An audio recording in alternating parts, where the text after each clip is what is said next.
$75 million worth of prize pool here at EWC. Why am I getting paid so little again? Chris, you're getting paid? Who are you again? What? A turn-up from yesterday. Oh, yeah. We were on the rooftop and stuff. What's the prize pool for the mid-season $1 cup? million. $1 million US dollars. So the players are getting paid, at least anyway, Rachel? Do we get paid? You're getting paid. I want to get paid. We should probably get on with our jobs. It is day 2 here at MSC. Of course, very, very excited to get into what is the Group of Death. Group of Death, we have 3 champions from their respective regions. We have head-to-heads that go all the way back from years, and it's going to be an insane day. MLBB, day 2 here at EWC starts right now.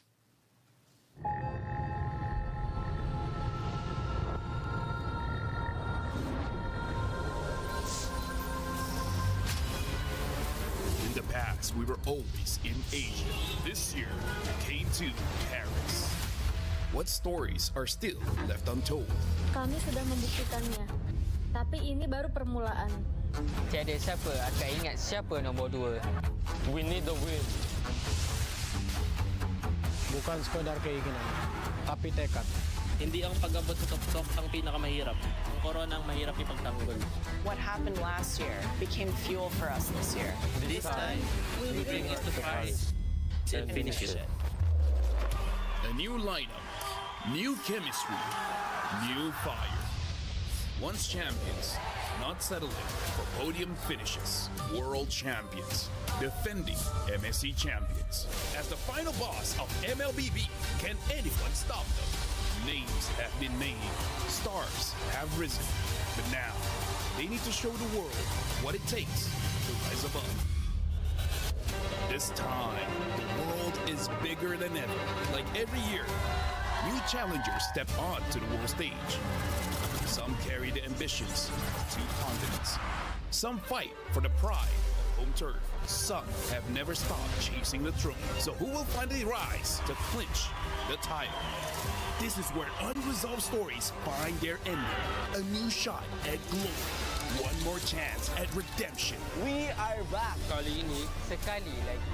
Gulo na tidak. Pareho lang ang chance namin. No one is untouchable. Let's fight. Try and Bukan ako stop. kalau bisa. 2 champions, 1 game. Paris breaks through limitless possibilities. Limitless possibilities. That's a great way to start the Group of Death, where you know 4 of maybe 8 of the top contenders of this tournament are going to have to go home because they are all going to be battling against each other. Today is certain to give us fireworks here in Paris as we welcome you back to MSC. It's an amazing time to love MLBB because we've got some of the best action you may see all tournament going on today as our top teams are title defenders of MSC 25 take the stage and try to prove that they're grand finals bound. My name is Rain Day. Welcome back to the studio. It's good to see your faces after a great Group A day, and I've got 2 new faces here who you are very familiar with, Brigitte and LaFell in the beautiful blue and red. Guys, did you coordinate this, Brigitte? No. No, But honestly, you did though. Right? Honestly, no, because we don't really like each other that much amongst us talents. In fact, you know what, Brig, we got to be careful. If we go back to the green room, Yeah. it turned out my ass is about our pay. Like, Yeah. we need to let her know that she's the only one not getting paid. But Oh, no, why did you say that? oh, Yeah, you you said know it what? out loud. My bad. She still doesn't know. I mean, let's keep this up for as long as possible. Yeah. Maybe till M9. she'll- We yeah. made sure that she can't access her email, you know? Yeah, exactly. That's all it is. I've got all the email here on my tablet. Guys, it's great to be back. And yesterday, it was a fantastic day of Group A showing what they brought to the table here at MSC. Some high highs and some low lows as we take a look at the STC Rewind. Brigitte, you were casting yesterday. I mean, what was your takeaway? Because we saw a new meta. We saw these teams take the stage at MSC 26 for the first time. Yeah, I feel like there was such a stark difference between like teams who really wanted to go all out on macro and micro, at least in yesterday's games. But for today, now that we're in the Group of Death, I'm not so sure of what to expect because there have been changes in the patch and some of these teams are expected to adjust a lot, but some of them we might question to a certain extent on whether or not will work out for them. Well, I gotta say, welcome Rain Day to possibly the best tournament here in EWC. Come on, baby. MLBB MSC is where it's at because here's the thing. We're going into the group of there's like 3 previous MSC champions. Yep. 23, 24, as well as 25. I gotta say, if today is a sweep, that'll be very disappointing. I want at least 2 games go all the way. It's an incredible showcase that we have. You're talking about that 24 winner as well, SRG coming up soon in this first matchup, but there is just so much that's being learned. We talked about the stories of yesterday. 40 unique heroes, LaFell, was something that was keeping us on pace to maybe break 90 this tournament. Yeah, honestly, that's amazing because we talked to some of the players, the coaches, Yep. and we're asking their opinions. You know, you watch Wild Card, you watch MWI. That was crazy. How's MSC going to look like? And then they say, like, they're barely scratching the surface. And then after day 1, we're like, you know what? They're right. A lot of unique hero picks. 40? That's insane. I agree. So whether or not we will have like a very specific tournament meta here in MSC, I don't think we can fully solidify it in at least the first 2 days, Yeah. unless Group B2 really goes for the exact same prio picks or trends as we saw in day number 1. And we'll preview that matchup coming up. But Midnight and Aurora, they've been kind of ahead of the curve here. And maybe that Eudora is responsible for what they've been putting out in scrims and maybe in conversations. Hey, you know what? Shout outs to Midnight, man. Shout outs. Midnight is one of the best casters now, transitioning into coach-ish. And listen, he's very nice, very funny, but most importantly, very analytical. He knows the teams, every team here in MSC. The fact that they created a lot of meta, that's insane because Eudora is something that all across the world, everyone was so surprised at one of the basic heroes that we didn't thought would be meta, but yesterday, 100% pick or ban. And maybe to add another adjective to Midnight, he's one of probably the most skeptical analysts out there. So to think that they are willingly using and trying out these kinds of heroes really means something for this coach. And speaking of heroes, I mean, I had to go and load up MLBB. I was so inspired. I played some rank last night, got some Eudora games in for the first time. The power of the stun, showing how important it is, maybe not in your general meta, but with the assassins coming forward, Brigitte, in this meta, it's so important to have some way to deal with them, and Eudora has a pretty good answer. Yeah, I agree. The fact that it also shows up often in at least the first 3 picks or the first phase of the draft, I think will somehow make you think twice about just locking in an assassin immediately once you see the presence of a Eudora on the other side. Well, it should make you think twice about how you pick your heroes in MLBB. It should also make you think twice about who you pick to win each matchup in MLBB today, because we got our pick'ems ready to go. Earn your share of $300,000 by participating in the pick'ems for EWC. We'll have this for all of our games. MLBB is no different. Scan that QR code. Let us know who you think is going to win. We'll show the results later on throughout the show, so stay engaged with us. We'd love to know whether you guys are getting them right. That's my big question. All right, let's take a look at the groups here. We saw Group A yesterday. They did well. Group B, though, Brigitte, I mean, just for people coming in, why do we call this the group of death? Because of the amount of champions that we have here, the amount of MSC champions, respective region champions, or maybe you could even count runner-ups. MSC runner-ups are also found in this exact same group. So the competition here is expected to be really, really high. I mean, you talked about Onyx, right? And they've won MSC in 1923. But when you look at the 2023, 1923 is it's quite a while. You guys thought it was 1923. That's like that's when my great grandma was born. I don't think that Onyx been around in esports that long. 19 and 23. But you know, being in a position obviously as a champion, maybe not recently, but coming into this, you have a group of people who are known to be the best of the best. And that means that in a double elimination bracket where 4 of them are going to send 4 of them home, I mean, this is not a desirable spot to be in, LaFell. Oh, yeah, for sure. If we're going to talk about Onyx, the best way to describe him is that they inspired a lot of players today, right? A lot of players became roamers because of Keyboy. A lot of players became assassin users because of Kyrie. So Onyx, even though they were runner-ups in MPLID, that doesn't discount them from being one of the favorites to actually win it all. Yeah. Imagine even in the women's division, you have someone named very similar to Kiboy. So Chiboy. that just goes to show the impact that they have, and a lot of stars. Honestly, a lot of stars, a lot of star players and highlights are actually expected to be really in this group. But have they been playing since 1923? That's the question, because that experience is just another level. The oldest esports players in the world. Okay, we're joking if you haven't picked up on that as well. You know, this is going to be a really fun one, guys, because as we look at these groups and these brackets, you have to say, what are they going towards? Well, it's that prize pool. A tournament mentioned it, $1 million for first place. Brigitte, you were on the caster's desk while we talked about this on stage, but this is life-changing money for that winning team. It is, and imagine once you get into top 8, that's already 100,000 USD guaranteed going into your pocket. So you really want to fight for that? That's a 25,000 USD difference, unless you don't, or if you don't make it there. Yeah, imagine if you get 1 million USD, how many skins can you buy? Oh, man. Probably all of them. You have all the skins? I don't. I want to have all of them. Do you have all the skins? Yes, but so, okay, you don't need $1 million. You don't get paid. You get paid in skins, right? That's how it goes for this event. Yeah, paid in diamonds. Yeah, become a caster, you get paid in skins. That's how it is. Let's focus in on our first matchup of the day: Selangor Red Giants versus Pro Esports, and this is really a matchup of Malaysia and Cambodia. How has this gone? Has Cambodia suffered the end of this Malaysian matchup mostly, LaFell? For now, yes. And it's more for Selangor Red Giants. But here's the thing. Who hasn't fallen against Selangor Red Giants? Because they kind of appeared out of nowhere back in like a 23. During that time, they were still experimenting the roster. But then 24, come MSC, that's where they solidify as an S-tier team. And ever since then, everyone has tried to take them down.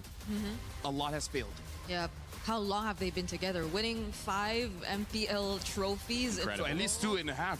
Right? Yeah. So that's like 2.5 years of them, and we don't know until when they're really staying together, if ever they're actually planning to part ways even, because there's such a dynasty already considered here in Malaysia, or at least in their region. Such a powerhouse too, and it only seems like it's getting worse for teams going up against them, because you've got Ling, who is really performing, one of our highest picked heroes, and also you've got somebody named the Sky Prince on Selangor Red Giants in Sakai. So that should be a really good combination. In fact, we had a chance with the tournament to talk to Sakai a little bit earlier as we preview what Selangor Red Giants are bringing to MSC.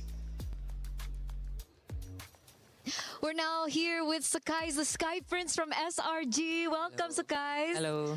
It's your debut match today. How are we feeling coming into Paris? I think we're really excited for this first match, especially against Cambodia team, Pro Esport. So yeah, really excited. Yeah. I heard there's a little bit of a rivalry going on between you two. I mean, for the past few international escapades that you guys have done, you've eliminated or even knocked out or even defeated some of the Cambodian representatives. So coming into this, are you confident to be able to do it again? Yeah, I think we are really confident against this team, because even our past tournament against Cambodia, we are really, I think, doing well against them. So I think to this match, I think we will have a smooth game lah. Yeah. Full confidence coming in from Sakai is one of the reasons, because, you know, the Ling is back in the meta. I mean, we remember your Ling from when you were able to win MSC like 2 years ago. Yep. I can't repeat the question. Sorry. Do you like the Ling now? Do you think that the Ling will help you? Yeah, I think for this new update for Ling is really helpful for our team, especially because I'm an assassin user. So I believe that changes can help us out in this tournament. We remember. Do you think you can replicate that same success? Let's see, but I'm confident to do it again. Okay, we're excited to see. Hopefully we get the Ling performance once again, because we remember it was crazy back then. But what do you think about the new Cambodian representative? Do you think it's going to be different for you this time? I think it's going to be not much difference, because I think Cambodia team is like they have one kind of playstyle that we actually kind of study them well. So I think, yeah, we just do our thing and we will win it. Yeah. Focus on themselves and they're confident that they will win. Once again, thank you, guys, and over back to you guys. The Sky Prince Sakai feeling confident with Ling back in the meta, as they should. There hasn't been a grand finals at EWC MSC without them being in it. Back-to-back runners. They love this place.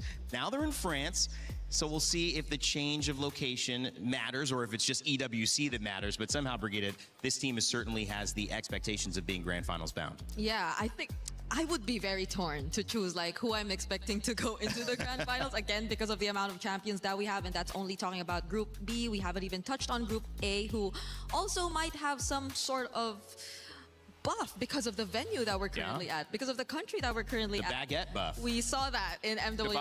The baguette. The baguette. Baguette. And a croissant. Croissant.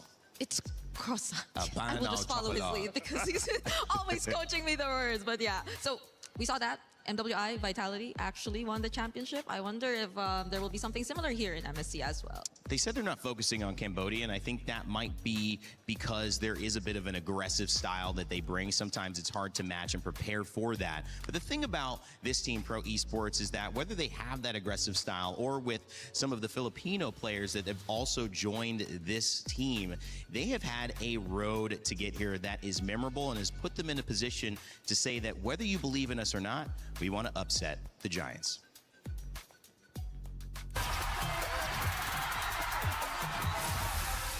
Pro Esports start in MPLKX Spring Split 2023. We qualify from Challenger Cup, and I joined since the beginning. And after 6 seasons, we finally become the champion of MPLKX Season 10. Wiley จะมาเกี่ยวกับเล่น Maniac the grand final Pro Esports is the reigning champion for MPLKX. When we win MPLKX, of course we are excited because we've been having this dream for many years already, and it's our first time winning, and we qualify to play on international stage, which even make me more happy and excited. Your mastermind lift the trophy.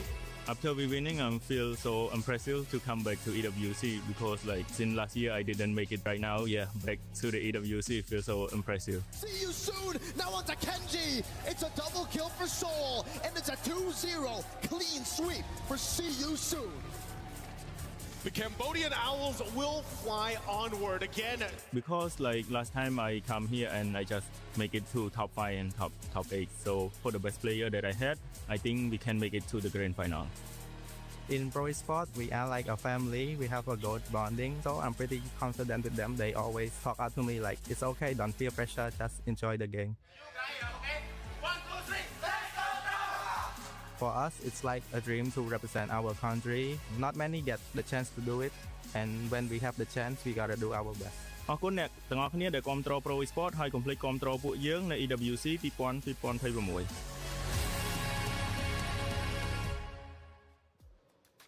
Pro Esports looking to battle against what could be one of the contenders to win this entire tournament. And guys, I mean, they have a really good journey heading into that. And I think part of it, Brigitte, is that sometimes you don't know what to expect. I think a more traditional team who's had success playing MLBB, I don't know if it's the right way or at least the way that's been successful so far. Do you feel hesitant going up against a team like Pro Esports, which might be one of the more aggressive teams in this entire tournament? Well, I feel like I'd want to balance my expectations a bit when it comes to aggression or Pro Esports actually, because they do have, again, as mentioned, 2 Filipino players, and one of them, Kozen, who plays in the gold lane, is actually very textbook-like when it comes to his approach. So that might somewhat balance things a bit when it comes to playing against Pro Esports. Yeah, I don't know about you, Brigitte, but for me, I have this mindset that I'm more afraid when I don't know when I'm going to get punched. Yeah. You know? Yeah. Honestly, it is kind of like combat sports where some people, they want to play the early stages of the fight, just getting points, gauging their opponents, right? So during that time, they're hoping for a slower game, slower match. But then all of a sudden, if the opponent goes headstrong, 100%, very, very strong punch, and then try to end the fight that way, that could really surprise a lot of people. So I think that's the best analogy here, where Selangor Giants, they will spend their early game roughly understanding the habits, but if somehow, some way, they just get a very good lucky punch, that might really change the course of the game. Could be interesting, too, to see, you know, they have time. This is a double elimination bracket. You guys are doing some MMA against each other off camera. You just missed it. They literally were fighting. Yeah, look, they're taking a deep breath as well. Oh, back at it. Turn it into some combat. I love it. We have a chance to see what you guys thought about the pick'ems, and you said Selangor Red Giants 86%, but Pro Esports has a strong 14%. This is not, Brigitte, the most lopsided vote we've seen. We saw like Team Spirit have like a 92% against Ignite yesterday, so they feel like Pro could do something special. I feel like they can too, because I was previously asked before MSC began on which matchup am I actually looking forward to the most. This was right after Mirko did the draws and established this entire group of death. Shout outs to him, by the way. But I considered them not just because of the history that they had, but also in recent tournaments, Cambodia as a region has been really stepping up. I've been saying this, I feel like, at least 4 or 5 times already throughout this entire MSC ever since wildcard, but that is true. And this is not the exact same lineup that we saw even in, let's say, the recent Asian Games, but even then, this is a lineup that beat that lineup that we're talking about. So I have really high expectations for Pro Esports going up against Selangor Red Giants. You look really good on camera, by the way. I don't know if it's the camera. The camera looks pretty good. You guys are both right. Look at this guy, too. He's looking good, too. I told you, I complimented you guys right off the start. I mean, everyone's looking good. We're ready to go. Feels like it's going to be a good day of MLBB. Oh, by good day, do you mean like game 3 days or something like that? Hey, you know, I really don't mind if we go 3 games at game 3 and 4. Because we're not part of it. Well, it's time to get it started here. Your second day of MLBB MSC at EWC 2026 begins right now.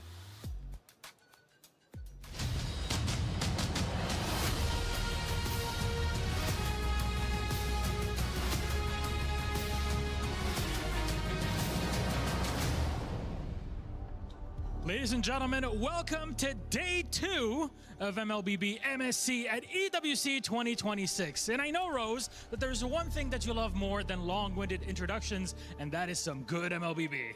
Oh yes, Milosh. Honestly, good MLBB and long games, that is something we all love to witness. So much happens in the Land of Dawn, so much drama unravels. I cannot wait for today, because today we will be witnessing 4 best of 3s in the Group of Death. Yesterday was quite fast. I think today would not be surprised if we go the distance on more than one game. Yes, Milosh. So without further ado, ladies and gentlemen, join me in welcoming Selangor Red Giants! This team proceeded to win it all in 2020.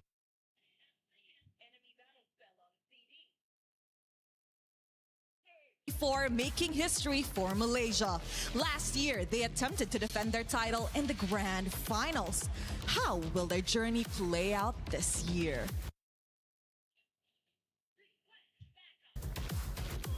There's a lot of pressure on their shoulders, I know, but we know they've been there before. They can do this again. It's no easy task, though.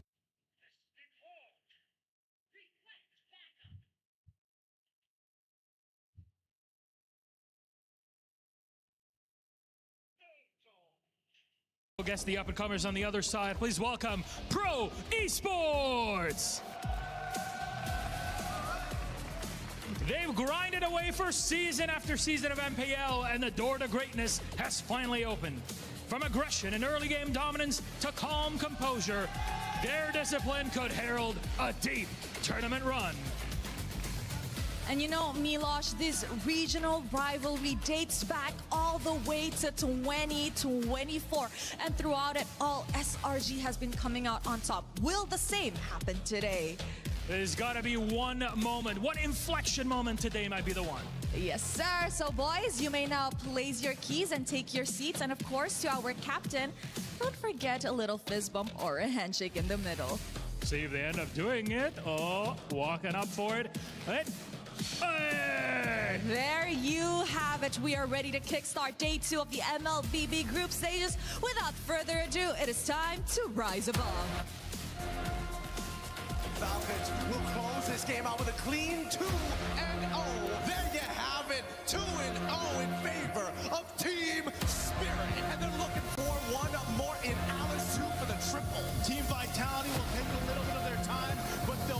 series in a sweep.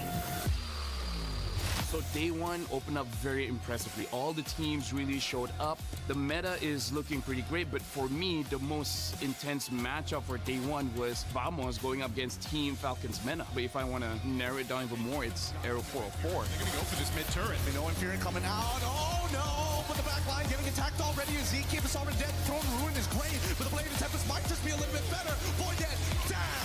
He kicks Aero 404. There's nothing he can do off that. And now jumping into day two, this is the group of death. Slangoray Giants going up against Pro Esports. I gotta say, I'm really looking forward to see what Slangoray Giants is gonna bring, especially Skies, because back in 2024, Ling was the hero that gave him the title, the Sky Prince. So I want to see if he can bring it back and whether Pro Esports can fight against it. To the plan, the assassination Mendelssohn is able to blink out forward. Now in the back, Skies goes for the Jason assassination on the count of the flicker, following from Young. Team Liquid going up against Aura. This is probably the game to watch for everyone because both teams and both organizations have been at it for a very long time. Especially for Team Liquid's Philippines, they are, I would say, the trendsetters. We really want to see what kind of meta they want to bring for this MSC. On it going up against Entity 7, that's going to be very, very interesting because Entity 7 actually performed very, very well in their own league, especially Shin. Shin going up against Suns. I think that's going to be a very, very strong matchup. Yangon Galacticos going up against GK Esports. I'm looking forward to see if there's going to be a crazy damaged jungler coming in from Yangon Galacticos. Backland, the arrow here comes on. They dive back in. The Terrify comes through. First blood for Han. Because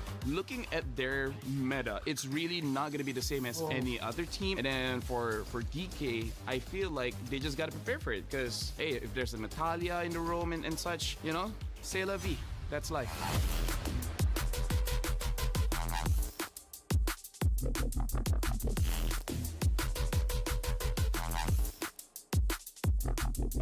Hey, make sure you guys tune in because day two looks to be like a bloodbath.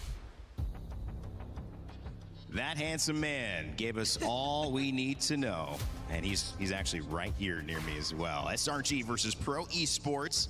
Coming up, SRG, they have yet to miss a grand finals at MSC, at EWC. The last 2 years, they have been unstoppable on their path. Will Pro Esports find a way to throw more than just a rock in the middle of the road? Maybe an entire wall to force them to turn back around and find another route. Guys, this is a big one, of course, and before we jump into the draft, I want to let you know that we have 2 champions and 1 game. Our My Champions event is live from now until July 27th. So get your champions pick now, win 50,000 diamonds. My goodness, again, live now until July 27th. So scan that QR code and get it going. Brigida, I gotta say, Reindeer has a very soothing voice. I know. Very relaxing, very calming. I feel like if I'm angry, if I listen to it, I'll be like, you know what? Life is good. Hey. Life is okay. Just when we ended that recap, you told us today is likely going to be a bloodbath. But I heard rain days. Oh, no, I'm feeling a Bloodbath, you say? Oh, maybe I can calm down a bit. How about a warm bath? Oh, a With warm some bath. Oh, warm bath would be good. Epsom sounds salts. You know what's nice? What? We have bathtubs, and Eterna doesn't. Oh, that's and she's not getting paid either. Yeah, so That you know. can't It's be just true. insult to Oh, injury. that is true. Oh, man. We can visit her room later just to confirm. But yeah, something that I do want to see if Ling actually gets banned now, because here is one of the dangerous things going up against teams like Slangoray Giants when they do have an assassin player, a decorated assassin player like Sakai, is that you kind of have 2 must bans. Number one is Fanny. Do not let him get that Fanny. Yep. And then kind of don't give him his Ling. It's either ban both of them or have a very solid answer for both of them. Especially considering that looking at the stage, it's likely they are going to be on home side. So if they do go blue, we saw this trend yesterday. We kind of had at least 3 or 4 games maybe with a Link Prio in first pick. So it's not impossible to see that happen again here with SRG possibly going to blue. But we are going to confirm that in just a bit. Did we get Dangerous Grass? Yeah, no, we got Expanding Rivers. okay. Yep. I may be colorblind, but I can see the maps. Actually, no, that's not true. Dangerous Grass is very difficult for me to see. Anyways, going back into that topic, right, we got to find answers for the Link. Yeah. An old answer before was that Hayabusa, where it basically becomes a a skill matchup between who uses the ult first. But one of the problems is, ever since Hayabusa had that range nerf on the quad shadows, it has become quite a fourth or maybe fifth prio in terms of the Assassin's pick. And now we're jumping into draft here. Slangory Giants first pick on the blue side and Pro Esports red side second. Already betting out the Phovias, and for Pro Esports betting out the Atlas. The Phobias already says a lot, I feel, about how much you need to pay attention to your next two bans if you are Pro Esports, considering that they are indeed going to go in blue, and the Expanding Rivers map is just going to help them so much more in terms of making the rotations much faster than expected. But they ban out the Fanny themselves. I think this is also great. Coily now, because he added an LY, is also someone I feel like you have to respect when it comes to the jungle and assassin picks. Just the same. But even then, you're going up against the Sky Prince. So a lot are still actually gonna be available for Prio. At this point, majority of the fighters, actually, the XP laners too, are gonna be there, and the mid options. Something that's interesting for me is that they banned out the Zushin. Sure, Stormy is an amazing Zushin player, but doesn't that kind of say that their draft might have a lot of stationary heroes that could get picked up by the Zushin? Because I kind of feel like in a very high mobility meta, maybe the Zushin isn't a prio ban, but this might be showing that they're going to have at least two steady front lines that just doesn't move a lot. Yeah, and what are the chances that we see even Stormy pick up the likes of a Eudora, right? Pretty high. I mean, like, he likes to use Odette, Nana, Selena. Like, honestly, he even played a Hellcurt mid once, and he dominated that game. So I'm pretty sure Stormy can use anything.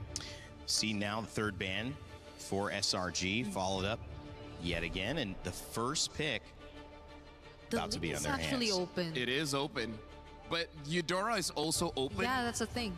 But I gotta say, Brig, I feel like a lot of junglers, they have this ego, like, I don't care. You think you can stun me? Hey, good luck. And we've seen it, the success of Ling. I mean, one of the most picked characters, but also moments of taking over games. Era 4-4, you mentioned yesterday. Can we see that from Sakai?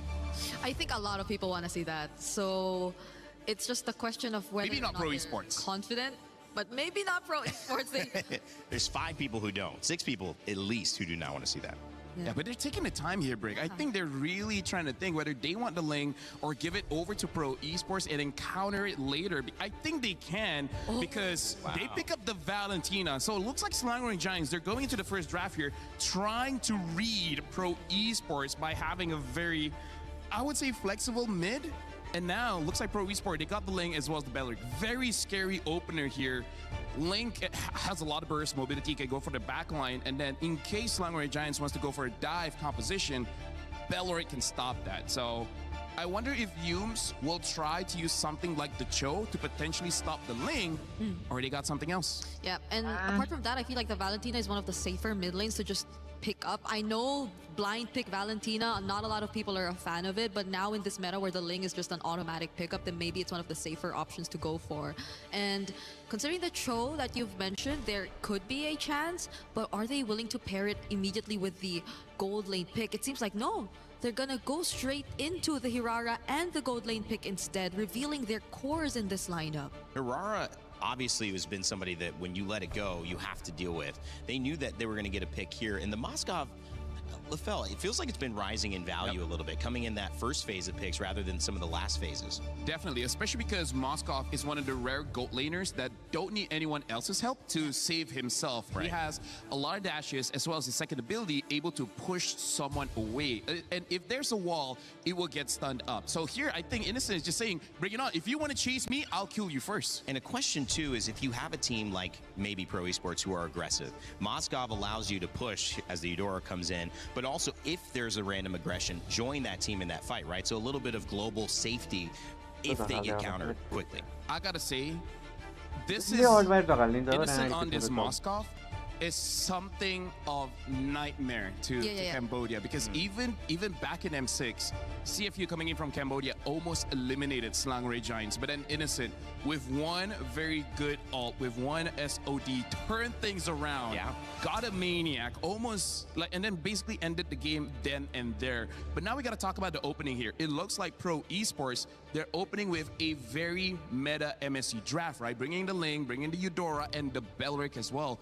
Whereas Slangoring Giants, I would say even though they're first pick, they're being slightly bit more reactive by having an early Valentina to counter whatever they're going to get.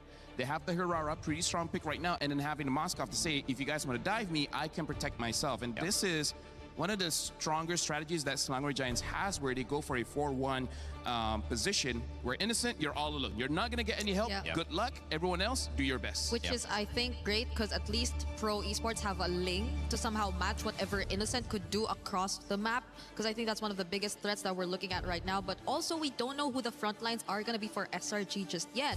We're looking for a bit more crowd control, perhaps. There are also some other combinations that could still come out, honestly. What would you like to see?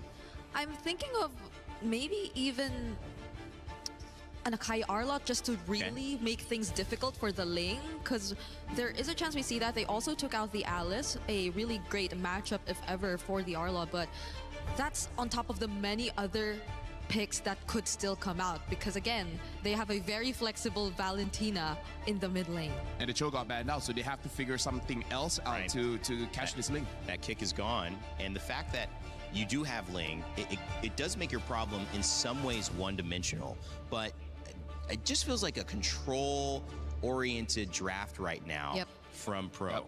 And does that indicate that they're playing the way we think, or does that indicate that they, you know, are just matching the ability to, if we are getting dove, have an answer for that? Oh, this is very interesting. The Ruby gets banned out. So I think Selangor Giants, they're reading into Pro Esports, like you said, like a more controlled kind of draft, where there's a possibility of them playing double fighters, and that might be too much for Selangor Giants to kind of handle. So now Pro Esports, they pick up the Harif. So I'm liking the balance that Pro Esports has, because Harif, even though he is a GOAT laner, I would say once he's level 4, he has that Zaman Force, he can already dish out enough damage, making it so that even if Ling somehow got disrupted early, still has time to get the farm back. Yeah, and idea is pretty much the same. You still have a somewhat box created, at least through the Belleric, that space that could really aid you in just going for the counter attacks if ever SRG does go and commit to a very aggressive lineup, because we're still looking at their last 2 picks. We brought up some of the suggestions earlier. In terms of the roam, Hilda's gone, Cho's gone. Oh, they go for Uranus. So that's not the most setup heavy XP laner, but they will compensate it through a Badang in roam. So Badang is one of those heroes that can actually catch these assassins, especially like pin them against a wall. I'm seeing Selangor Giants. This is a very unorthodox kind of draft that I feel like not a lot of teams can pilot very well. But Selangor Giants, they have a different kind of way to play, where I feel like they're going to win the lane and try to invade the jungle. And now Pro Esports answer with the Sora. Quite a lot of damage. I feel like first turtle going to be difficult for Selangor Giants. A lot of team fight and a lot of pressure from the lane, who could just bounce all over the place for Pro Esports. But when you look at lanes, when you look at like setting up a macro game and playing it just through and through, do you feel maybe SRG got the better end of it, Brigitte? It feels like maybe lane to lane in a way, because it's a very individual type of draft where they have to perform individually rather than us expecting them to go team fight head on. But we'll see if Pro Esports somewhat get to handle that now that we're heading into game number 1. Well, SRG have found a way to make it to grand finals every single time they have been at MSC EWC. Can they start their grand finals run again today, or will Pro Esports stand in their way? Let's send it over to our casters to find out. It's Gideon and Trex. Thank you so much. Our very first series of the day is already going to be a banger here with the Selangor Red Giants. It's comfy all around the map, but for me, my eyes are on the Harara being let through. This is a pick that has been banned out consistently. And here's the thing. The question is whether or not they're going to have Sky Piercer, because the first invade is all looking way too good, and so looking for first blood. A lot of damage on to PP there. Sakai's now running away, getting taken out by Kohli. A nice trade. A beautiful trade at that, taking out the jungler of SRG. And that's perfect. That's exactly what they want. The trades need to be effective, and with the jungler already taken out of the question in trade for a support, I mean, Pro, they're punching above their weight. They're getting great trades so far, and I think Trex, at this point, we got to talk about strong side, weak side, because they initially played for early game strong side onto Cram to deal with Felix, and it's only going to be until level 4. After that, I think they're going to head down to the bottom side. I mean, I think at that point, SRG with that quick invade, looking for play, kind of testing the waters, right? How good is Pro? Can we bully them? I think they learned quickly that Coily is going to respond, and because of the movement on this lane, it's a bit harder to try to make those plays happen. And yes, Sekai's has the iframes, he has the ability to escape, but we're already seeing the consequences that can be made if you overextend. I feel like he's already lost that momentum, right? As soon as you hit level 2 on Hirara, that's probably your biggest power spike overall without the items. But now, we're seeing that a lot of that mid-motion, right? Clear up that mid as soon as possible and immediately start moving towards the other sides of the map. All right, so Pro Esports looking for an angle in. Sekai's already started working on this turtle. Saw making the way as well, does have level 4, can put out some decent damage, watch for the stun, but SRG's not going to try to rush this either as Coily goes for the orange buff, a little bit of damage onto Yums. Sekai's making his way in, Sorry and Felix gonna back off. No big angle from Pro just yet. Coily has to finish this orange buff as quick as possible. He's gonna look for the angle in. No pinch poise just yet. Gets a nice little bit of damage on a Sekai's. Tempest Blaze comes down, gets the knockup, plus the turtle, and a lot of damage on a Sekai's. He's taken out. Pro Esports looking for the next target. Stormy runs away in shambles. Sorry, I'm Felix with a kill under his belt. Make it a purple buff as well. The conversion is gonna be good. Pro played that perfectly, knowing the Wrath of the Dryads was in the hands of Stormy. Already gave them an idea. Hey, they're looking to team fight, but they're not clearing this Lord fast enough. When we this turtle fast enough, let's look at the replay one more time, because Cram's job is very different. Right now, he can't zone out multiple people just yet. And the worst part about it, losing that 50-50 from the side of Sekai's has already netted this team to be playing on the back foot for at least the next 4 minutes. Yeah, I'm almost surprised Sekai's went into that knowing the Tempest Blaze was going to come, but a little bit of damage down here on the boss side. Kuzin gonna try to get away, gets hit by the Terrify, and a beautiful SOD from Innocent to get to the backside, taking out Kuzin. Pro Esports forced to back off.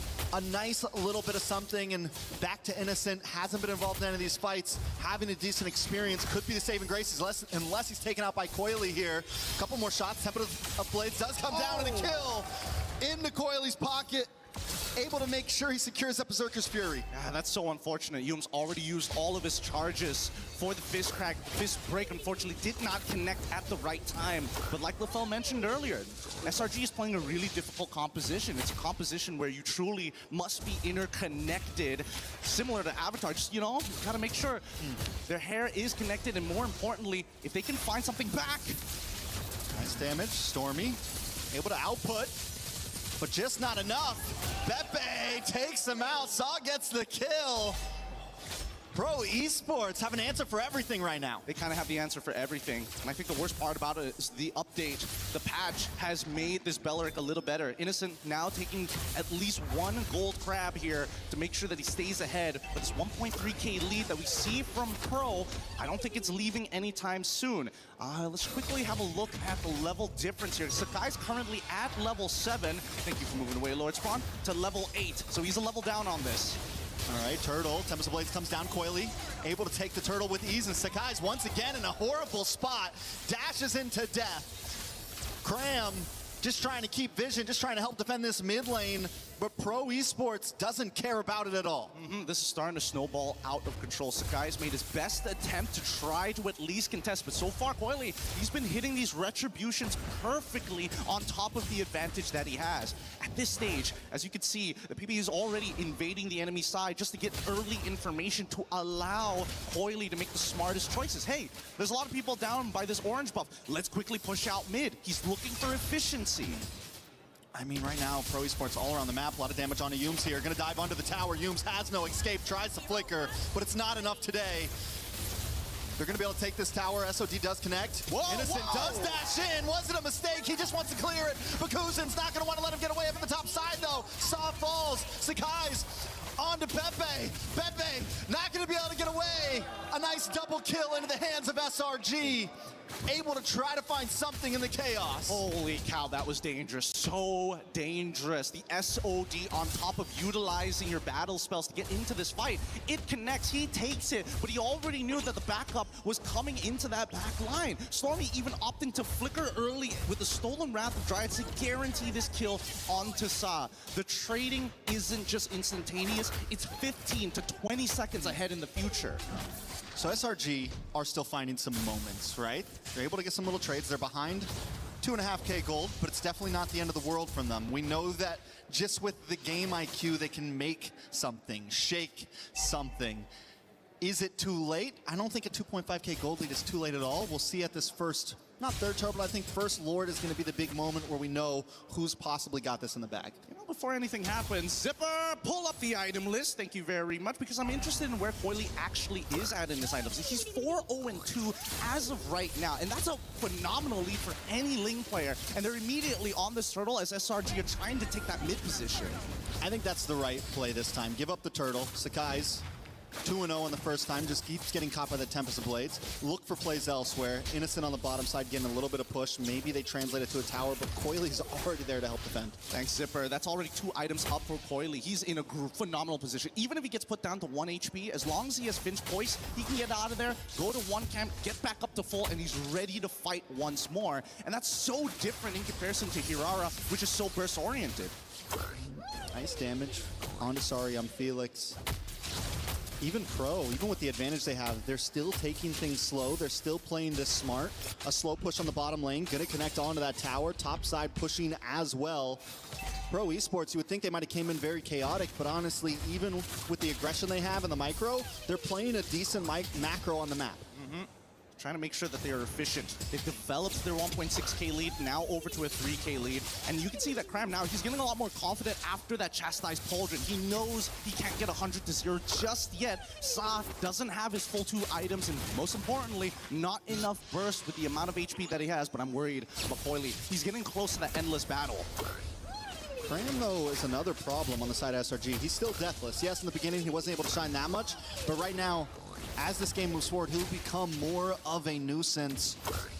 Only quick stuns on the side of Pro Esports, except for the Wrath of the Dryad, but even that won't be able to hold Cram down if he can continue to harass. But just look at the trades that they're doing, right? They know that we can't compete with the mobility of this Ling, so second best option, use Moskov to create these cross-map plays. That way, Ling is balanced out and you never have to keep worrying about, oh no, my long lane, I have to deal with it, if not I'm going to lose another structure.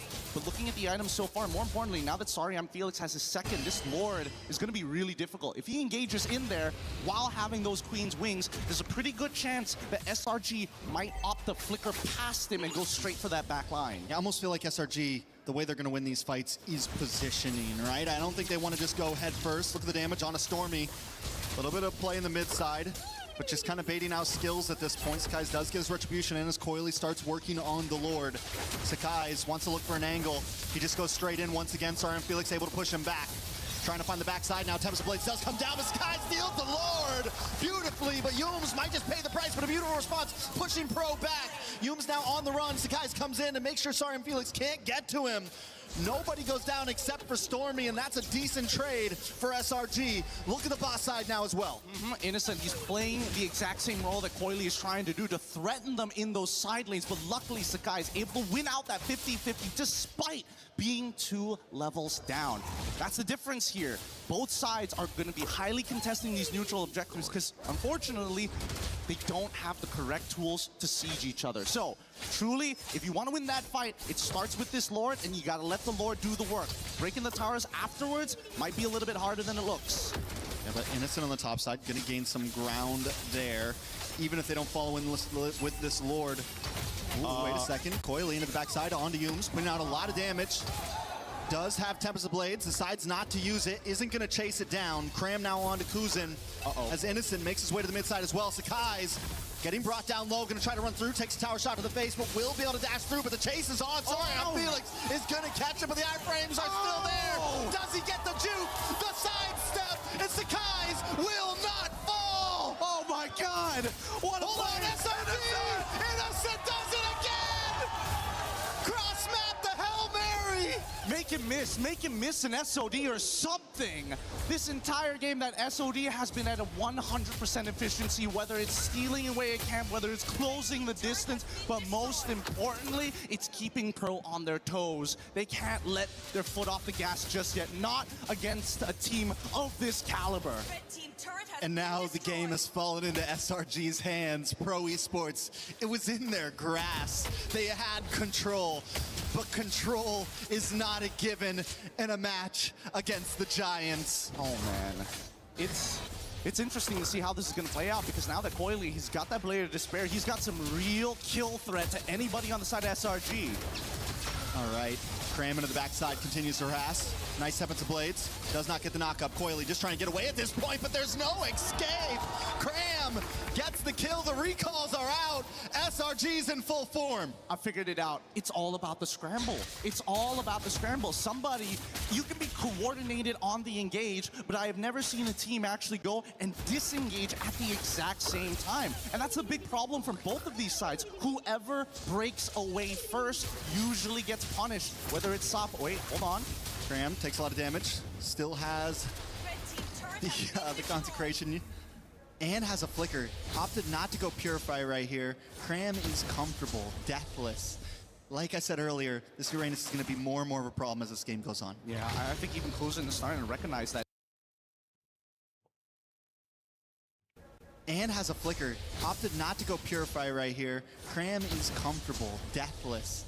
Like I said earlier, this Uranus is going to be more and more of a problem as this game goes on. Yeah, I think even Kuzen is starting to recognize that he doesn't have enough consistent DPS to stay on top of Cram. And worse yet, it just feels like a waste of resources as Cram is zoning out 4 members to get the information they need.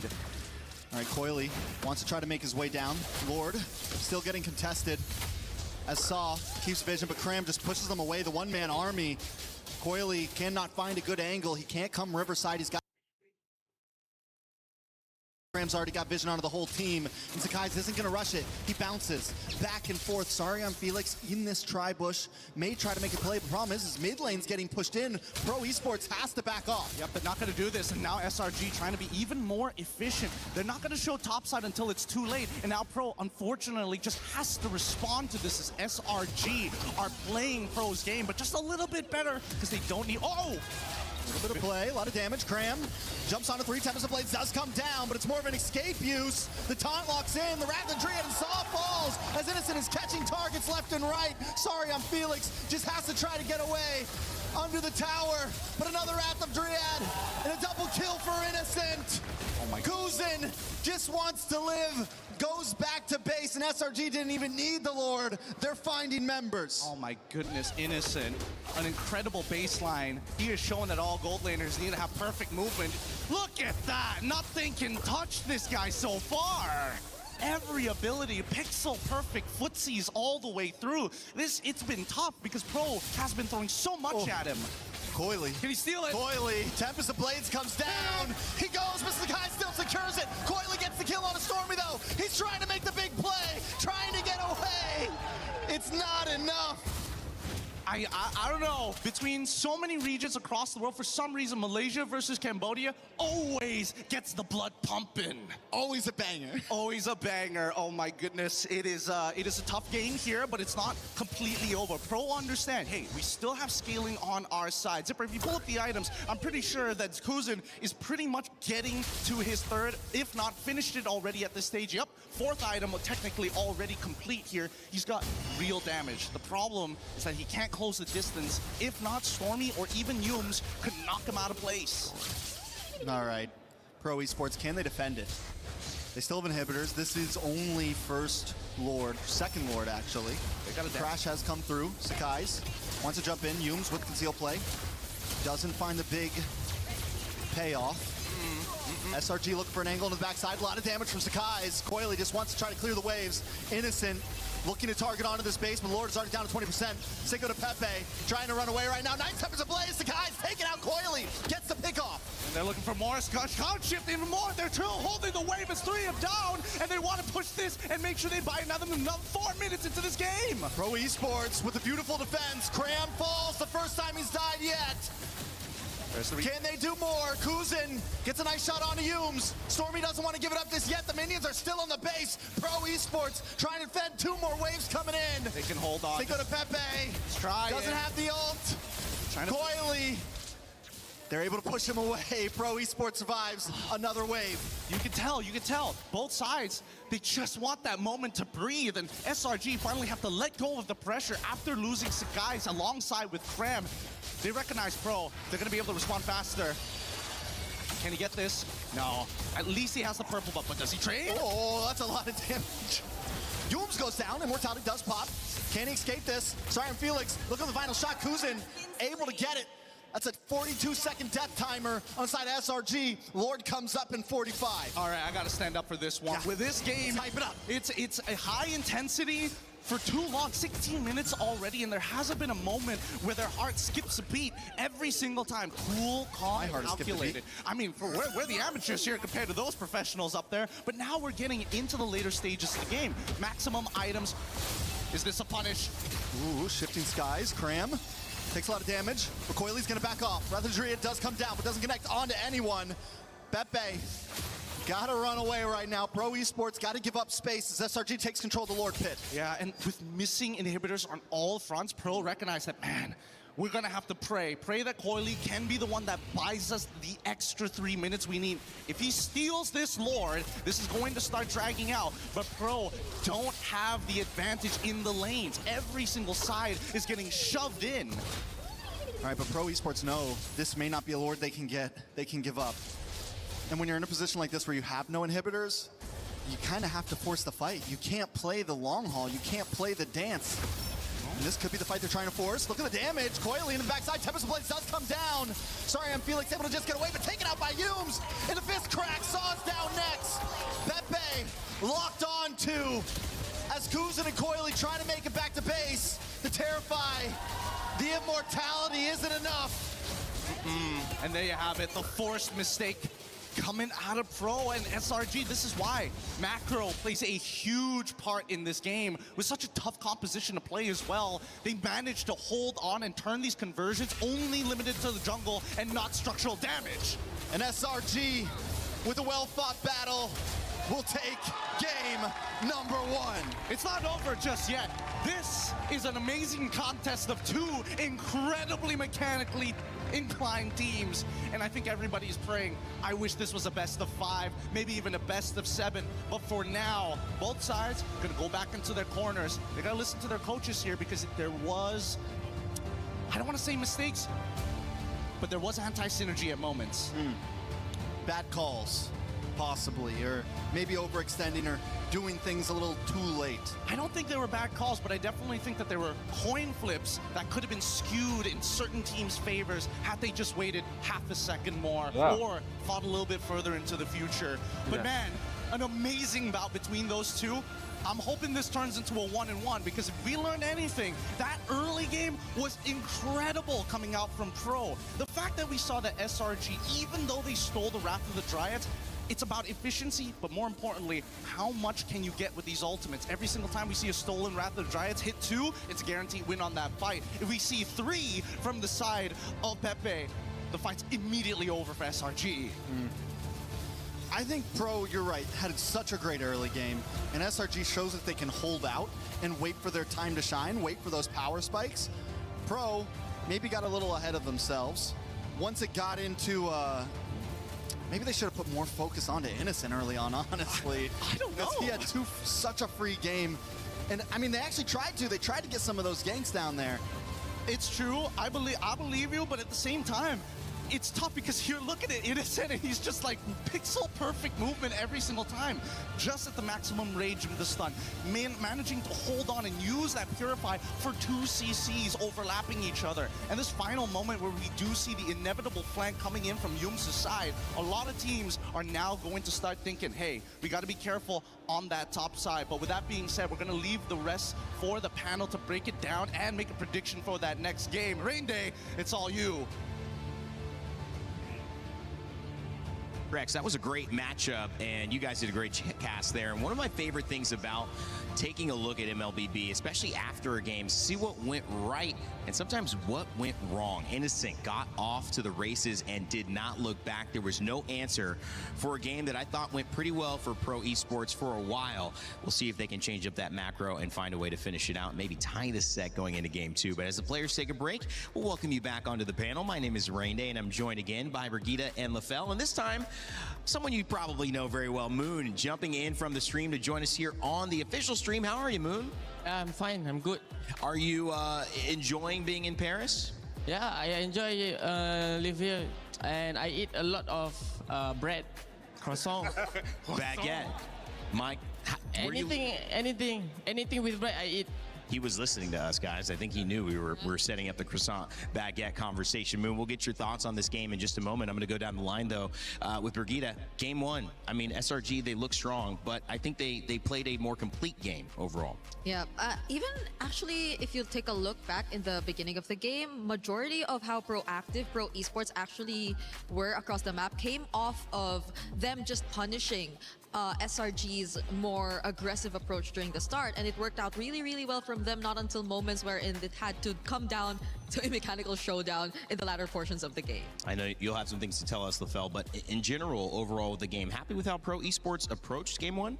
Honestly, that was an amazing game. Like, this is one of those games, if you give me time, I can talk about it for like half an hour. Because that's longer than the game. From Pro Esports as well as Slangoray Giants, they showed so many good things in that game that that's a perfect way to start the day. Well, you know what? I know Brigitte wanted to get a little workout in as well. You guys were fighting, but now I'll have her hold the mic for you while you actually get going with some telestration. You can talk about this for a little bit longer. All right. Thanks, Brigitte.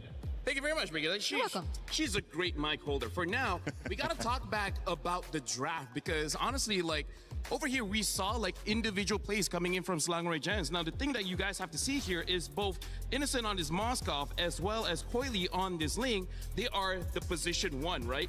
They are position 1, and they have to fight against each other many, many times. And one of the reasons why Slangoray Giants can win this one is because Innocent keeps on winning that 1v1 battle. And of course, we also have to see the synergy between Cram as well as Stormy as well as Yums, because Cram, he is the front line. He's the front position trying to force out the mistake, and then you see Yums as well as Stormy just being a little bit behind. Whenever the opponents overextend, they cross Cram's line, they will intercept them here, and then they will make a play. So that was very smart coming in from the draft here. And when it comes to Pro Esports, we wanted Sora here to try and able to catch out Stormy, and he was able to do it many times. But he was not the win condition. The win condition is Innocent, and he survived many a times. We're gonna see a clip here. I'm gonna try to go very, very fast, where this is where we see the strength of Pro Esports, where you can see here, just from this image, the lock coming in from Pro Esports, there's a lot of crowd control, and this enables them to win 5v5 team fights. So then what we see for Slangoray Giants, what they do, they split the team fight. This is where we see Innocent came in, forcing out them to actually do something about it because he wants the minions. But looking at the minimap, we can see Stormy as well as Skies flanking from behind. And then as we move forward, we see Stormy using the Wrath of Dryad to lock both members here, allowing Sakai's to get that free damage. And the last clip that I want to show, this emphasizes what Slangoray Giants is doing, right? Sakai's in this position is position 2. He's the disruptor. He is the one that's going to create chaos in the game, and that's what he did. So during this fight, we can see that Sakai's had to run away because that's already job established, and now we're going to be looking at Innocent, where again, this is what I'm talking about. Position 1, 1v1 between the Ling as well as the Moskov. The Moskov won this round, and he keeps on winning again and again and again. And all the while, we can see that Sakai's has survived the initiation. So in this matchup, it really is about how Slangoray Giants, they buy enough time for Innocent to win that 1v1 against Coily, because once Coily is out of the game, the Ling is no longer a threat. So this is a draft that requires individual skill and honestly next level macro understanding as well as team fight understanding. It was a masterclass in terms of, we mentioned control being a big kind of theme for Pro Esports, but they found a way to use a draft that wasn't as good in a team fight to ultimately isolate fights and get their position 1 into a good position to succeed, and that's what Innocent did. Yep, and I can't help but really commend the fact that SRG did all of this willingly. They let go of the lane even though it was open for them, possibly could have been picked up by SRG even in first pick, but then eventually it went over to the hands of Pro, even the Eudora. Yeah. Even the Eudora was in the hands of Pro, but all these quote-unquote meta picks, at least during the first few days, were countered out here by SRG through sheer, I don't know, like synergy or maybe just chemistry overall. Moon, I want to get your thoughts on what you've seen so far, because we've seen Eudora, we've seen Ling, we've seen some of these meta characters start to show up and evolve what people are playing in the tournament. What are you seeing as being an effective way to approach this meta? What do you like about it? What don't you like about it? What I think about it, boleh cakap bahasa. Sure, you can speak Malay, I'll translate. Apa yang saya suka adalah we can see that sorry. I thought we needed translation, Moon. Okay. Boleh nampak macam meta dah berbeza, and saya suka nampak dia punya perubahan daripada segi hero, makin banyak berubah. Assassin pun dah back to the meta, and benda-benda macam ni dapat buatkan fans lagi excited to see the gameplay, dia punya perubahan daripada segi planning, daripada segi chemistry, macam mana dia nak main, macam mana dia nak execute the whole things punya ni sebab terlampau lama dah meta and beta sama, so bila dapat berubah ni sukalah, best lah. So he said he likes this because for quite a long time, the meta has been the same, but now new characters are coming in, and because of that, the meta has to change, the planning has to change, so he really likes it. But now, if I can ask, so Moon, Eudora, did you predict Eudora to come into the meta? Because Eudora is kind of strong, burst, crowd control, but going up against a Ling, a Hayabusa, Nolan, isn't it dangerous with all these assassins for team to use Eudora? Rasanya Eudora will doing fine sebab dia ada stun, dia ada macam dia punya, rasanya dia punya job desk ni lebih ke arah macam dia backup. Dia macam backup marksman ataupun orang-orang yang boleh carry the game lah. So it's very useful lah bila kita ada hero yang macam instant lock. Sebab kalau contoh lah, kalau kita letak macam Farsa ke dia at least nak kena first killer. But Eudora just different breed lah. So it's help a lot on kalau nak focus in defending something like that lah. Yeah, so he basically said Eudora's primarily ability right now is the ease of actually peeling for either the marksman or the assassin. Compared to other heroes, they can kind of do the same thing, but much more difficult to do compared to Eudora. It's a point and click stun. Something like a Farsa, you have to aim the ability first, so it could fail. And, speed is another thing. When you have a point and click, press a button quickly, and it happens versus trying to aim that out in a circle. Well, something that doesn't happen so quickly, I mean, you have to get the equipment, you have to, find a room or at least a microphone. But if you want to get those things quickly and then join us as a co-streamer, that can happen almost instantly if you guys apply. Co-stream at EWC. Make sure it make a time to scan this QR code that's coming up on this Thursday page as well, because you can get all of these cool prizes as well and find a way to be a part of the official action. And if you don't want to co-stream, that's okay, but it's a great opportunity. If you want to be like Moon, come on and check out that QR code, see if you can join us. Brigitte, let's go back to kind of this game here and looking at game 2. What can be done? I actually thought that PPP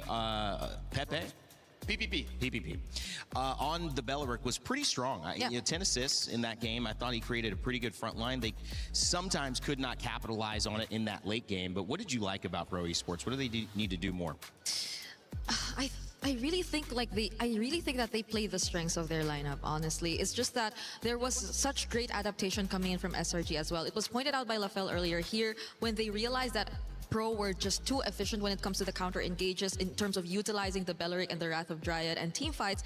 They just decided to split everything up. They decided to play the map, and they decided to take or allow Innocent to take the lead and maybe be a more secondary role for Sekai's. And I think that kind of maybe shocked how Pro Esports had to adjust mid-game. And honestly, I kind of want to ask Moon, because Moon was a professional player. I want to ask, SRG playing this way, basically like a 1-3-1. Sakai's trying to push people away, 3 people trying to protect Innocent. Is this gameplay more difficult or actually easier to do? Because we see Pro Esport, they try to 5v5. But then SRG tried to split the fight. Is it easy to play like SRG? Sebenarnya tak susah. Kalau dorang percaya satu sama lain lah. Kalau dorang percaya satu sama lain, benda ni tak mustahil untuk buat lah. And kita boleh nampak pun Skies dia punya personal skill pun memang one of the top level dekat MPLMY and at the whole international. Dan kalau dorang percaya satu sama lain, benda ni tak mustahil untuk dorang buat lah. Yeah, so I basically asked Moon, like, is it difficult to play like SRG where you split the fight? And he's like, honestly, if you trust each other that well, and when you have such a good jungler like Sakai's, it is most definitely possible. Because if everyone does their job very, very well, then the game plan just falls into place. Yeah, I understand. Because I think it was also... You understand Malay? No, not All the right. Malay. The way that they said what? did that. Because like, huh? But I've been talking about you. I didn't know you understood me. But yeah, it's the way that we entered the game assuming that SRG would just play a very individual approach to this because of their heroes. We were maybe questioning the synergy to a certain extent because you saw it a bit more from Pro Esports end, but in that game, since they were just so reliable individually, then it wasn't as difficult for them to adjust on the fly. What do you think was going on in their head when they saw that 3? Because, you know, coming into MLBB and learning so much from you guys, I immediately said, this is a really good team fighting composition. And so at a certain point, do you think that SRG realized, well, listen, that's what they're going for. They kind of beat us to the punch on that. Why don't we lean into our strengths? We've got the Mozgov. We can kind of go and try to play this individual game. I think they had that backup plan all along because they just let go of the Ling anyway. They let go of the Eudora anyway. So it was also them like willingly playing into this draft, knowing that there will be a fallback, knowing that there could be a way around this. Because I think their first approach failed. It was them trying to be the more proactive ones across the map. They went for the invades, but they got punished. And that's where they probably started to realize that there should be a certain switch up, but they didn't do that up until the mid game. So I think Pro Esports were caught up in the idea that, yeah, we're somehow still taking the lead, but at the same time, they were actually not because SRG was already on the way to doing something that would favor them much more. Zushin in the ban list right now as we get started. Dangerous Grass will be how we play this match, as game 2 is a chance for SRG to go 2-0 against the Cambodian squad of Pro Esports that has certainly proved to be dangerous in the early game. Talking about this matchup, a little bit unique. Liking to play in a way that's not going to be subdued. Yeah. They're going to show up. They're going to make sure that you know that they're present in that game. We saw that in game 1. Yeah. See if their lineup set that up for game 2 in this draft. I really wanna ask Moon though. Do you think it's just really SRG confident that they can counter the Ling? That's why they're not picking it up in first pick? Because I feel like we really want to see Sekai's on the Ling, but at the same time they're not going for it. Actually, he's playing chess with them. Yeah. This is like macam biasa lah dorang buat benda ni kat MPLMY. Tolong tak? No, he's saying like this is something that they even keep doing in MPLMY. Even though it's a strong pick for them, they're like, hey, you pick it up, we'll counter it. Wow. Because it's a bait, right? It's a bait, but also it's kind of like psychological. You're giving your opponents the best heroes possible, and you still beat them. That's especially in a longer series, that could break people very, very fast. Maybe that's why in the grand finals they keep winning 4-0. Maybe they found a way, trying to do it again here at MSC 26. The Fanny ban? Yeah, I think the Fanny ban is very much warranted because especially with all the junglers. I think the Shanshin is good to be banned because he can outplay, out macro. Okay, out macro. Yeah. Dia punya farm pun laju, so dia boleh out rotate the enemy lah. Plus boleh dapat vision. Vision tu lah sebenarnya yang paling mungkin dapat menyusahkan daripada segi makro lah, makro play. Yeah, so Moon basically said like the macro abilities of a Yisun Shin and the fact that he has very fast farm as well as a global vision might disrupt Slangerai Giants. So they opted to ban that out, but now Slangerai Giants picking up the Freya and Pro Esports quickly pick up the Belleric again. Yeah, it was really good. I mean, we saw how impactful that was and the Ling. So going back to what worked, I mean, if I'm Pro Esports, Brigitte, I'm thinking we were close in a couple of moments of turning this around. If we can somehow force them to stay on the back foot and take these team fights or have to take these team fights against our Belleric with our Ling, we might have a chance. Yeah, because they can do a very similar approach to what SRG were doing as well. It's just that maybe Kozen took a bit more time to scale up rather than Innocent. Innocent, again, in that game was, I think the casters mentioned it too, he was a bit too free. They could rely on him on the damage already when they needed it the most. But Kozen, I think it took a bit more time for them. So maybe there could be a certain adjustment in terms of that. Maybe handing him over a much better matchup in lane. But with the Hirara Cho already showing up, I think Kozen either way would already have a very difficult job. So what do we see here? Do we see the Moskov picked up now? They go for they pick up the Ruby. Now that's going to be good because here's the thing. Pro Esports banned out the Cho, but now Yums gets the Cho. And now Pro Esport, Ruby was banned against them, and now they get the Ruby. Moon, my question to you right now with Belric as well as Ruby, there's a lot of crowd control. Do you think Sakai's on this Hirara can go in and out? Do you think Freya can go in and out? Because, I don't know, it looks like Belric and Ruby is countering 3 heroes of SRG. But they still can't do anything actually because Freya got immune, right? When he's using ulti. And Chow also, I think the approach for SRG game right now will be different. Will be more towards laning and objectively. Okay. Also with vision. They will play vision a lot on this game, in this game. So let's see how they play. Yeah, so it looks like Slangway Giants, they want to try to control the map now.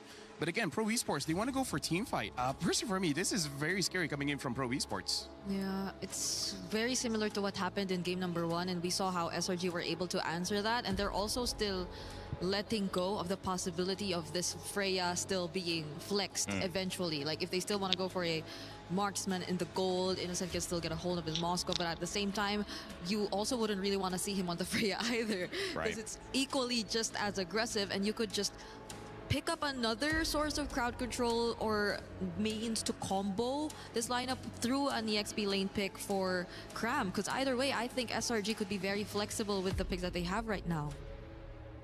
Honestly, interesting that they're banning out the Esmeralda as well. So I think Moon is onto something here. They really want to win the lane. So I feel like Slangway Giants in game number 1, they were playing the mid game as well as a little bit of the late game. I think for this one, they want to have priority from the get-go. They want to make sure the first turtle they're able to get, second turtle they're able to get, and then try to control the map by the first 10 minutes of the game. Well, when you look at what you could do better, if you go back into that room for the 10 minutes between games, that's what you're talking about. I mean, those were the moments of a coach to come in and say, this is what we can improve. You guys did great towards the end once Innocent got going, but if they had countered Innocent a bit more, that could have been trouble, which is why, I mean, I'm focused on what they're going to put Kuzin on, because the Harith didn't quite match up with Innocent, and so they need somebody to kind of go toe-to-toe, maybe pressure him out, make sure he doesn't have such a free game. Oh, Vexana! Moon, what do you think about this Vexana pick? Like, Eudora, okay, but what about Vexana? Vexana, rasanya dorang lebih fokus ke arah untuk bagi sisi untuk crowd control to chain. Yes. So dorang more towards fight. Dorang sebab kan kita boleh nampak dekat first game tadi, dorang susah nak target tau. Player SRG kan. Tapi kali ni kita boleh nampak yang dorang betul-betul ada satu targeting ataupun satu hero yang dorang nak target untuk kalahkan terus dalam team fight itu supaya dorang boleh take advantage lah. Yeah, so basically you're saying Vexana has a lot of burst as well as good control with the ult. So looks like Pro Esport, what Moon is saying, they still want to double down on more crowd control, but this time having Vexana going straight to the back and try to get the instant kill. But now Slangway Giants with the Farsa as well as the Claude. So right now it looks like they want to fight fire with fire. You have burst, we have burst. And he can still play the long lane with the Claude. Wow, look at this. Not looking fun. This is not looking fun. I mean, I don't know about you. I'm having fun with the draft coming in from both teams. Well, if you're playing this lineup right now, then you might not have this much of a good time because you already are seeing so much backline potential from SRG. Man. And you're playing a Vexana with little to no mobility or escape tools as well. If not for that knock-up you could just get from the Eternal Guard. But again, you raised the question on what Kuzan could pick up. We're not sure if the Ruby is going to be his hero, honestly. But Moon, do you think it's Gold Ruby? Or do you think they are still planning to flex it? Okay, never mind. Back to it. Well, in some ways, this is confidence that we did some things right and we needed to swap a little bit. That's where the Ruby comes in off the ban list and the Vexana to try to mix up what is a similar 3 out of 5, Harith, Ling, and Belleric for Pro Esports. But the Farsa, the Cho, the Claude, and the Freya, all new picks here for SRG. I gotta say, this looks like a very fun draft coming in from Slangoy Giants. This is the kind of draft that says, we still want to show our micro, but we just want to end the game fast. Moon, it's been great having you and your thoughts as well. We're going to follow you along your stream. Thank you for joining the desk. Thank you for having me. As Game 2 is about to get underway, SRG trying to make it back to grand finals here for the 3rd time in a row at MSC. The challenge of Pro Esports stands in the way. What can they do? Game 2 as we send it over to Gideon and Trex. Thanks so much. We're already jumping into this next game, and the adjustments have been made by Pro. And I'm not gonna lie, initially when I saw Vexana, I'm pretty sure with the rest of the world, we were all like, wait, what? Why? Why are we going this when the Eudora was already doing some good work trading battle spells? And I think what it comes down to is wave clear. I mean, you can get Cinco de Pepe to come with you every single time to get that concussive blast, but now with Sa on this Vexana, single-handedly, I can clear this waves. Pepe, go where you need to be. That is fair, but you still have to be careful because with something like this, you lack the flicker. Yes, you had to pick up a flicker yourself, but you lack the movement, and that's where I kind of like this Farsa. And you lack some of that big AoE where I would have kind of liked the Eve possibly for Pro. But again, they're the pros here. They're the ones who have to make the decision. You do at least get the stiff arm for Cram. You have the Terrify. You have that ult that can kind of either disengage or engage, so there is potential for Saw here. Yeah, no, there's a lot of potential, in a matter of fact. I was thinking Eve in this same exact light, but I think the big problem is that once you drop down that RWM, you're kind of a sitting duck, and I think here up in the top side, Innocent doing a very good job at winning out this lane and even getting an early regenerate out of Kusen. He's going in to call for some help here, and Belleric is on the way. Oh, Sakai's though wants to try to target down Kuzen. First blood into the hands of Sakai's. And it's just a little too late. Pepe could not get there in time. A great setup coming in from SRG's side, but now it looks like with that top side winning the way that it is, it's got to be a bit of a trade, right? Strong side bot with this Freya. This Ruby is going to try their best to try and slow Cram down as much and more ideally sandbag him. Coily gets knocked up. Coily's been doing amazing on this Ling last game. Even when he died, he was making some great plays, always at least trading off. Able to secure the first 3 turtles, all 3 turtles, into the hands of Pro Esports. This time, Pro, though, definitely taking a slightly slower pace. They want to look for the engage, but look at SRG in this bush. Yeah. Oh, nice, I'm offended. A lot of damage comes in. Cram has to try to run away. But the vended airstrike comes down, instantly targeted by Coily. Coily able to finish Pro's away to safety. But Yooms is there. Punish? No. Yooms not going to punish.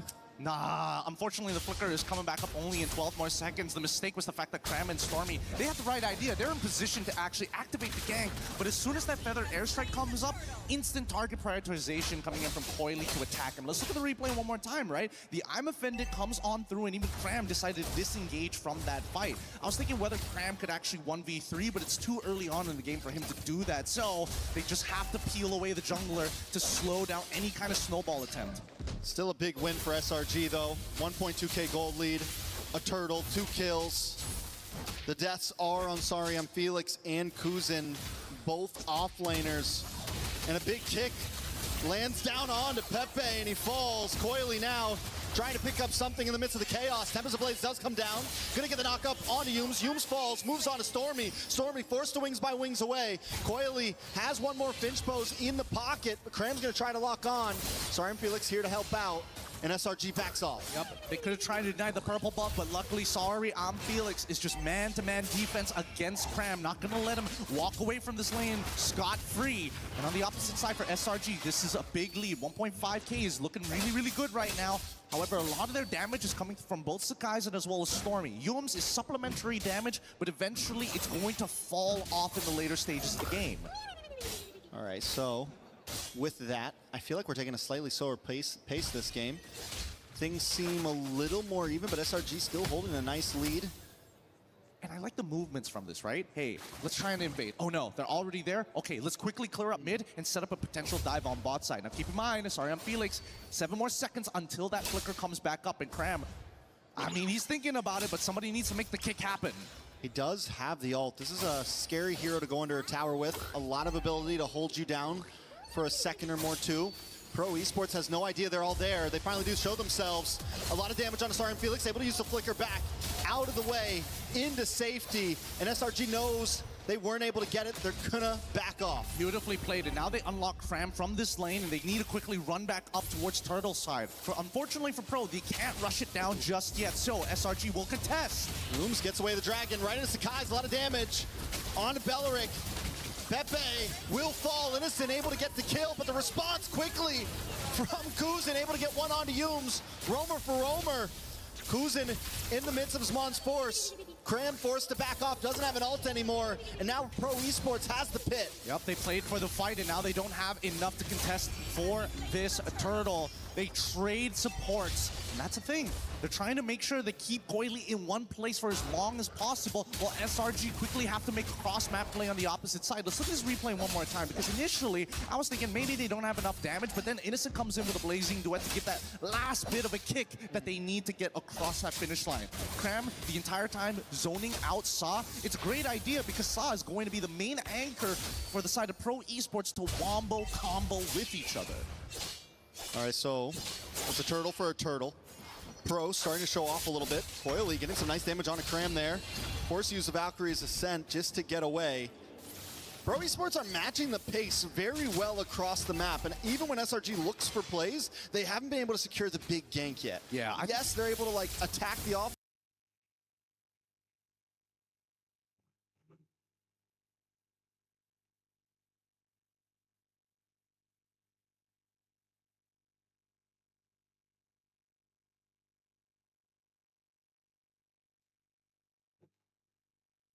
But nobody's gone down to those advances just yet. See, that's the thing. I think that Pro actually decided to adapt it. They realized that a lot of the punishment was targeted towards Coily's side, a lot of the invasions as well, and even down here by bot side, right? They're trying to keep him in visible areas across the map. They're not letting him take control on the opposite ends, and I think they've been doing this since game number 1 for the side of SRG. Pro on the other side, hey, if they're focusing on our Ling for this long, you know what? We're going to play for our Harith, right? Look at the reinforcements controlling this top side. Wait, a kick! A lot of damage. Saw goes down, but a lot of ults used as well from SRG.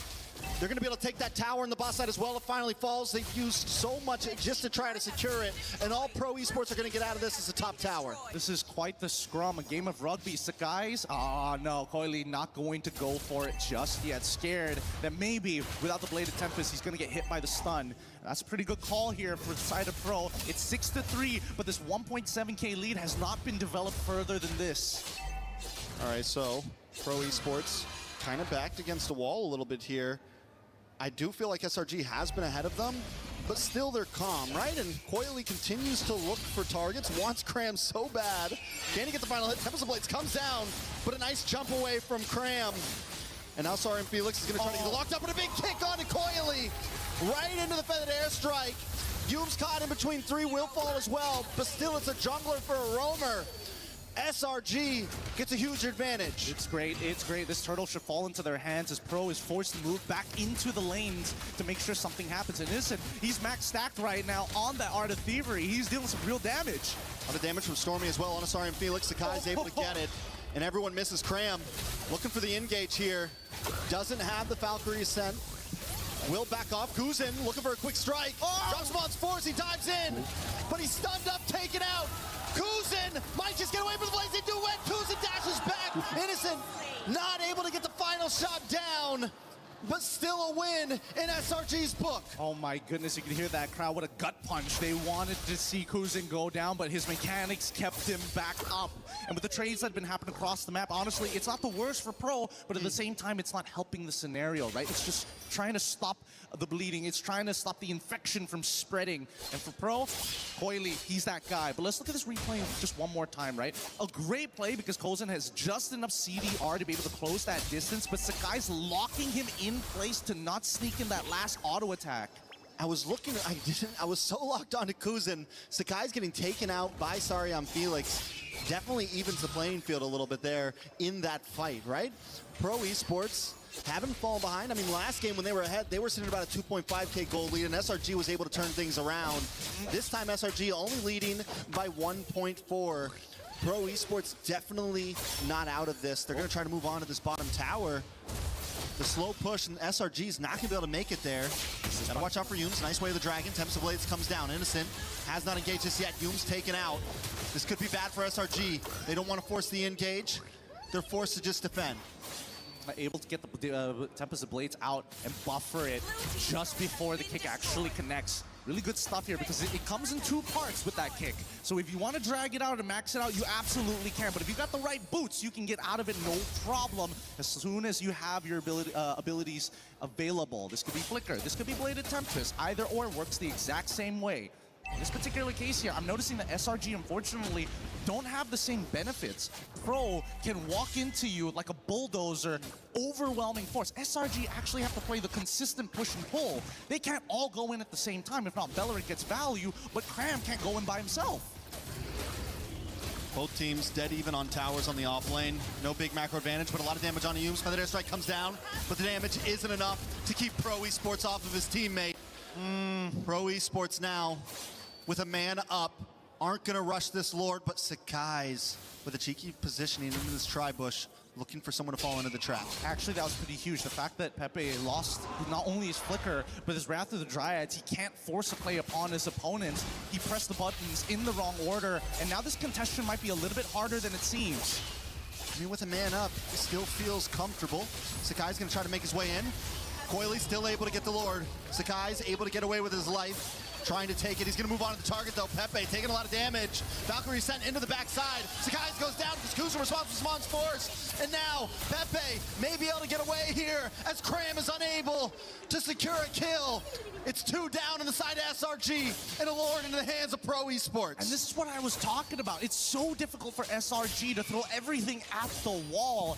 Somebody might be out of position. Somebody is a little too far, and they need to be in literally the perfect triangulated area to catch everybody. Because look at the tri-brush here. Instantly when you see that Cram decides, I'm going to change my targets over to Saw's side, the rest of Pro immediately collapse around him. And most importantly, Sariam Felix is buying the perfect amount of time for everybody to either battle spell out of there or create some distance. Feathered Airstrike does come down in defense, but a lot of damage on Yumes. Yumes just hasn't been able to hang out long in these fights. The damage just a little too much from Pro Esports. Are they going to move for this? Oh, Sariam Felix comes in. Purple buff is secured by Sakai still, but a close call on the side of SRG. If they potentially dive this, and Sariam Felix, he might just initiate. He's looking for these T2, but he's definitely not going to get that tower. The damage, Feathered Airstrike comes down. Sariam Felix forces it back off. Tower does not go down like you said. But Pro Esports are relentless. They're going to wait for the next wave and take it down. Yeah, this Ruby pick, especially with the wave, ridiculous side. A little bit of a 1v1 here. Innocent, not on the Moskov this time, won't be safe. Coily, though, able to binge pose and escape. A beautiful steal for Pro Esports. Really good stuff there. Innocent, unfortunately, just needed to kite backwards towards where Sakai was going to be. He was really trying to sell that he was by himself, and unfortunately that costed him his life. And again, this is a much better position from Pro. Game number 1, they had the early game. Game number 2, now they have the mid to late down on lock. Coily's starting to feel himself a little bit. Oh, I'm offended from Sariam Felix, and Sakai's is taken out. Pro Esports back off immediately. They're playing it cleanly too. They don't overextend. We got our target and we leave. He pulled off the Michael Jai White. He was like, he's not given the signal that he's going to engage. It just looks like his hand is floating there, and the next thing you know, he's caught 2. Uh-oh, Feathered Airstrike comes down. Just trying to defend at this point, but every time the Feathered Airstrike comes out, Coily's there. He really wants him to use it. He wants it bad, and right now, I think that SRG, they have to recognize that they can't fight traditionally against Pro. It really comes down to the forced mistakes, but now that they're taking too much structural damage, I don't know how much control they can actually have. Looking at the items, finally, 3 down for Stormy. He's a real threat in the damage department, but he can never use his Feathered Airstrike first, because as soon as he does, Coily's right on top of him. Oh, what a beautiful I'm offended there. Right. And Kuzin was so ready for it. The comms right now are on point. It's so good But the worst part is that it's unpredictable. You don't know when he's going to flicker I'm offended at this point. He's not giving the traditional signals most EXP laners usually give. Okay. Nice kick. On to Pepe, but Coily in the backside once again forces Stormy away. Pepe's unfazed. Coily just one by one. Anyone can come catch these hands at this point. Yeah, they're throwing it up. They have to play the D. And so far, it's a lot more difficult to play the cross map without the Moskov. Seal out, and yeah, Cram, they have to contest this. Gonna look for it in. Kuzin gets the Lord. Blazing duet to the backside by Innocent. Takes out Saw. Sorry, I'm Felix looking for a target. As Tempest Blaze lands to the backside. The dash through. Cram falls. And now Coily gets kicked, but it's still not enough to stop him. Stormy drops. Yooms might just be the next on the chopping block, but Pro doesn't care. They're coming down the mid lane. And if there's one thing that I've learned about the Cambodians, don't mess with their assassin plays, especially when it comes down to Ling, because they are nasty with it as they're looking to open up the inhibitor with a Lord empowered wave just after. Yeah. Oh, that's gonna be it. Ladies and gentlemen, Pro Esports tied the score. What a prediction with the I'm offended. Holy cow, we got a real game on our hands, 1-1, as both sides refuse to back down. I mean, SRG, they can't be sad about that. The same can be said about Pro. The outplays were really good this time. I'll tell you what, we're not sad about it at all. Absolutely not. This is entertainment right here. It's a 1-1. Yesterday, we had to watch all sweeps. Today, in the group of death, every team is fighting for their life. I cannot believe that we've already got such great quality games within the first 2 days. Yesterday it was about clean macro. Now it's about how dirty you can get. How good is your infighting? These neutral objectives though, I gotta tell you, Trex, half the time I'm making a prediction in my head. Are they fighting or are they taking the neutral? I've gotten wrong every single time. You never know. They're It's always 1-1. fighting, and they're always SRG taking the neutral. It's all part of the plan, won the first remember? match Yeah, and that's Pro all won part of the second. plan. You're right. I need to open my mind up a little second bit match. more. Third eye, man. second match It's just not there ended. yet. It's too early here at MSC to open up that third eye, but based on what we've seen so far, Pro, they've adapted so well, having a lot more wave control with not only just this Vexana, but making sure that Sorry I'm Felix is a great answer. No Esmeralda, no problem. You're playing Freya, all I gotta do is sustain, and there's literally nothing you can do. I'm gonna lock you Ruby's down for engage was ages. crazy. And honestly, Every we were single worried a one little of bit them about was so Saul, unexpected. and I feel like even though it wasn't a star of the team, it still worked well against Cram and against these big advancers. Well, with these big advances, let's throw it back over to our desk to break it down. And Do you Ling agree was with us? Was it all keeping this them one alive. pick, or could there be more as we throw it back to the desk? Thank you, Gideon and Trex. Well, Yep, I Ling can was agree with just one thing. The fans boom on are the hyped. dress. France is finally alive here at MSC as we got one of our first set going 3 games. And of course, it's in the group of death. Welcome back to the desk. My name's Rain Day. I'm joined by Brigida and LaFell here to break down the action. And that was what we would call action. What a comeback. But if you were watching and you were watching closely, Brigida, I wouldn't be surprised. Pro Esports, it felt like it was coming, and it came in game 2. Yeah, they still felt like they barely wanted to change anything about their draft even in game number 1. They didn't really have to switch up much. It was just them trying to polish it a bit more and adjust their XP lane. Like Yeah. their gold lane stayed the same. Their XP lane, I think that's what made one of the huge differences here in this game, simply because it was also one of the heroes that they used to dictate the pace and set up a lot of times throughout that game. There was that one highlight. From Sorry I'm Felix. You have to give it to him to actually close it out almost from that point onwards. Speaking of Sorry I'm Felix, we actually had a chance to catch up with him for a pre-match interview. Let's hear a little bit about his mentality heading into this matchup against SRG. Hey everyone, it's Eterna here with Sorry I'm Felix. Hello. Welcome, Sorry I'm Felix. I think the Sorry, I'm Felix. mic is good now. So, first of all, we gotta ask, why are you sorry that you're Felix? Sorry, I'm Felix. Can you hear me?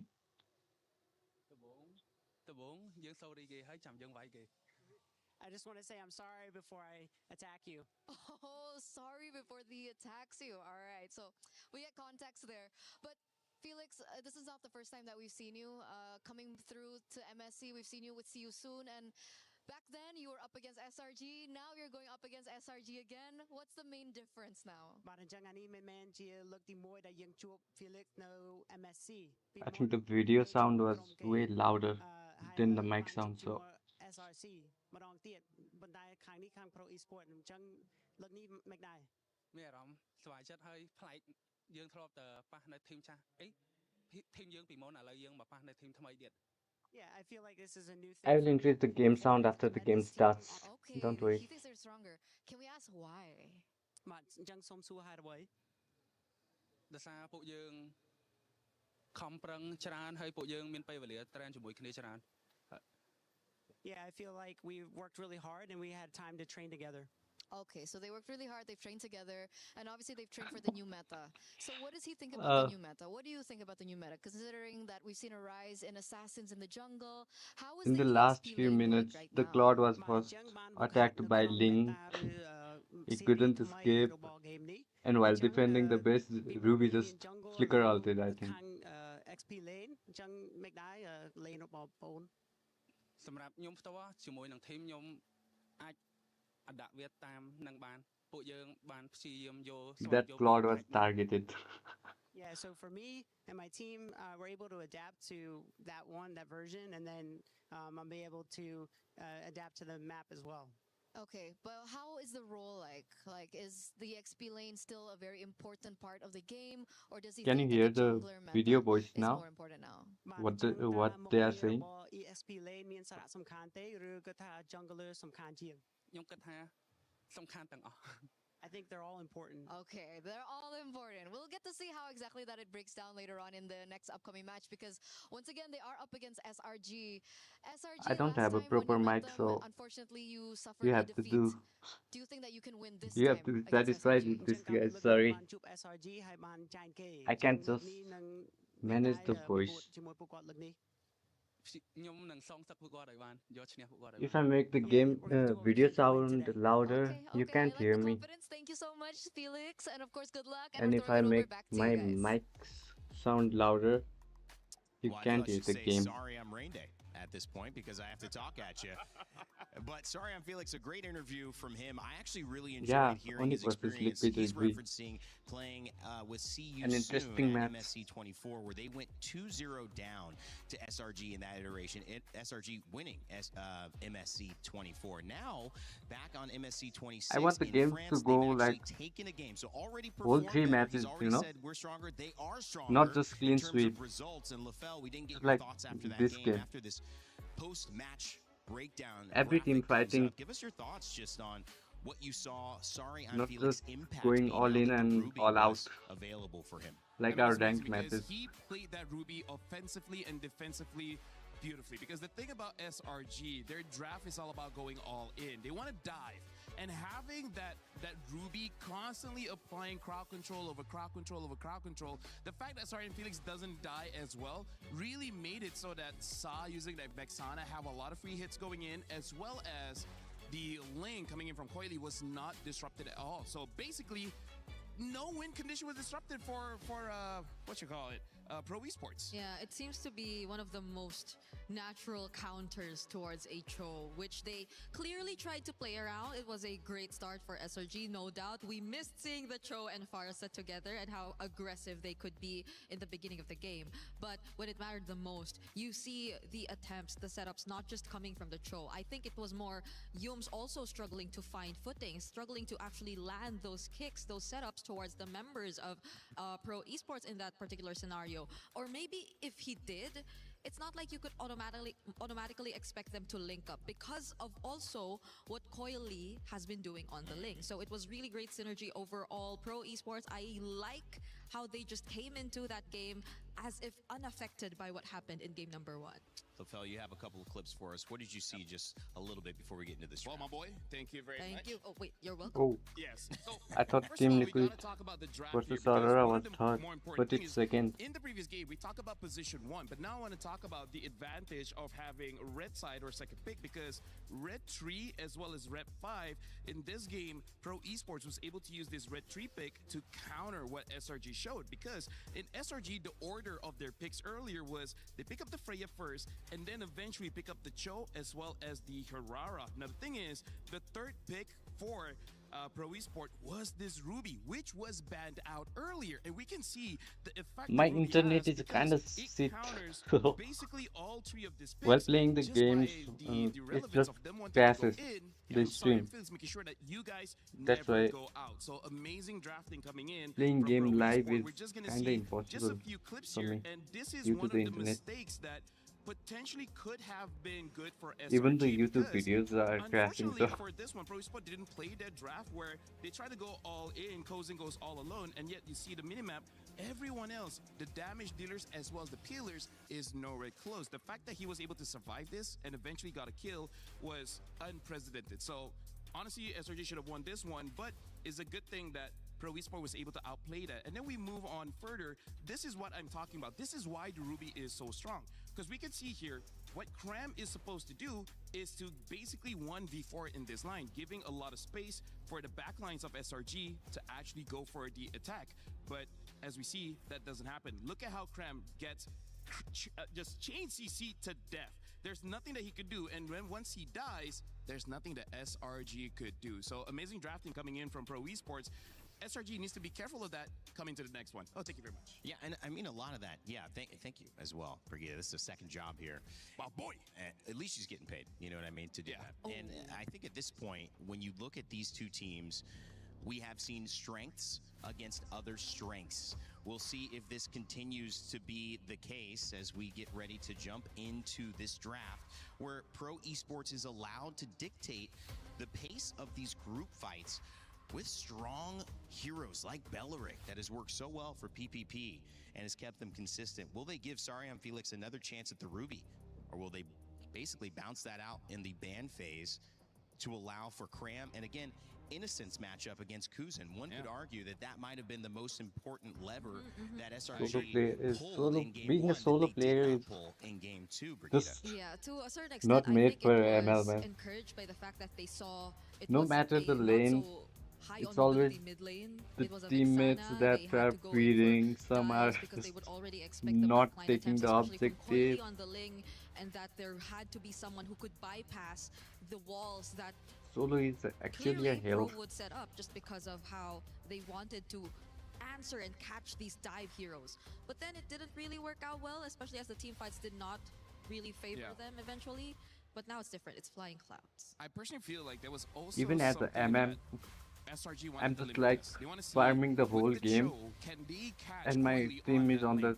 And other he showed lanes that just feeding, because that's not gonna happen. So I feel like and if I can't SRG, carry the they have game two in the options. lane. Either ban out the Ling or allow It's them to same pick the Ling, same but this story time for pick out every the lane. Moskov as well, because that seems the more reliable choice against the Ling. Yeah, I think they could have attempted to try if the Cho could just catch the Ling. But also, you know, like, it's not just the Ling. You have to also worry about the Ruby. You're being countered just in the same way. So you couldn't really do the job that you wanted to execute. But now we're seeing exact same sides. 3 games in a row. It's going to be SRG on blue and Pro Esports on red. But the difference... Which is weird, because the color of the shirts are... Yeah, it's the opposite. It's the weird. opposite. Hey, that's us, Brick. Oh, yeah. I'm wearing red, you're wearing blue.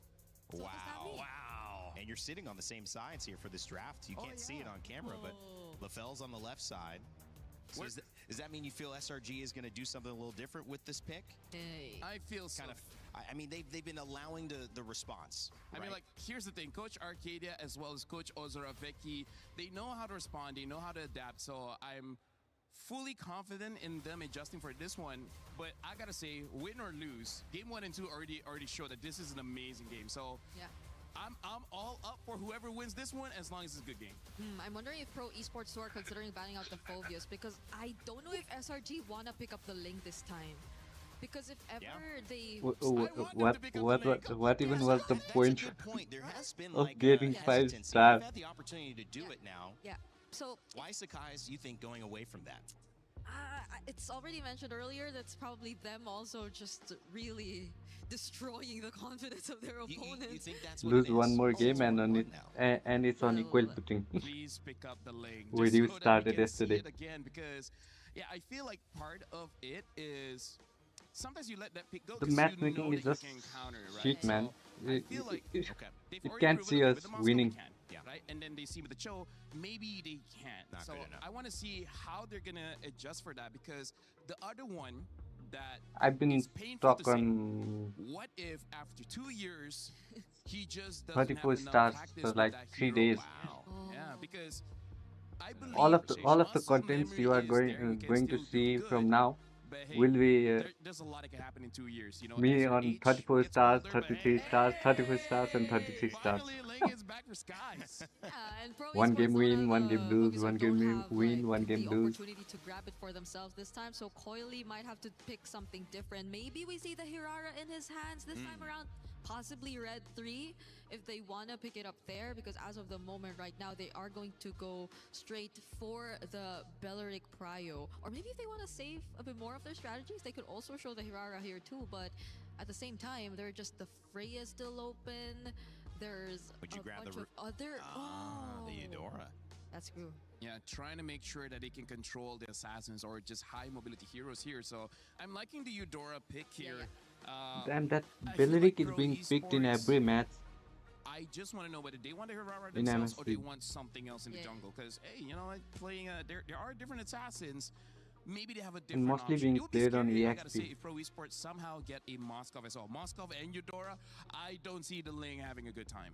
Yep, probably two of the most Belleric is gonna be annoying meta, heroes to go I up think, against. I'm in wondering ranked now games if too. SRG, do they want to stick with something similar to what they did in game number 1-2? The Valentina is still there. If they just want to further limit the options here for Pro Esports, or if they just want to pair it with strong mid duos again, similar to what we saw in game number 2. Yep, his Because passive there goes the Valentina, as we've is mentioned. annoying. So they are gonna pick that up. The taunt he can give is annoying, and plus the ultimate.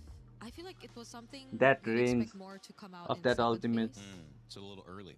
Like, you don't expect the Badang That's to get banned. annoying too. You're expecting maybe the Raiders get banned, maybe the Esmeralda, because right now, looks like SRG want to run it back for I game mean, number 1, except this time that hero is changing the an Hirara hill into for the Ling. marksman But that who does mean relies that Cram heavily has to on be some basic kind of attacks. frontliner. He has to be the bait, and then Valentina as well as Badang, used by Stormy as well as Humes, is supposed to be the backup.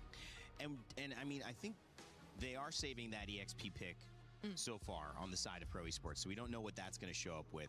But when so far Cram having a good game, and then that kind of setup, sorry, on Felix being on the backside. Now when he had a great game with the Harar getting picked up for the jungle, Sariam Felix was able to control tempo with the Ruby, and that really helped. So maybe that Cram matchup is really important for Sariam Felix. Honestly, even in the interview, Eterna asked whether the EXP lane is still very much important now. It definitely is, and I feel like for both Hirara as well as Ling, they would prefer if their EXP is winning the With match. right Both items, junglers like to Belleric doesn't even have to lift, use his skills. They don't want to clear their own jungle. They You also can want to just clear the stand opponent's there jungle. and kill if a your marksman EXP is winning, attacking him. bonus if your mid duo is winning as well.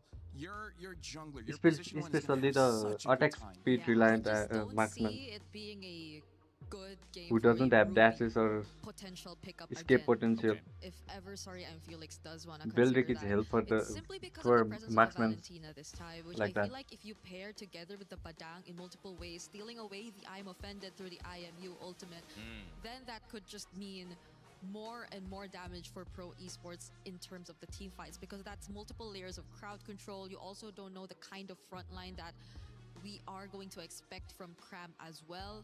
So they would just probably enhance their team fight capabilities if ever they go for the Ruby route all over again. But again, there are a couple more options out there, and considering that there's a XP lane matchup you just really want to guarantee favoring your side, then there's a chance we also see it considered in last for Pro Esports in this draft. Do you let the Freya go through? That's a good question. Yeah. Here's the thing. I feel like Freya could do it if they're looking at Pro Esports' fourth pick, does not have a lot of crowd control because Freya's tankiness comes from lifesteal, right? And then your picks like the Arenas just by healing very, very fast. So I feel like the Freya, as long as there's not much crowd control so she can keep basic attack to death, then I think they're like, you know what, we can go for Freya again. If the fourth pick, whatever it is, has 0 crowd control, then yeah, maybe Freya. If not, maybe something like a Terizla would be a better option just to be a tanky frontline. Okay. Moskov banned. Yeah. So we won't see that. And we also don't know if like SRG are considering. Wait, honestly, another pick. One of Cram's favorite is the Lapu. Yeah. I feel like it is going to be good enough still. And there's a potential for a pick like a Sora where I can see how they're going to play is someone goes in, please kill Eudora fast. Once Eudora's out of the picture, it's a bit safer for the Link to come in. So they have 2 options. Either have a tank to absorb all the damage or kill the Eudora so fast that the Link can just clean up. Yeah, and we also don't know if SRG... Someone loves you, Brigida, but that's every day, bro. It's Brigado. It was Brigado. Brigado? That's probably not me. I'm just kidding. Games on the Harith. Yes, thank you very much. But going back, it's going to be another Harith for Kozen, and we don't know if, again, SRG might want to consider a double fighter setup as well, since the Freya is still open, as you've mentioned. So there's a possibility they go for that in gold, and then another hero in EXP if they just want to play around the Ling for Cram, and that just makes them a lot more team fight heavy as well. That's just gonna help them execute much more of the maybe creative angles that we were talking about earlier. They banned Brody. A lot of the other marksmen are also still available nonetheless if they want to consider that, but I'm really considering a Freya potential here. Okay. Innocent had a great game 1. Set the tone. Oh. Yu Zhang. Yu Zhang coming in to EXP Oh, as well. clean. Okay, I'm gonna Damn. go very fast for this one. This means Pro Esport, if they pick up a tank in the EXP, they will lose. Yu Zhang's great in lane. We are seeing some underrated heroes in MSC. Anything in the river, he will be Some new able to picks. dive in, stop them. The anti-CC that Yu Zhang has helps him a lot. And Clint, if he gets going, the burst is going to be so high. There's a chance that Hirara won't be able to get into the iframes and just die instantly. Isn't this also just like one of the best ways to deal with a Eudora? You just fly around the Eudora and you don't care about the threat of getting stunned as long as you're still in your dragon form. So Trying to stun me when I'm... Yeah. Although, honestly, that should have higher effect because Yu Zhang's high in the sky, so lightning should be more effective. But True. You're actually closer. Yeah. Right? There's the Freya. Okay. So I think they got to answer so much here. Laning-wise, Clint into the Harith and then the Yu Zhang into the back lines. But I gotta say, Rain, this is a draft that's hard for me to call because the win condition is not like rock, paper, scissors. This is very like you need a lot of context about what happens in the game. So it's going to be difficult for me to call this one. Yeah, so probably one of those down to execution type of scenarios. Let's see how team performs. It might be the way to go as we head into game number 3. Well, as it should be, with 2 teams fighting to But Freya advance is here. One to go elimination basically side, prioritized one to keep their teams every match. alive with a chance to advance with one more win. If Let's she's see not what happens banned. here as we go to game She's either 3 banned or picked. of our first series of Group B.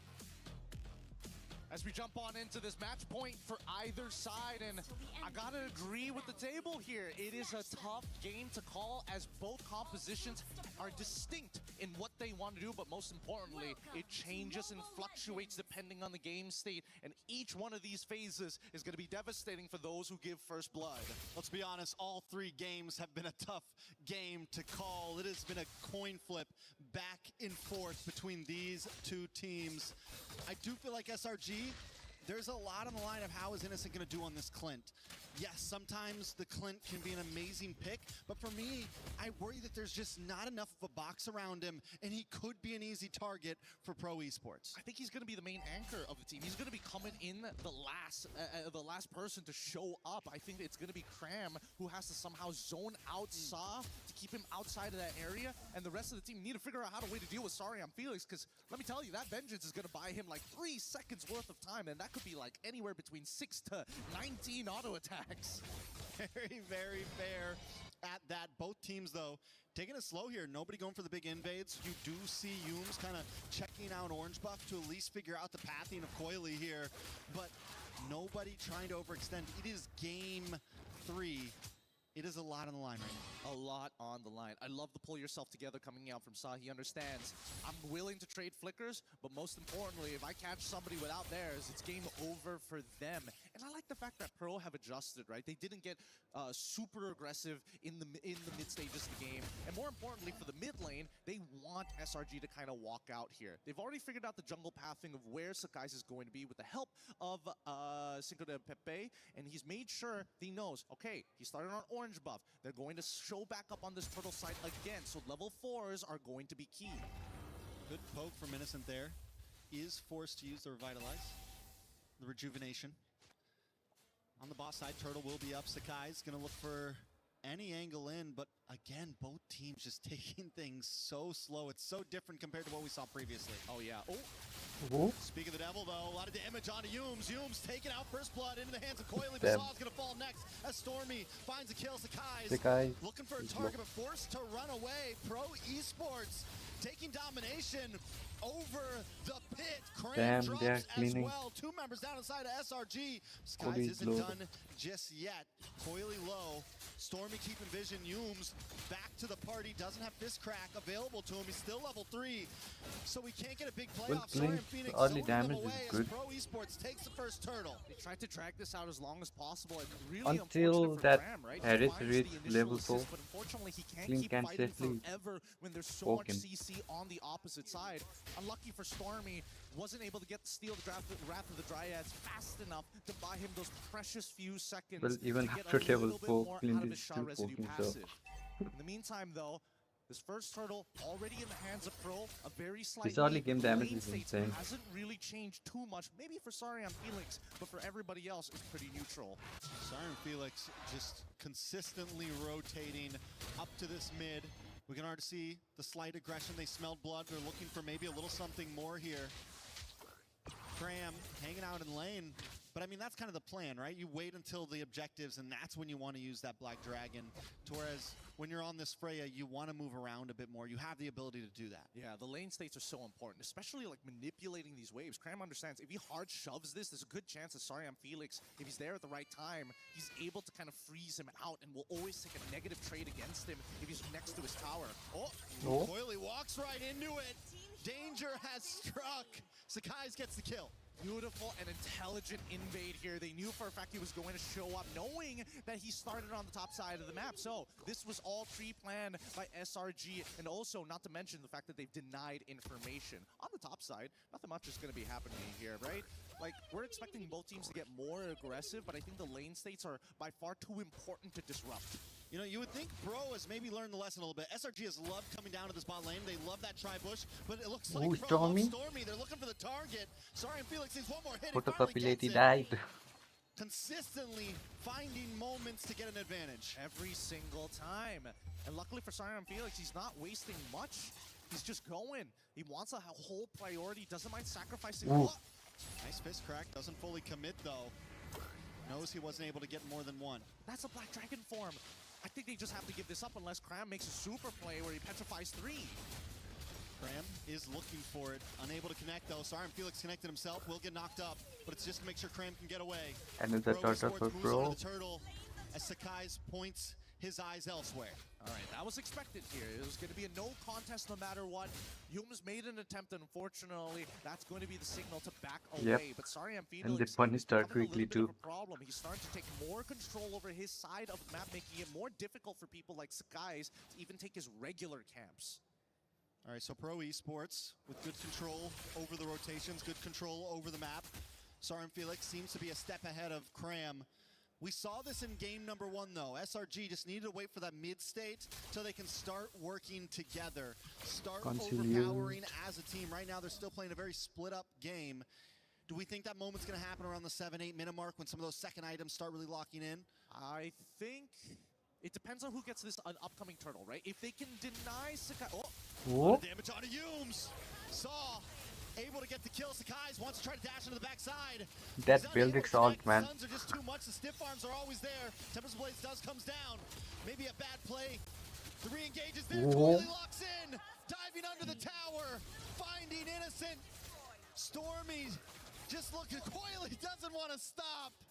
No, they're so good at extending their leads, but it's still going to be flying clouds, right? They will be able to get back into their base, into the fountain, and immediately start heading back to where they need to be. They can respond fast, and Pro recognizes this, right? Luckily, we're seeing how fast with the hand cams, how quick these people are playing. But let's look at this one more time, because again, it's really coming down to how hard can we punish Yums. We take away the trigger man, and the rest of the weapon just doesn't fire anymore.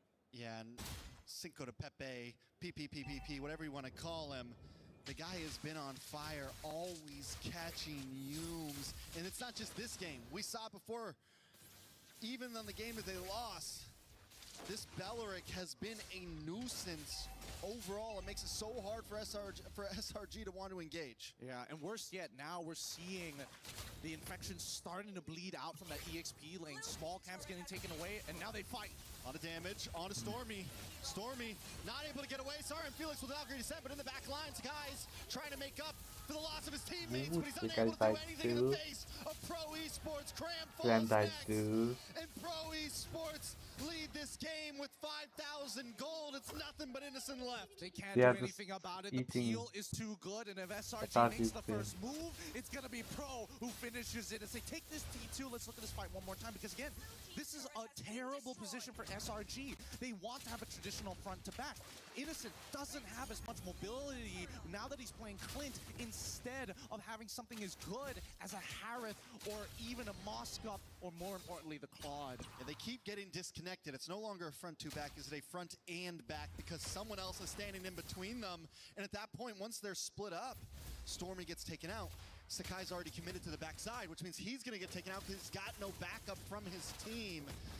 SRG is getting intersected every time. It's starting to look like a bit of bullying, right? You know, he's coming in and stealing the meat from your sandwich, leaving you with only 2 pieces of bread and nothing good in the middle. It's difficult, but it's not impossible. We need to start seeing the third item start to come on through. Unfortunately for Cram, not even the second item has been completed, so he hasn't been able to sustain as hard as he wants to. And there, the Wrath of the Dryads is out. This might be the signal. SRG is going to force it, though. I don't think they can force it right now. No, the IMU got wasted, took the Xammen Force, did not get the Wrath of the Dryads there. They're just going to have to let this happen. Sakai's at least on top side looking for some play on the map. They haven't taken a single tower yet. So not only is it a huge gold lead, it is a huge map lead for Pro Esports. Sorry, I'm Felix, 2-0-3. The man has been a monster on this Freya. It really has. And the worst part is that they have no real... Oh! Big stun, a lot of damage on a Stormy. He Cram takes it as well. Coily, untouched, unfazed. Another tower should drop here. Pro Esports relentless. This is disgusting. Like, Sa can do this forever. This is such an impressive play style. 80 seconds to 103. That's a 23-second difference just because he has pull yourself together. And Sa's going to do it again. He's going to keep repeating this process, targeting Stormy to make sure that they don't have any form of counter engage, because Yums is the only one who's allowed to walk forward. So do we think we're regretting the Ling pick up front? Maybe should they have gone for something else? I feel like at this point, the Harar or the Ling, it's an even trade no matter what. No matter what, you get one of them. Maybe you can start prioing something else. Or is Pro Esports just outplaying in a general sense? I think it's outplay, and I think I wish they were thinking, I wish we had Lapu, but here we go. Guys, looking for a way into the backside. Coily still able to get it once again. Sakai's looking for the steal. At least they don't lose any members. They still have a holy defense in the mid and the bot. This could be defendable still against Pro Esports. That was a difficult contest here, especially for Sakai's. Despite the Bladed Tempest, right now he is 2 levels down to Hirara and has plenty of base damage just to kind of go above and beyond the retribution numbers that we're seeing so far. And now that SRG backed all the way into the corner, we're seeing a repeat of game number 1, but this time for Pro. Holy shield. Skies continues to play the off lanes while his team defends. The holy defense will be in the mid side for when this Lord comes. Meaning Pro Esports may not be able to get a full push in.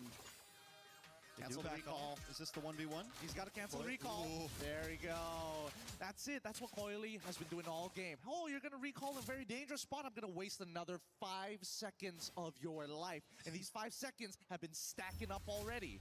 Steel play on the top side. Cinco to Pepe, looking for a target. Cram forced to back off. Okay. Wrath the Dryad has not come out just yet. He's holding on to it. He finally pops it. A lot of damage on Ayums. Dive into the backside. Kuzin gets the kill. Sakai's into the backside as well. Tempest of Blades comes down. Unable to find any targets. Yes, we survived with 1 HP. Gets it. With barely a Only survived with 1 HP too. drop on the side of SRG, but they do defend their inhibitors. Hello, Isra. It's down to 1 HP. That makes the difference in Pro. Unfortunately, it was a good play. At SRG, they had the answer, but they didn't have the economic lead to make it work. Honestly, though, the fact that they lost no inhibitors is still huge. I might rather want to lose 2 of my team members than lose that off lane. Lord is going to be up soon. Macro is going to be important. Where we are at in this game right now. We are at quite a difficult moment for SRG because now, at the very least, they're willing to If throw Pro bodies for doesn't these make any inhibitors. mistakes, They don't want to be I think put it in a will force end to save early. scenario, but at the same time, they clearly don't have enough numbers to finish off the correct targets. I think the only person they can really jump on is Sa. Kozen, he's vulnerable for the next 30 seconds, but by the time the Lord actually spawns, he's going to get the Purify up again. It's Pro Esports. I think at this point they just continue to take it slow.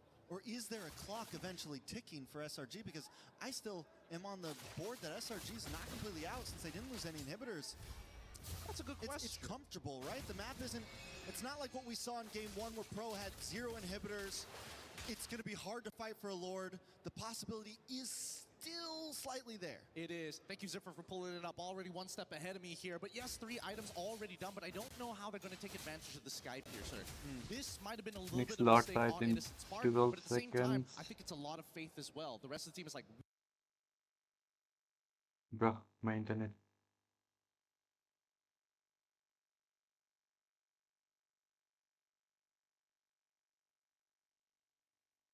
you would put them at 1 HP. If you had Sky Please Piercer don't just a little bit fake. earlier and you could auto-attack them, that would have been a 2-for-2 trade. So at this stage, my hands are up here. I'm praying that SRG can find that angle, but it's a very clean position. Nobody checked the bush on the side of Pro Esports. He's going to come into the backside. Conceal play. Can he target down? Bro.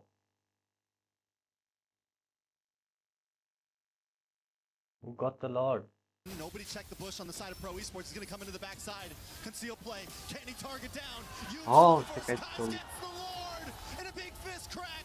But Pro Esports hasn't fallen just yet. Saw drop. Bro.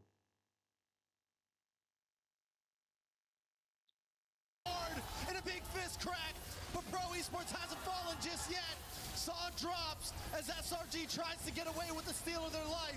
The steal of this game. Coily low. Stormy shuts him down. SRG have flipped the table. And they've done it. They've done it. I thought they were going to play for the fight, but unfortunately, Yum said, no, we are going to go straight for Coily. They lock him down. The iframes are good, but it's not over just yet. Tries to do something, unable to do it. Kuzin. Koizen? I don't know. Kozen slapped him. Just a big Damn, my backhand knee. to Stormy saying, no. This is not over just yet. We're dominating this game, and we're going to try Stop and run away with working it. at most critical fights. SRG just one play. One play. We were talking about it. It wins the clock ticking. They didn't need a clock. They just needed Yums in a beautiful position, coming in from the backside. Sakai's finally able to get a neutral objective under his belt in game number 3. And now they are knocking on the door of Pro Esports. I can't believe both Cram and Yums technically survived that. They used everything to try and disrupt Coily from actually taking away this Lord. And SRG knew that if this next Lord falls into Pro Esports' hands, there's a pretty good chance this game ends in the next 4 minutes. But now they've bought themselves some time. The investment has been worth it, and we are getting to the end game. Now that we're at 44K to 47, despite a 2.5K lead for Pro, Sakai's alongside with Innocent have completed all of their core items. Man, they didn't check that. Sports definitely not out of this. The push and pull was good from SRG, but Pro said, I got one better. Really unfortunate for Sakai's. He was willing to die to trade off. Let's look at the replay one more time, because this did not work out the way that Pro wanted to. And all of a sudden, with the counter engage coming in from not only Yomes, but forcing Pepe to drop down that Wrath of the Dryads really turned the fight in SRG's favor. But here's the problem. After everybody continuously fought for this long, the big play came down to when Sakai's ended up going down after Bellerin caught him with the taunt before he goes. Then, how do you deal with a Freya? You can't deal with that fully scaled up Freya, man. Man, I think the whole crowd right now is on the edge of their seats. Next We are on load the in edge 10 of our seats. seconds. Everybody's praying.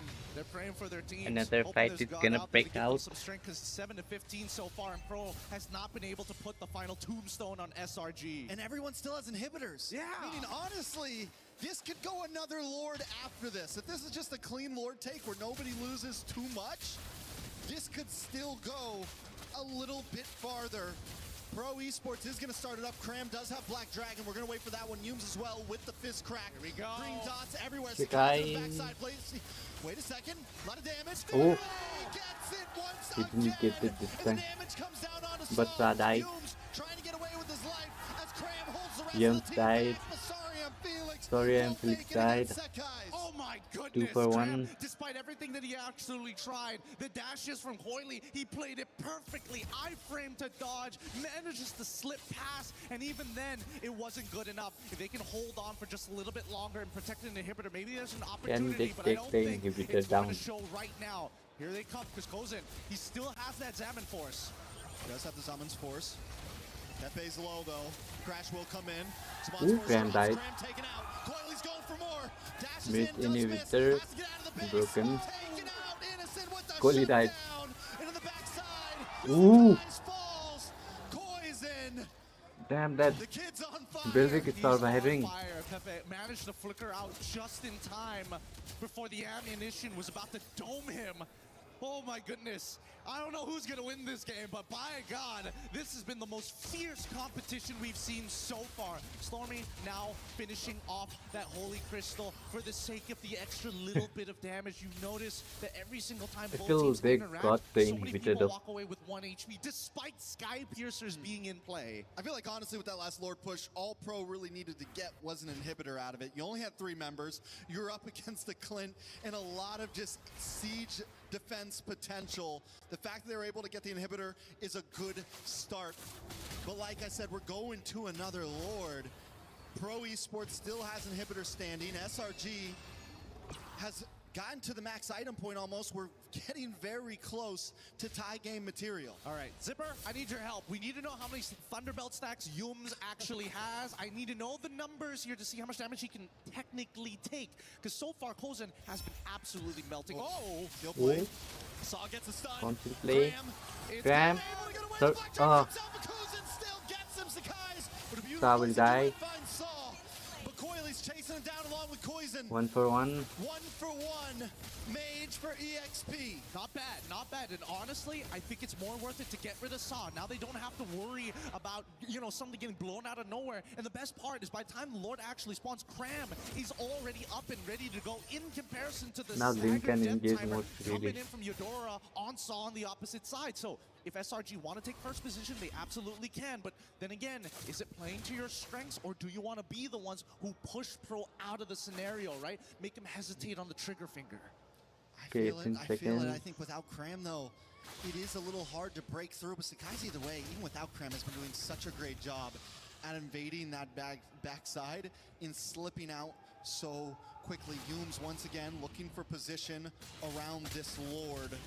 As Pro Esports play the map, are we going to see Yumes look for that back push again, and will Pro Esports check it? Oh, I don't know. He doesn't seem to be taking that space just yet. There's no reason to. And I think from Pro's side, they've kind of set a neutral state. Top side is going to eventually turn into a slow push. Same goes for that bottom side as well. With that extra minion here, SRG need to be the ones who reveal themselves first. But if they do, that means Pro is going to start blitzing the Lord. It's a game of cat and mouse. It's about information. It's just corporate espionage at this point. Corporate espionage, I like it. We did see Coily We whittle down to can that top start side the and get the Lord. push back. SRG are going to look for the engage. Krim hasn't used the Black Dragon just yet. Yoom's there as well. Has an immortality. Can take a lot of shots. Can take the big push. Sekai's looks for They're an taking angle. some decent damage. Pro Esports bring the Lord down to 10%. Sakai's hasn't made the engage just yet. He finally Ooh. comes in, but Coily still gets it. Soren Felix backs off. Pro Esports got what they wanted. They're not going to force a fight. No, they're not going to go any further than this. This No one was a lost the dangerous members. position to be in, but And now Pro we got see the that Lord. Link is pushing into the way Stormy will respond just in time. But this is where it gets really difficult because now we're talking about a Lord that also gives you damage reduction. Pro Esports just need to gather the troops and get ready to try and press their advantage into it, which is great for Innocent. But the question is whether or not that damage reduction is going to be more than the true damage Innocent can pump out. It's a lot of damage from Innocent, I will be honest. Pro Esports are going to take this bottom lane, though. It's going to be a double push from both sides. Sakai's cleared the top. Going to be a little bit helpful, but he's got to get back to the base quickly. Oh, Innocent, he's running out of ult charges Bot here. needs to get down. Oh! Oh, Damage onto the bot. A lot of damage onto Kram. Kram. Kram maybe Still able to get away surviving. from this. Black Dragon comes out looking for the re-engage. Masari and Felix still stops him. Sakai's going up against Kuzin, but Kuzin always seems to win out. Lord finally does get taken out, but Innocent is collecting heads right now. Headshot after headshot. Ooh, Nobody can get ooh. away with the re-engage. Damn! He's done. The shot finally comes in, and Kuzin's got the dogs forced back.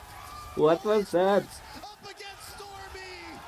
That'll be it against the odds, against the favorites. Well, that outplay. Pro Esports still looking for that last Canyon minion. They will take game number 3.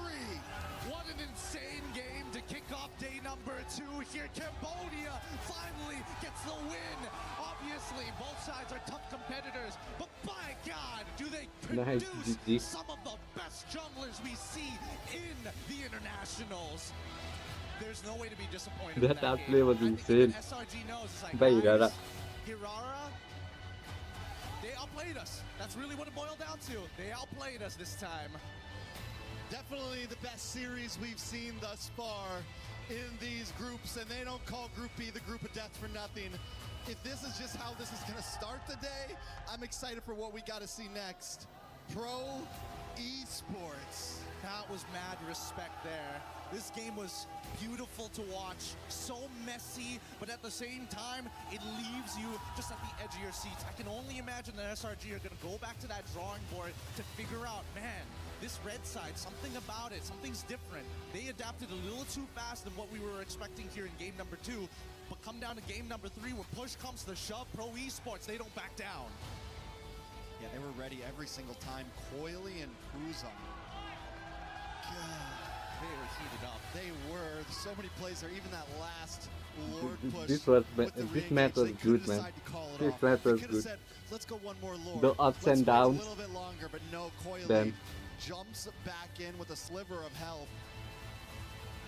Amazing gameplay, amazing micro, and honestly good macro as well from the team. From both sides, really. I mean, even SRG understood with 2 slow pushing waves, that Lord is going to get blitzed down faster, and then they have to worry about the inhibitors, all the outplay. Look at that outplay, though. Beautiful stuff here, right? This is where it happens. They miss the timing. The item swap It was comes so through. beautiful. iframe, and dash, dead. So good. And it buys enough time for Kuzan to get that Zamon's Force, re-engage, make sure that in the end, they will go down. I love it. Well, that They are so good. Irara was the turning point of the match. This a matchup. Of course, Milosh, please take it away.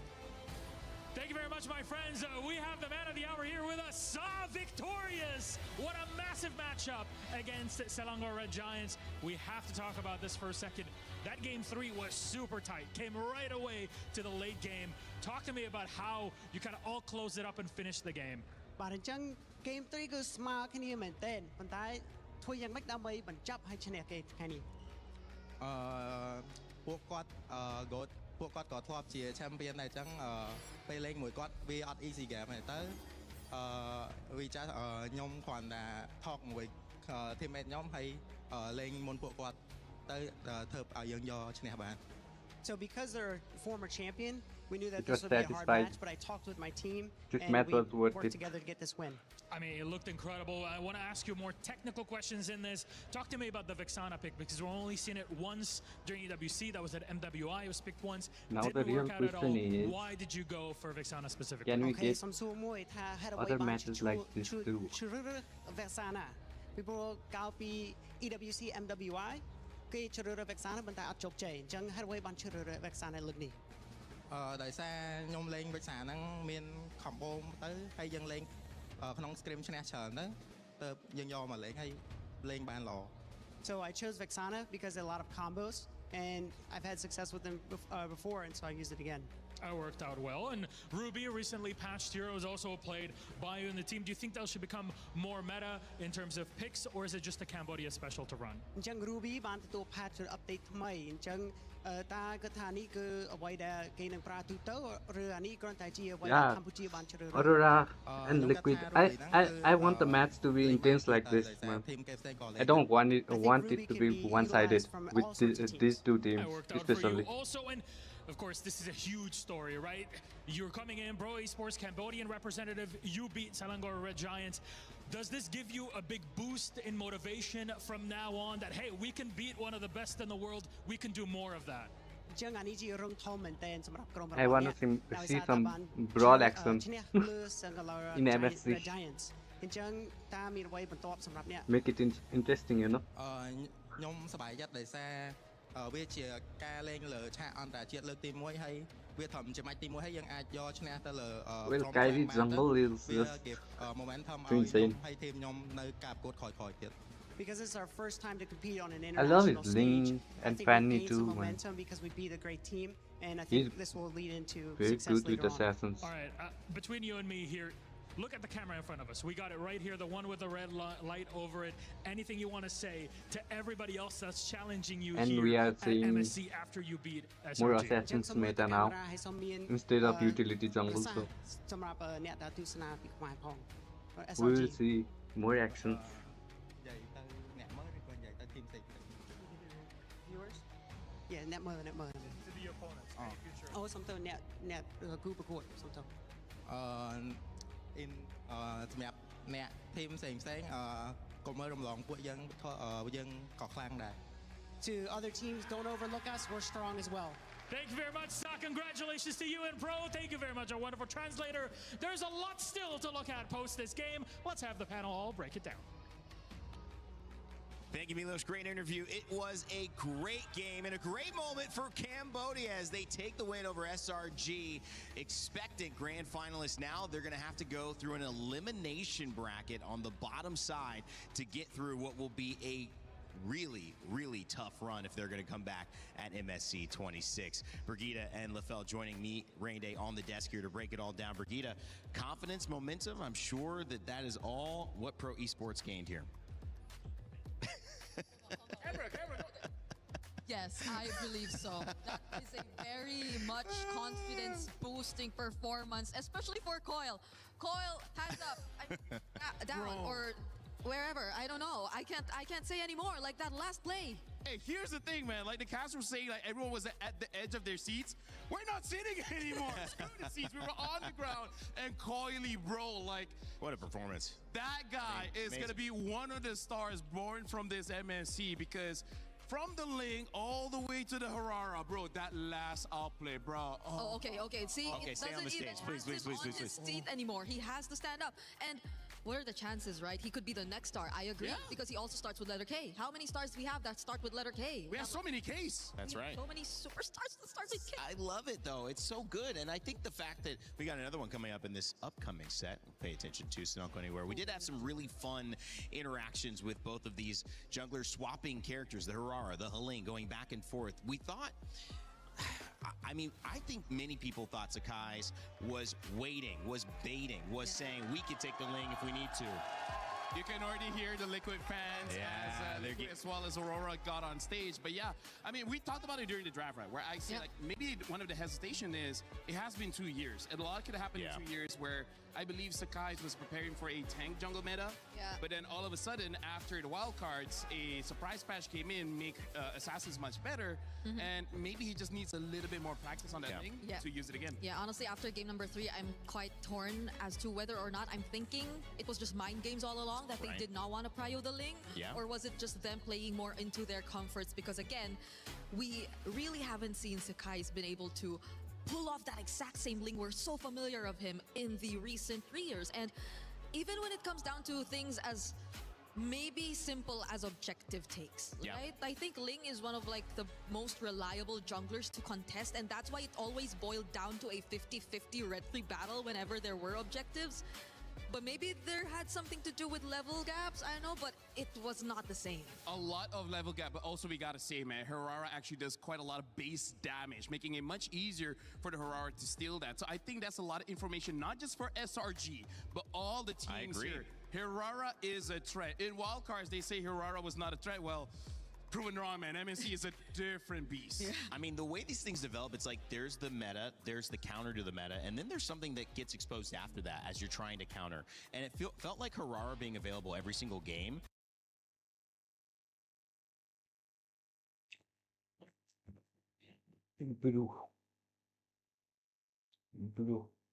Set up Pro Esports to have success either way because they were playing Ling fine and they knew they'd get Harara, so they did not have to prioritize any of those characters in their first 2 picks. They could take the Eudora, they could take the Belleric, which to me, I think PPP or Cinco de P, whatever it is you guys want to call them, 5 Ps, let's put it that way, was a really big factor in this team fight. And I think that was a very hard, despite, you know, many people looking at Innocent, looking at Kozin, who did really well. I feel like Brigida, they just kept a core that felt comfortable, and they team fought pretty much the same way, and it really worked out for them. Yeah, no doubt, no doubt. P on that Belleric did a really good job all series long, and I think he was the more stable player in that series. It served as more of like an anchor of what they really wanted to play around or how they really wanted to execute their team fights, whereas for Sa, I feel like it was the more flexible role for Pro Esports. There were times where he just went for the more sacrificial plays, and that was something they willingly played into. There were times that they had to rely on him a bit more. Nonetheless, I really admire how Pro Esports have established their identity and showed it to us here in this first series. I feel like Slangray Giants, they try to counter PPP on that Belleric by picking up the Valentina, by stealing away the ult. Now, here's the thing, you can steal the ult, but unfortunately you don't steal the stats. And Belleric has a lot of HP. That's something that Valentina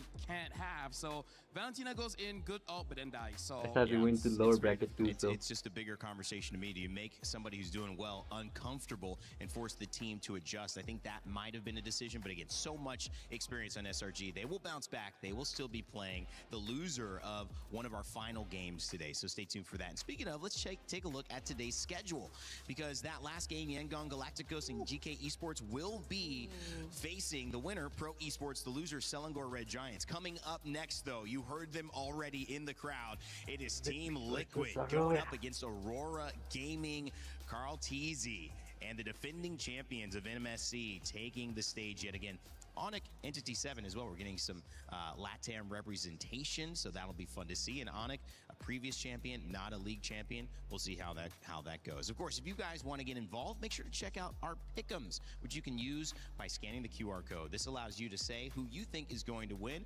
Play with us. You have a chance to maybe earn your share of $300,000. So don't miss it, and also have some fun. We can see if you were right or wrong. When we come back, we'll start previewing Liquid and Aurora. But for now, Acecraft has a new way to play a familiar game with We Fly Together. It's co-op. Check it out.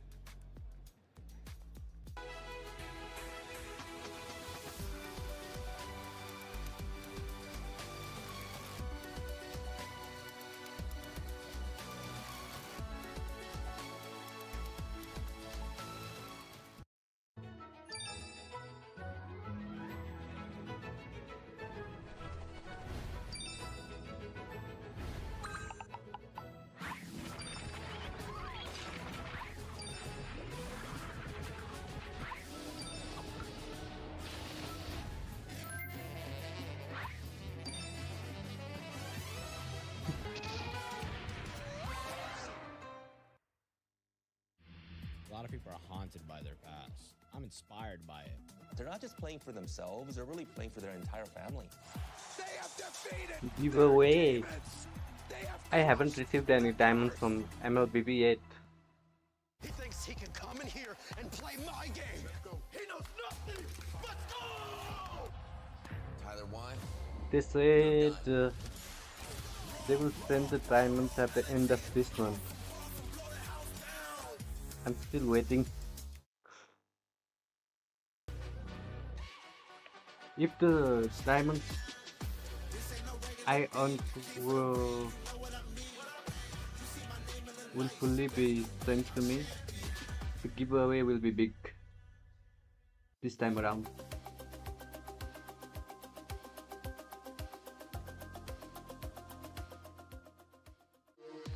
We were there for every click, every clutch, every respawn. We were there for the years of grind, and we're here now. The proud founding partner of EWC, powering the biggest event in gaming, shoulder to shoulder with the world's best, making history. Greatness deserves a stage. Lenovo Legion, reach your impossible.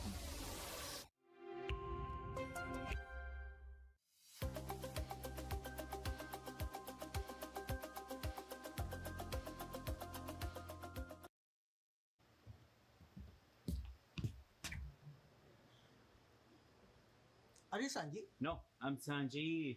You? No, I'm Sanji.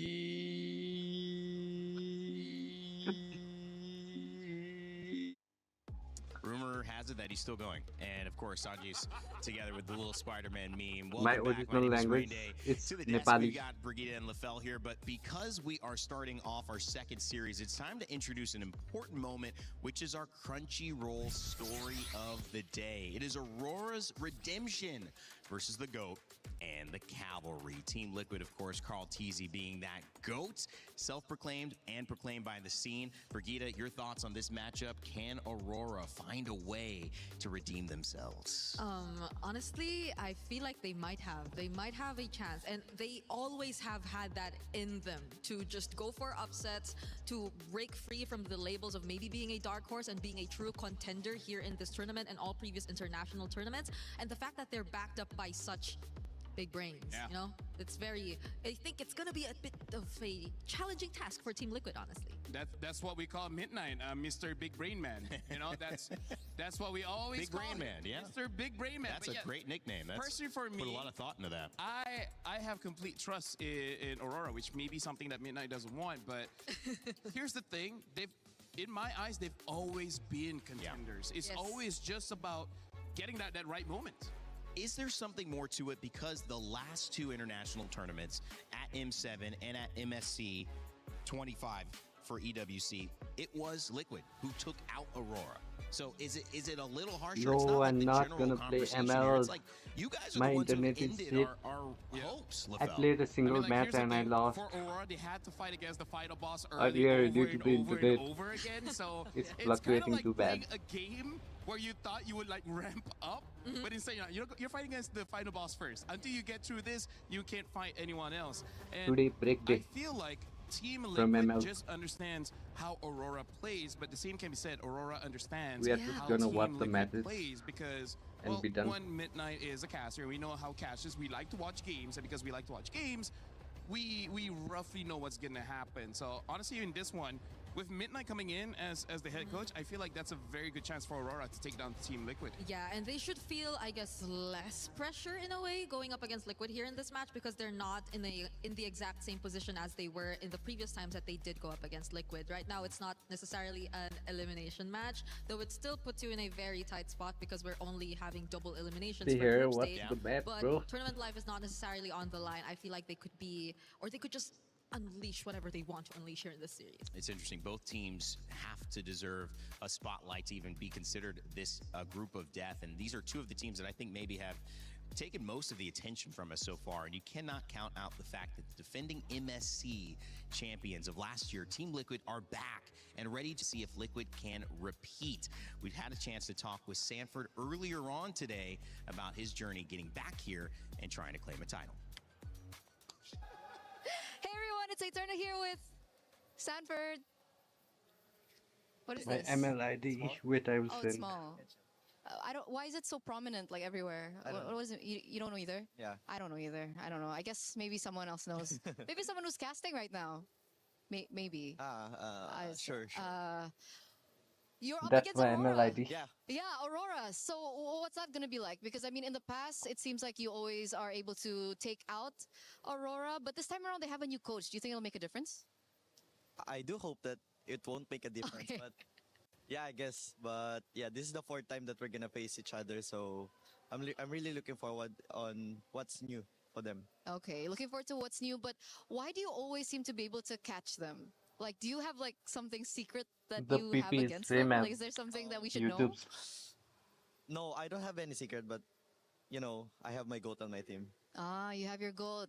JP. Yeah, JP. JP's the goat, Yeah. right? JP. JP, guys, JP. Yeah. But, going to the EXP lane, I had a few talks with other EXP laners as well, and I want to know from your perspective as defending champions, obviously, what's it like for the EXP lane right now? Like, is it as important as the previous meta? I guess so, and this meta is really flexible. Like, you can even pick damage, and at the same time, you can also adjust to tank heroes, but I can just say that this one is kind of confusing, so this might be the interesting meta for now. So do you think it's the most interesting lane?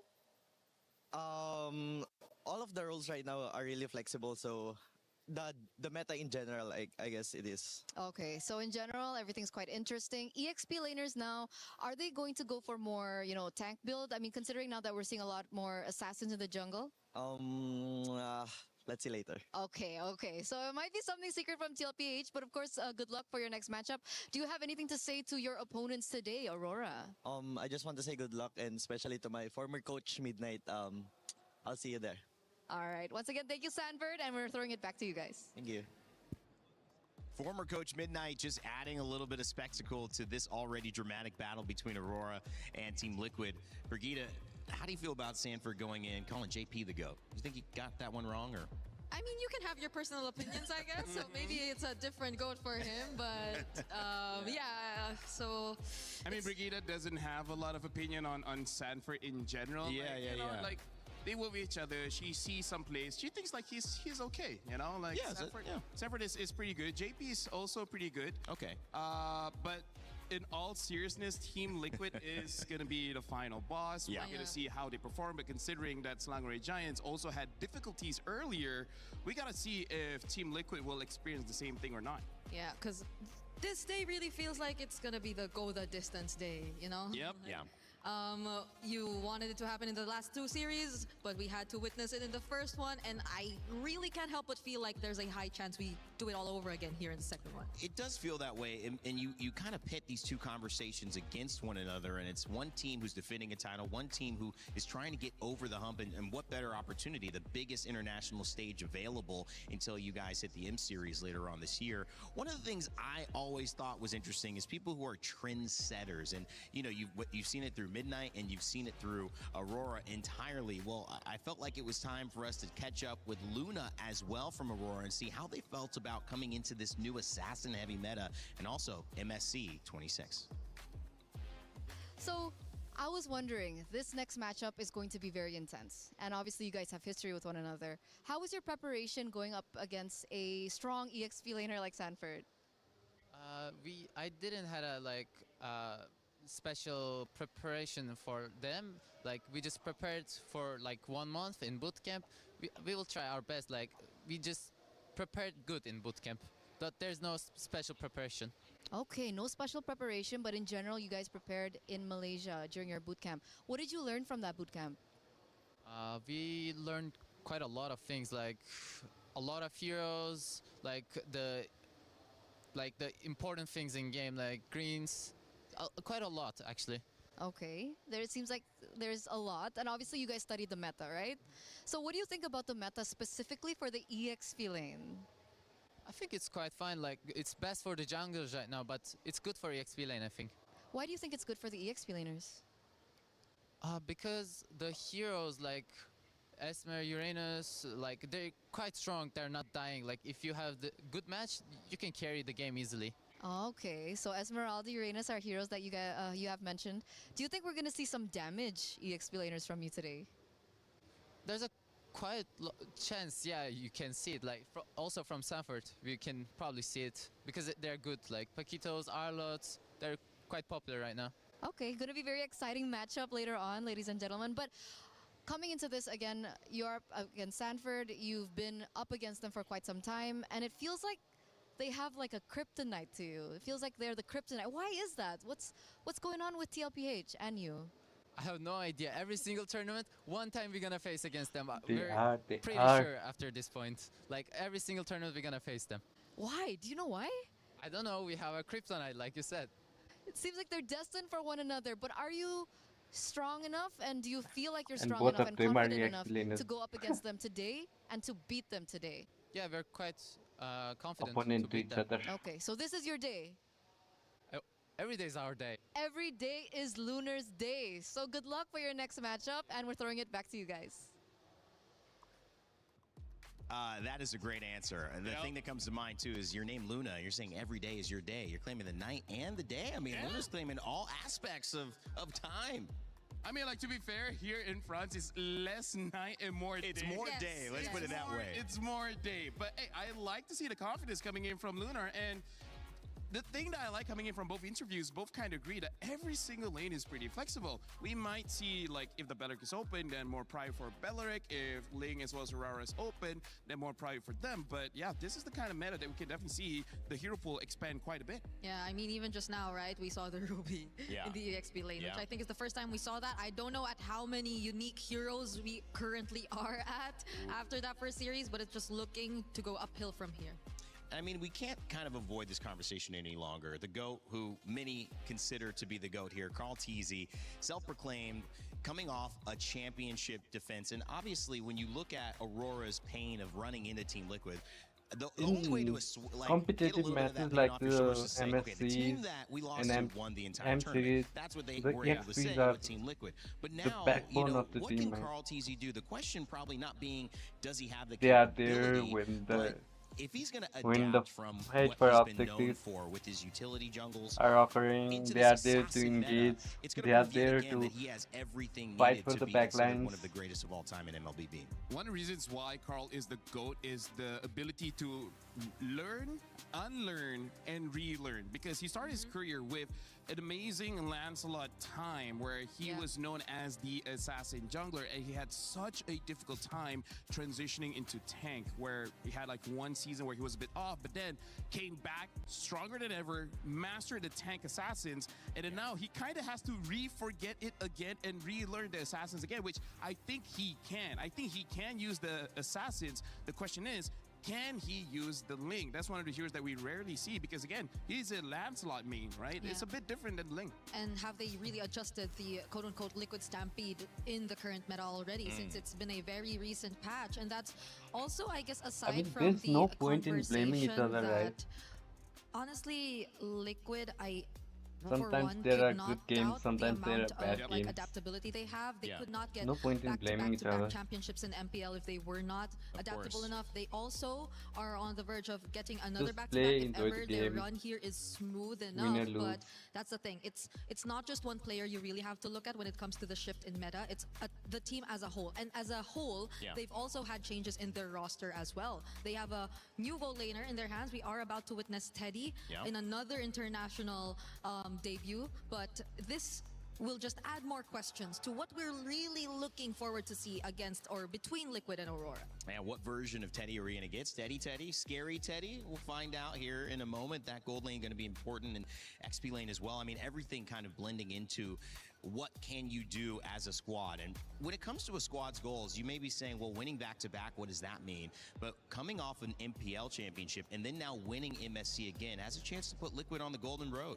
Something that elusive, win that could end up putting them into, I mean, beyond the GOAT conversation as a player, maybe the GOAT conversation as a team. I mean, the only team that has ever succeeded the Golden Road is Team Vitality for I the mean, women's scene in MWI. in solo Other ranks, than that, it has that's- been years, really. that's Like, the from story of start every match. my career, Is that- and it's been a long career until now. There's no Golden Road winner. So if they're able to do it, I'm This saying the start for you? the EXP lane and enough, especially going 1v5 like they are immortal. Yeah. My God. Congratulations. And they were close. They were close, though, to doing that. It was just a couple months back, back in M7. That was January earlier this year. But again, there's a reason why it's called the elusive title for not just them, but every single team trying to compete here in MLBB, because it's just so hard to get on that streak against these teams, against all these emerging regions as well. And that Kamalon seat is the dumbest seat I heard in ML. Like, you are playing 5v5 matches and you want us to come alone? We're not trying to make fun Like the of fuck? French. We love French. I wish I could speak it better. But in Paris, France, there's a moment happening. The excitement is clear. It's in the building. And if you camp in the bush, you're a camper. Even through the screen. It is our You can't even defending use champion the of game's MSC. mechanic in Team game. Liquid taking the stage versus Aurora Gaming in just a moment. Our second series of Group B, the Group of Death, begins right now. Thank you very much, guys. And oh my. Match 1 was an absolute banger to watch. The first full series that we have gotten this group stages, and Milosh, SRG losing like that. That was tough. I'm just going to say, yes, it was tough, but kudos to Pro Esports for doing this.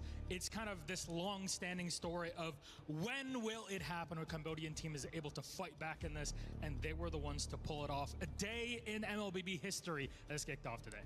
I agree, and as we enter the second match, we elevate the heat here in Of the course, arena. of course. Ladies and gentlemen, the Cavalries, join me in welcoming We are all suffering from the same shit. We are all in that same hole. The defending champions of MSC is here on a mission. Defend their title and bring it home once again. But as they face their friendly foes, will they serve or be served?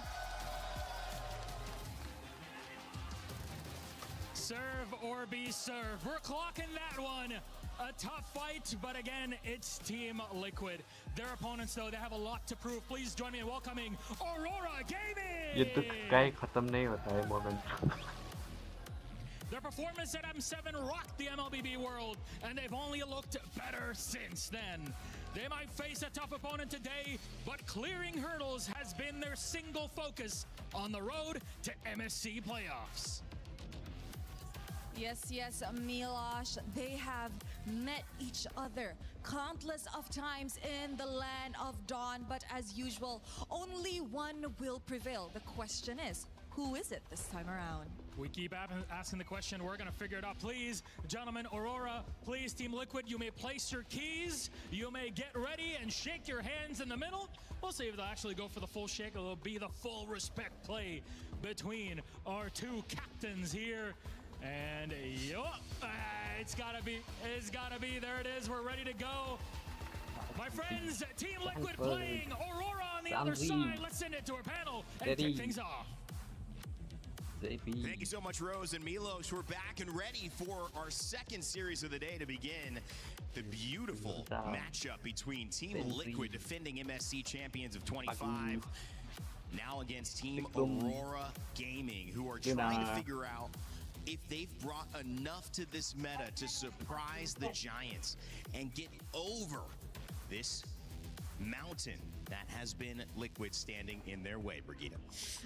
And if it's just about whatever they have in store for us in this series, then I will just not have specific expectations, especially if it's Aurora, because they've been always constantly introducing these more unorthodox approaches to games, and we already touched on it earlier too.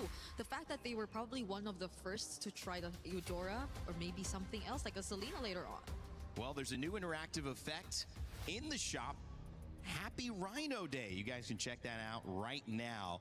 I know many of you, like me, are probably playing some MLBB whenever you get a chance. I played a bunch of ranked last night. If you're in game, maybe even in this...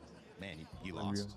Dang, bro. Oh, did that? Maybe you don't want to show that one. Just hold on himself. I think that was against Carl, if no I'm not way. mistaken. Oh, well, that makes sense then. Yeah, because it was on a troll. He often does a 1v1. Maybe Really? he got lucky and got to play against him a day previously. Anyways, gentlemen, and yes, I mean gentlemen, don't show the notes! No! Don't show the notes! No! That's a lot of information. Okay, all good now. That was chicken scratch, guys. I couldn't read any of those notes. There's no way anyone's picking up on that. Well, anyways, the unique hero so far has been 45. Oh. So that's going to be good. Shout outs to Midnight, Mr. Big Brain Man. That's his name. That's what we keep calling him. Like, every night we call him, he's like, hey, Mr. Big Brain Man, and then we just end the call. He has been annoyed, but, you know, what's he going to do? D&D? Truly, Midnight has brought, in some ways, you guys have talked to him, and I think the word on the street is that this Eudora pick has kind of come in as an answer that Aurora Gaming have worked on with him.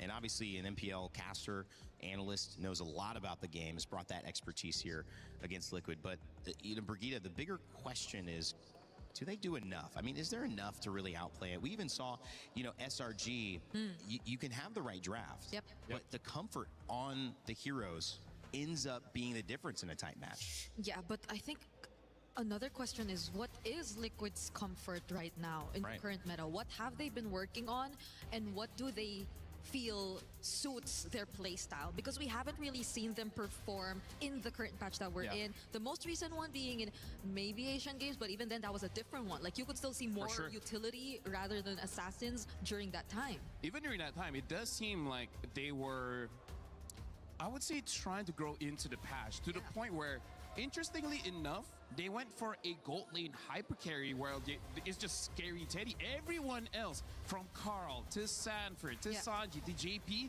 all of them were utility to the point where JP was using a healer in Matilda in just protecting Teddy. Though I do have to say, it worked out very well. Teddy on a carry is properly disgusting. But again, a different meta. It might be different now. Sometimes I just want to interject this because I have the benefit of not having seen all of these games that you guys have. So I am coming in with no prejudice in some ways as well.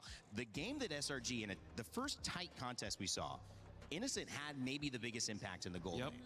And I think we focused a lot on assassins, and that can, from experience in some ways, LaFell, be a trap potentially, because a gold lane that is popping off is still a win condition. And if you're setting yourself up for a win condition like that and maybe saying, we'll give you priority in the jungle, but we're going to take something that feels comfortable, is that another route that in these tight contests we might see a meta, start to develop around? For sure. We have to see in the draft who's going to be position 1, right? Because we've seen pro esports that position 1 being the jungler. All the farm goes to him. He's going to be the carry. That's why we're interested to see whether Team Liquid, the position 1, is it going to be Carl or is it going to be Teddy? Because, again, Carl is an assassin user. I want him to be position 1, but that means the draft is going to change quite a bit. And you were talking about gold lane. We're going to talk about Aurora in TNZ. TNZ as a jungler.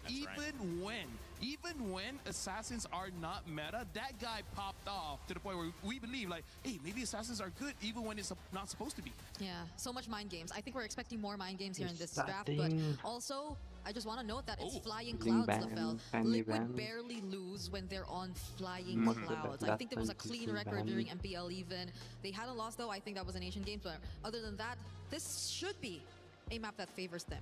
Raymond, this is already an interesting opener here where Team Liquid, they're already batting out 2 assassins. They're batting out the Fanny and they're batting out the Ling. So they're not going to be opting for that one just yet. I don't know whether this means they will be using a utility jungler or just go back to Lancelot in the jungle. But look at Aurora. They're batting out the Zushin as well as 2 tanks. They ban out the Atlas and the Marcel. Coming into this, if you're thinking assassins are the meta, you ban out Fanny, you ban out Ling. Does that mean you're expecting Aurora to pick Herrera here? Oh, yeah. Honestly, that's an amazing first pick. And maybe Liquid will try to counter with the Eudora, considering that it's open. Because I feel like Aurora, if they pick up the Eudora first, then Team Liquid's like, I mean, that we just don't use assassins. Right? Simple as that. And you might want to be a bit more careful in terms of revealing their more vulnerable heroes going up against a team like Team Liquid, but they're taking their time. It's not just an automatic lock on the Herrera as opposed to what we've brought up. But other than the Herrera, again, the Freya 2 is available. So this is going to be the choice, a good flex for Aurora. Now the Herrera potentially picked up by Carl TZ if he likes. But obviously, the Freya, a strong pickup for Aurora Gaming. How will Team Liquid respond to this? And also, this opens up for Aurora. Not only does it mean that you can put it in the EXP or the gold, but also enable a double fighter setup where maybe you can have like a Yusun Shin as a hyper carry. For now, Team Liquid shows up the Eudora and now with the Esmeralda as well. So they're kind of asking Aurora, pick up the Herrera, we have an answer. But as we saw in the previous game, if you're a good Herrera, it doesn't matter that much. Yeah, and they can still flex this hero to a different lane if they just do not want to face that matchup head on. If they don't want the Freya into the Esmeralda, and if they'd rather have a much more comfortable setup for them. But the Herrera that we were talking about goes over to Tianzi this time. I think he is likely to be one of the best performing junglers on this kind of hero. Agreed. Definitely as an assassin specialist, but even the Beleric. So, okay, now we're starting to see the idea behind Liquids. It's not a Lancelot going next, Shin, it's a Yisun Shin. Yeah, because I was looking at Yisun Shin as a possible pickup for either team here, because I feel like both teams, one of the, I would say, advantages that they both have is they know how to slow the game. They know how to make it 18 minutes, 20 minutes, so you need an enabler for that one. So the Yisun Shin is probably going to be position 1 for Team Liquid here. So Carl should be having a good game knowing Team Liquid. Yeah, I think my question right now here for Liquid though is, granted the Yisun Shin in the jungle, is it likely we see the Esmeralda still considered a flex and they just opting to go for a different XP lane? Because if they want to put it in gold and just revolve around the Yisun Shin, I think that could be a fairly probable game plan for them as well. Considering that right now Aurora might just go heavy on team fighting as well. It's a Beleric in the roam that you're seeing. And that Beleric proved to be so valuable on the side of Pro Esports and help them get 2 out of those 3 games to take down SRG, sending them to the lower side of the bracket. It's a strong matchup so far. Herrera, Beleric, Freya, probably are some of our highest picked, also highest win rate heroes so far in this game. Haven't seen a lot of YSS, but I mean, you put it on Carl Teasy in the jungle, you're probably feeling confident. And wouldn't the Lilia ban also suggest that they might want to go for that route? Yeah, it's have more tanks, yes. Yeah, because if they want just more melee, more close range targets, then they definitely would have to take that out. Yep. And also, you know, like Lilia is good against a lot of tanks and also a lot of wave clear. So maybe that's also something that they're trying to punish for Aurora, making sure that whatever picks they do have, the wave clear isn't going to be great. And now a targeted ban. They ban out the Selena. And this is one of Rosa's pick where Selena kind of doesn't care about the meta. It only cares, are you good enough, right? A good Selena will always make it work. But now we're looking at Aurora as well. They're banning out the Cho, which is, again, one of JP's best heroes. Other than that, there's still the Matilda, there's still the Gato Kacha, Hyle. There's so many picks that JP can utilize here. Yeah, honestly, we haven't seen much of the utility roamers just yet. The more support type, healer type roamers. And maybe, I guess, next to that, if we're talking JP, if they really want to go play around this Yisun Shin, then maybe another revitalized roam would just be next in terms of hierarchy, in terms of their options. Yeah, the only question is it going to be a Hylos or a Gato Kacha if you do want to go for that revitalize? And now the carry gets banned out as well. So they've looked at the Asian games and they feel like it could still be the case of Scary Teddy just go on that carry. And now the Gato Kacha, again, one of JP's best heroes, has been picked up. So looks like Team Liquid, they have adjusted to the meta, but they haven't strayed away from their identity. That's true. It's still very Liquid, like the picks you're seeing right now. It's just, I guess, Aurora that we're looking at for more potential surprises, because we're waiting for their mid lane as well as their potential EXP or gold. You're not sure where the Freya is going exactly just yet, but in terms of mid lane options that might just work out for them here, I feel like they kind of need a gold laner because they're going up against a Yisun Shin. Something like a Claude would be pretty good because Claude's one of those heroes that can dive. And a Rafaela gets picked up. So this is going to be Beleric in the EXP. So Freya in the gold. Wow. So what, did it go Kimmy just so that they have a long range damage there? This is new. And the Uranus. Midnight, what are you? It's a mid lane Rafaela. What? Midnight, what are you cooking? Yeah, this is a mid Rafaela. Oh, this is... Hey. Oh. Oh. Oh. Wow, wow, wee, wow, wow, wee, wee. Why is this, at this point, something that we're not expecting from Midnight? Why is it catching us off guard so much? We're not expecting from anyone. This is... I can see it's Big Brain Midnight. It's Mr. Big Brain Man. Midnight. Maybe the utility healer type we were suggesting was something I expected more from Liquid rather than Aurora. This is the kind of draft that kind of says we're playing for TNZ, Yes. right? All the heals, all the peels, everything goes to Harara. So who knows? This Harara might even go for a Sky Piercer, considering there's a lot of heal, there's a lot of crowd control, and now the claw gets picked up by Team Liquid. So let me just say this: if Aurora somehow gets a very good early game, Team Liquid is gonna suffer for the fact that Claw needs farm. The Yisenshin needs farm. Esmeralda also kind of needs farm. So if Aurora has a good early game, Liquid might be in trouble. Yeah, I'm also worried. It's a very annoying lineup to go up against if you are Liquid at this point. There are just ways to speed up. There's just the Wrath of Dryad that could just catch you and stop you in your tracks if you don't dive in. So timings are very crucial heading into this game. Well, heading into our second series of the day, it's the defending MSC champions for MLBB, Team Liquid versus Aurora Gaming. Let's see if the sparks will fly as expected as we send it over to our casters here, Trex and Naisu.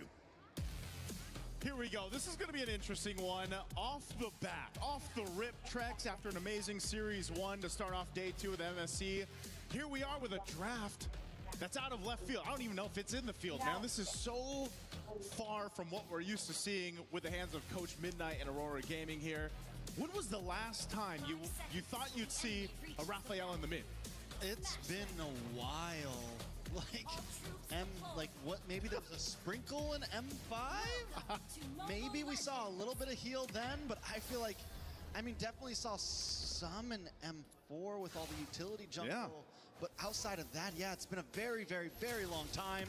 I have been wondering about this, if we're going to start to see some classic, Ube in a sense. Yes. With such heavy assassin junglers coming back, sometimes that is the answer. Sustainability, steamroll, group up, and just power through. But the thing is, with something like Aurora, it's a little different than what you would classically see with that. Normally you see the utility jungler paired up with that. This is a different flavor, I'd say, but leave it to a team like Aurora Gaming, from Turkey to go ahead and bring this kind of strategy to play. I think that's one of the big things. Even when you look at the emblems, the Rafaela looks to go ahead and obviously have a little bit more on that cooldown for the heal. Depending on the build, too, that Rosa is going to go, is what I'm interested in. What do you build here on that Rafaela to go in the mid lane, supplement this strategy that you're going with? And you have a lot of durability here. Some poking for Carl TZ and Pagu. Also, the Rafaela, you get the revive now? It's been a couple months since the revamp on that. It's no longer the big stun on that ult. You get to bring one of your teammates back to life, essentially. So even more sustainability in terms of how long you want to drag out a team fight. The target could literally be anyone on the team, honestly. Anyone on Aurora's side could benefit from that. You bring back the Uranus, you bring back the Belric, you bring back Siggy Boomer TNZ. It could all be a good play. Ooh. Good little flicker burn there. Battle spell down for Sanji off of that. First turtle is going to be up here to second, too. So both teams getting into movement for that turtle. One thing I would say, because of the nature of the compositions, expect long team fights, right? I think that's the biggest thing. You're used to seeing really high speed, high stakes team fights, but with these kind of compositions, both sides, and a revitalize for JP, hold on. Speaking of, nice dive into the mid, TNZ able to get the turtle. Carl TZ on the run, look at the damage coming out from the side of Aurora. One more shot into Sanji, and Sanji finally falls his first blood over to Lunar. But in the midst of that, TNZ drops. And there's a respawn, right? So that's what we're talking about. That revive is going to play a part, play a role throughout the game here. But yeah, objective secured by Aurora. They're going to go ahead and try to put some pressure on Carl TZ to get his buff, but he's going to go ahead and get that just fine. But as we saw from that last fight, that's what I wanted to point out. JP's revitalize in this sense is pivotal because he needs to extend the team fight for the team. You've got to go ahead and deal with the heals that are coming out from that Rafaela pick for Rosa. But not only that, but being able to kind of weave in and out of the fights because of the Belric, being able to, cast that Rapid Drive, lock down these members of TL, you could get stopped in your tracks, and that's not where you want to be here. So the timing on being able to extend team fights are crucial for TL. All right, so Aurora, though, getting that first turtle. Even though they lose TNZ, levels still very similar between Carl TZ and TNZ. Sanford able to get that kill. Lunar able to get a kill for themselves. So both the XP laners benefiting from that last fight. But still, we're already seeing how Aurora can just kind of bully TL away in some of those big 5v5s. The only thing they're going to have to watch out for, I think at this point, is Sanford getting to that back line, something that he is so good at.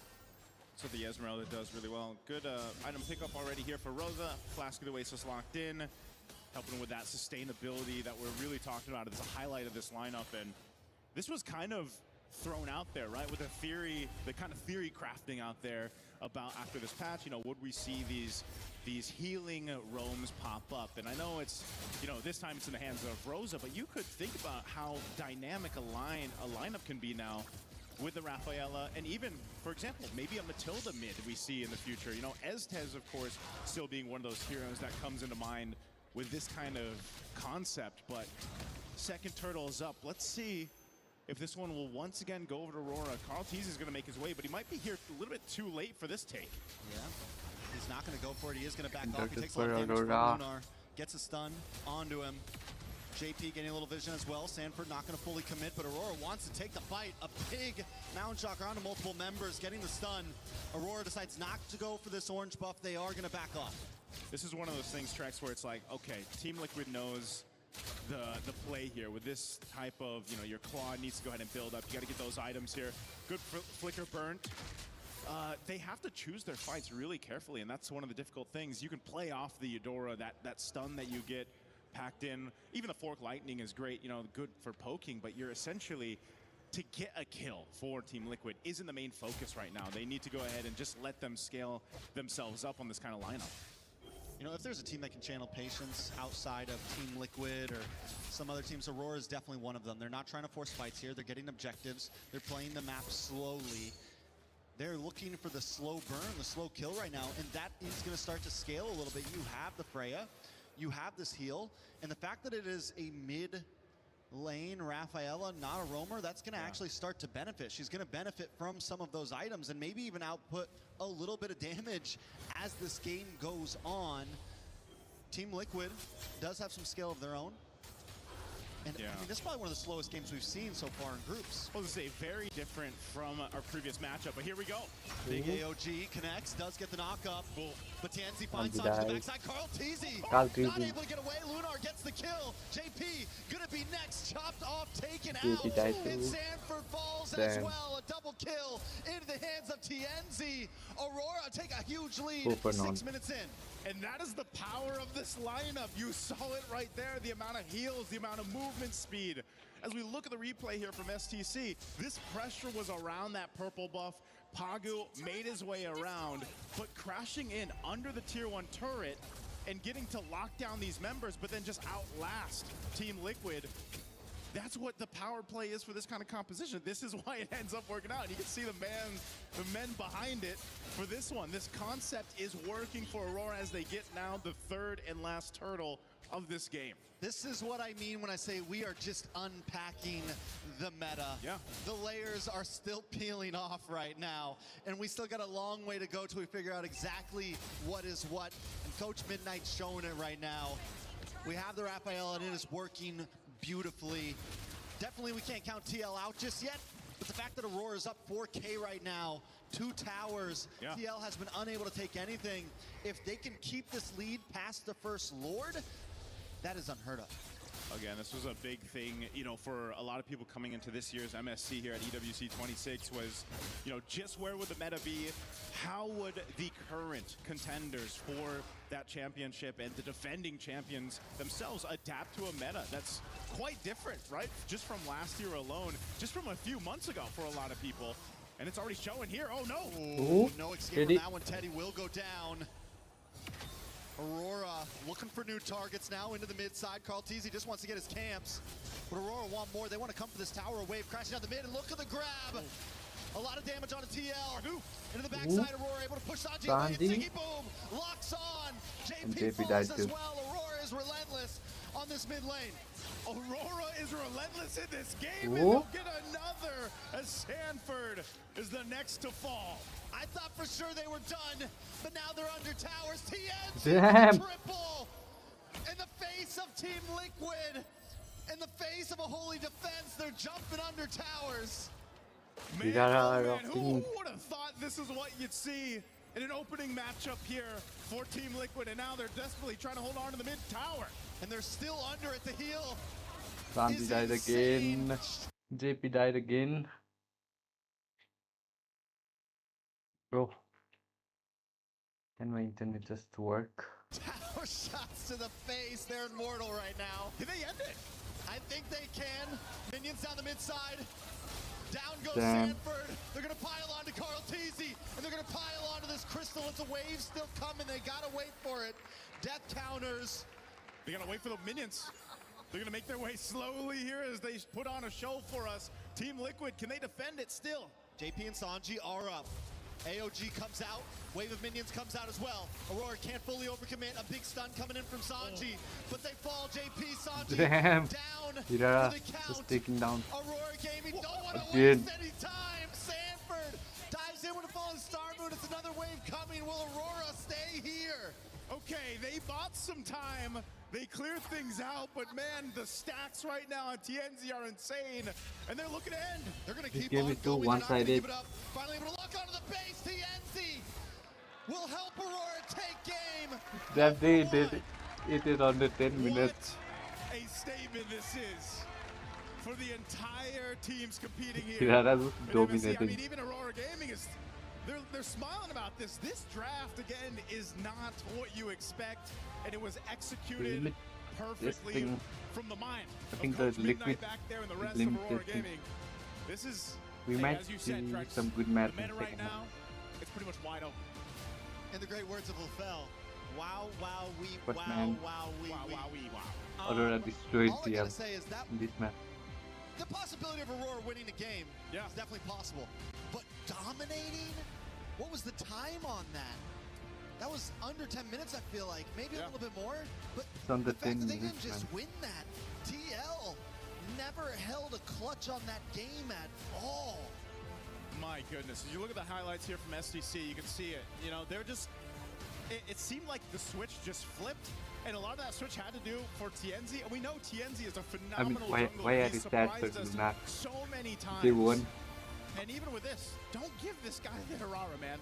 Because, I don't, you know, he was max stack early on, and then when they went into the space, you could see Team Liquid just kind of knew there's not much that we can do about this. It's just too much overloading happening here. So I know the studio has to break this one down. Let's go ahead and throw it That over to them. to see mid what they have to Rafaela say. worked out, man.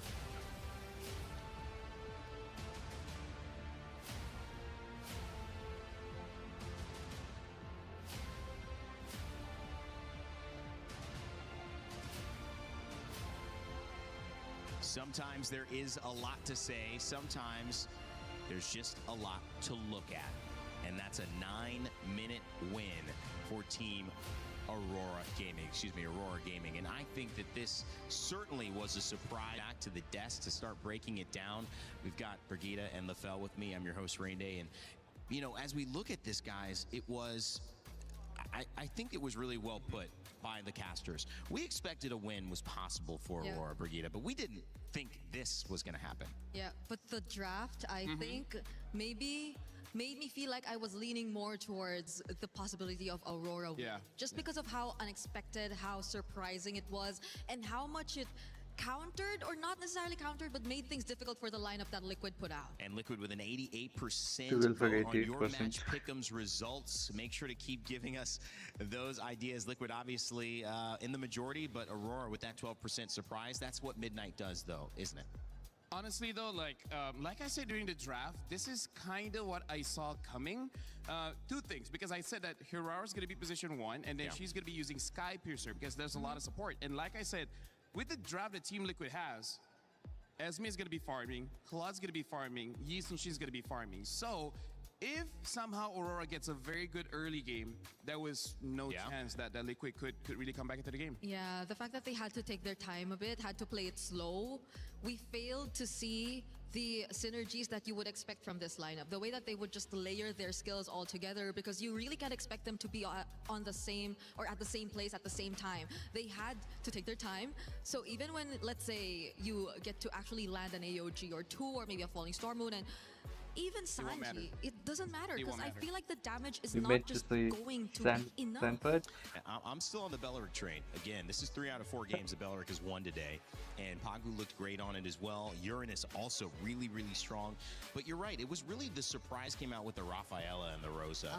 How did that look for you, LaFell? What was the impact of it, and do you have to deal with it now if that's something Routinely Midnight's going to pull out again with the Roar? collected The 13 crazy thing kills. is, it's not just the in the span of the 9 Rafaela. minutes. There are other picks possible because here's the thing: Rosa still went for the Flask of the Oasis. Once the Flask of the Oasis got picked up, they're waiting for another item, and that was the Sky Piercer coming in from the Herrera. Once they have both of them, the game was over because number one, there's too much damage from Aurora, and there's nothing that Liquid could do. And then the healing as well as the shields coming in from Aurora, there's too much. There's nothing Liquid can do. And number three, the draft coming in from Liquid, they don't have the wave clear. They have to wait for 3 items on the clock, then they have the wave clear, because that's one of the weaknesses of Eudora. Eudora is good against heroes, not so much against minions. Yeah, and the way that they just drafted this and played this was just so you could see TNZ move faster around the map, farm faster, and end the game faster eventually. Because of just the, again, Rafaela and the Belleric just allowing him to do whatever he wants. I feel like that could not apply for Liquid, despite it being a revitalized lineup, despite it being very identical to the Liquid draft that we're so familiar with. This was just a different problem entirely that you had to deal with. I mean, I think Golden Road, let's not even talk about that. Let's just get on the road. I mean, currently they're stopped on the side with a tire that's flat, and they're trying to figure out what has gone wrong. Hopefully they have a spare idea coming into it, because Aurora Gaming have caught them off guard, are defending champions, trying to go back-to-back in Liquid. Surprised, maybe even stunned, many would say, watching how that first game turned out. Under 10 minutes, and they have gone back in for another 10-minute break. LaFell, you had a lot to obviously say about that, but what can you show us about what went right and what went wrong for both Aurora Gaming and Liquid in Game 1? Here we go. Here we go. Here we go. Yes, thank you very much. Brigida, you're on the clock. Yeah, so for now, we have to go back into the draft and talk about how this really worked out and why it really counters what Team Liquid wanted to do. Because here's the thing, it's not that Liquid drafted wrong, it's just that Aurora, like we keep saying, thank you very much, by the way, and you see how It's such a good telestration segment. Everyone's cheering for you. There you go. Because here's the thing, Midnight, the thing is, he knows Liquid, he can roughly predict how they're going to draft, so they just draft around you if you want to go in. At this point, you're not even doing telestration. You can hold your mic at this point. Okay. There you go. So it's like, here's the thing, right? Here's the thing, where this is going to be position 1. By the way, I don't know whether they're angry at me or they're cheering for me at this point. I have no idea. So this is position 1 Team coming Liquid in from the Herrera. And one of the even get a weaknesses chance of the to draft coming in reach from the Liquid is that late game. this, and this needed farm. So if you have 3 members that needs farm, only 2 members can defend. And let me just say, these 2 cannot defend when it comes to the minions. So it became a point where the damage coming in from Herrera is just a little bit too much, and there's nothing that Liquid can do. We're going to be looking at a clip here. Hold on. All right. So we're looking at mostly the damage as well as the sustain coming in from Aurora. Look at how, in terms of TNZ going in, he is basically going up against 4. Now, usually that's not such a great idea, but what if he just doesn't die? What if he just does too much damage and then there's nothing much that they can do? Because at this point, TNZ has 3 stacks or 30 stacks. Oh, perfect. 30 stacks of Sky Piercer. And let me just tell you, Rain Day, for you and for everyone else. Yes, please. If you have 30 stacks on the Sky Piercer, you basically can go in 1v3. The reason why you can go 1v4 is because of that heal. We're going to be looking at the clip here and look how instantly that they were able to get this win, and then the Rapid Dryad as well as we can see that Sigibum just goes in and destroys the backline. I would say we're looking at the 8-minute mark, but honestly, the second to third ult, that was checkmate. That was when Aurora already won the game. And not to mention, this is Flying Clouds, maximizing Rosa using this Rafaela, where on the passive, you can revive one of your teammates. And now with the Flying Clouds, you get onto the stage much, much faster. So thank you very much, Brigida. That's Rosa used the passive once it was a the very whole match. short game, but I think. perfect execution coming in from Aurora, utilizing the strengths of their draft and the weakness of Liquid's draft.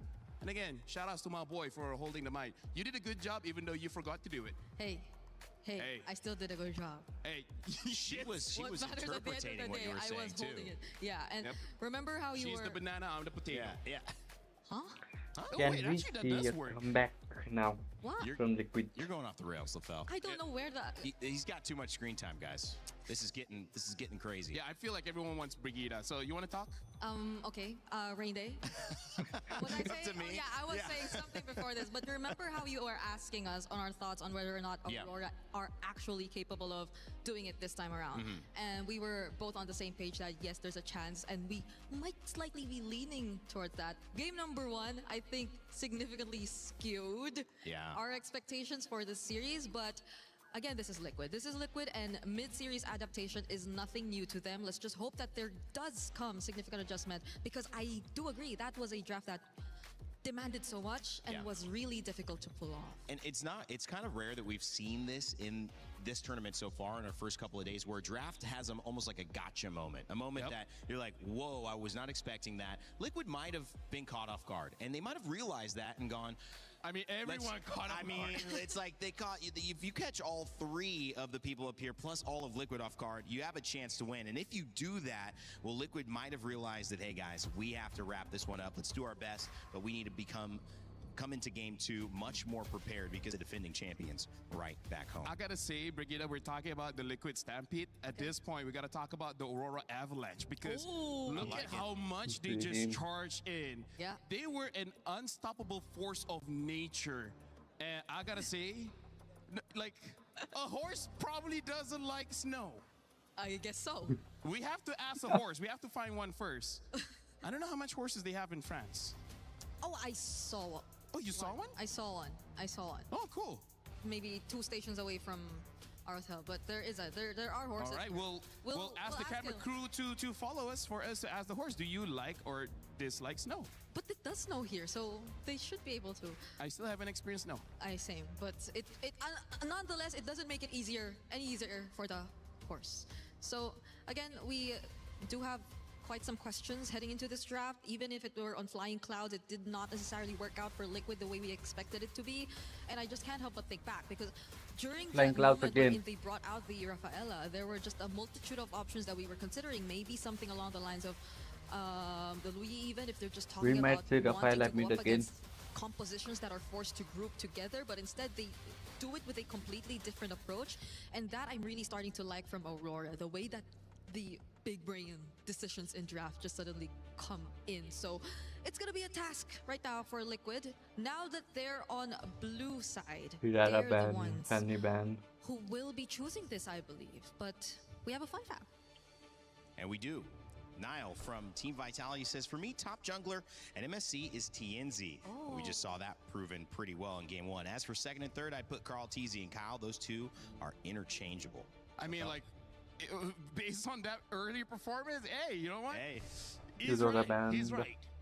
And looking at this game, I wonder if Aurora, they want to stay the same or hold Ooh, on. Link for six. Liquid now showing up with the link. Carl wants to prove everyone wrong by saying, hey, I can use the link. Yeah, and hey, the Eudora ban that Aurora put out just now somewhat helps them in just confidently picking that up. But just the same, I don't think they feel any less confident about the responses that they went with. The Atlas and the Valentina, I feel, are really good pickups. The first time we see the Atlas open today, honestly, and it's going to be paired up with the Valentina, who I think is, again, one of the better heroes to fare up against the lane. And here's the priority on the Belleric. We also saw the Valentina picked in that game SRG against the Belleric. It didn't do enough. Yep.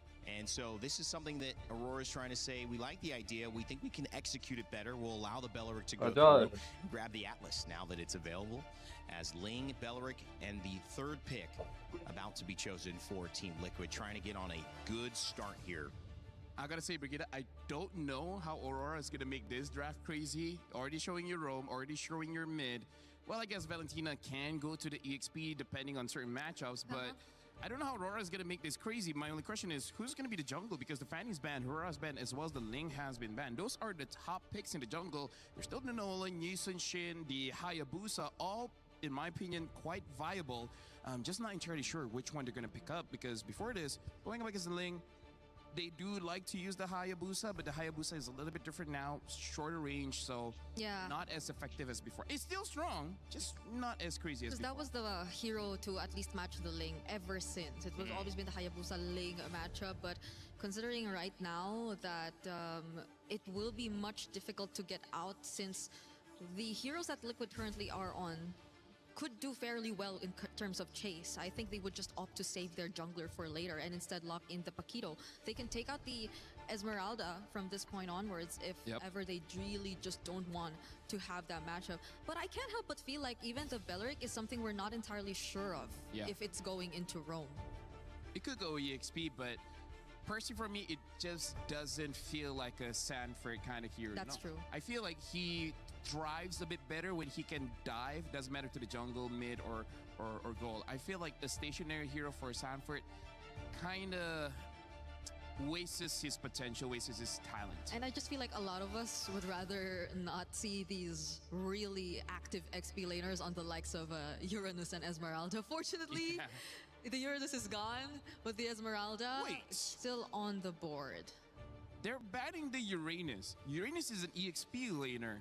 Paquito is known as an EXP laner. So does this mean this Paquito is a flex? It could go to the gold or to the jungle? Honestly, if you're up against Aurora, I don't know anymore. Hey, you know what? Big Brain Midnight. Big Brain Man Midnight. BBMM. Big Brain Man Midnight. Okay. He's trying, man. Okay, he's trying. The rule is never to do math live on broadcast, and that was close. I mean, you to don't it. have to be smart to be an analyst. You just have to be confident. Oh, okay. Even the board taken out. Yeah, that's interesting. Why the Uranus fan of all bans here? I feel like it could go to the jungle.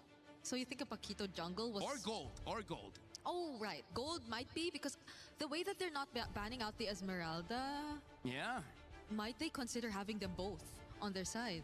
Because does Liquid sense a possibility that that might be the plan? Horse's sense is tingling, maybe. I don't know. I don't know if it's worth it to ban the Esmeralda. It's not like Esmeralda... Actually, no. Esmeralda could still do good against Liquid's lineup here. It must be so difficult to draft against a team like Aurora. It makes you overthink. And have you overthink Esmeralda ban? Okay. They're on the same page here, Brig. Your overthinking has helped them out. So we're all overthinking right now. Do you like to overthink, Brigida? I don't want to, but I'm forced to. You're forced to I'm forced to overthink right now because of what Aurora did in game number 1, and understandably so. Liquid, hopefully it's not too much of being reactive that we're getting to see from them right now. Because at least for now, their first three picks look solid. But the Harley... Okay, in a way, an assassin. Yeah. Magic assassin. Magic assassin? Yeah. Not as great as the Ling, but still serviceable for sure. So now Liquid, after seeing that, at least they know this Paquito is not going to go to the jungle. So it's either gold lane or EXP. But I got to say that has to be an EXP Paquito, because if they don't have a marksman, imagine even if they win so hard, they're not going to be able to push. And pushing's kind of important to end the game. Yeah. Do you like pushing, Brigida?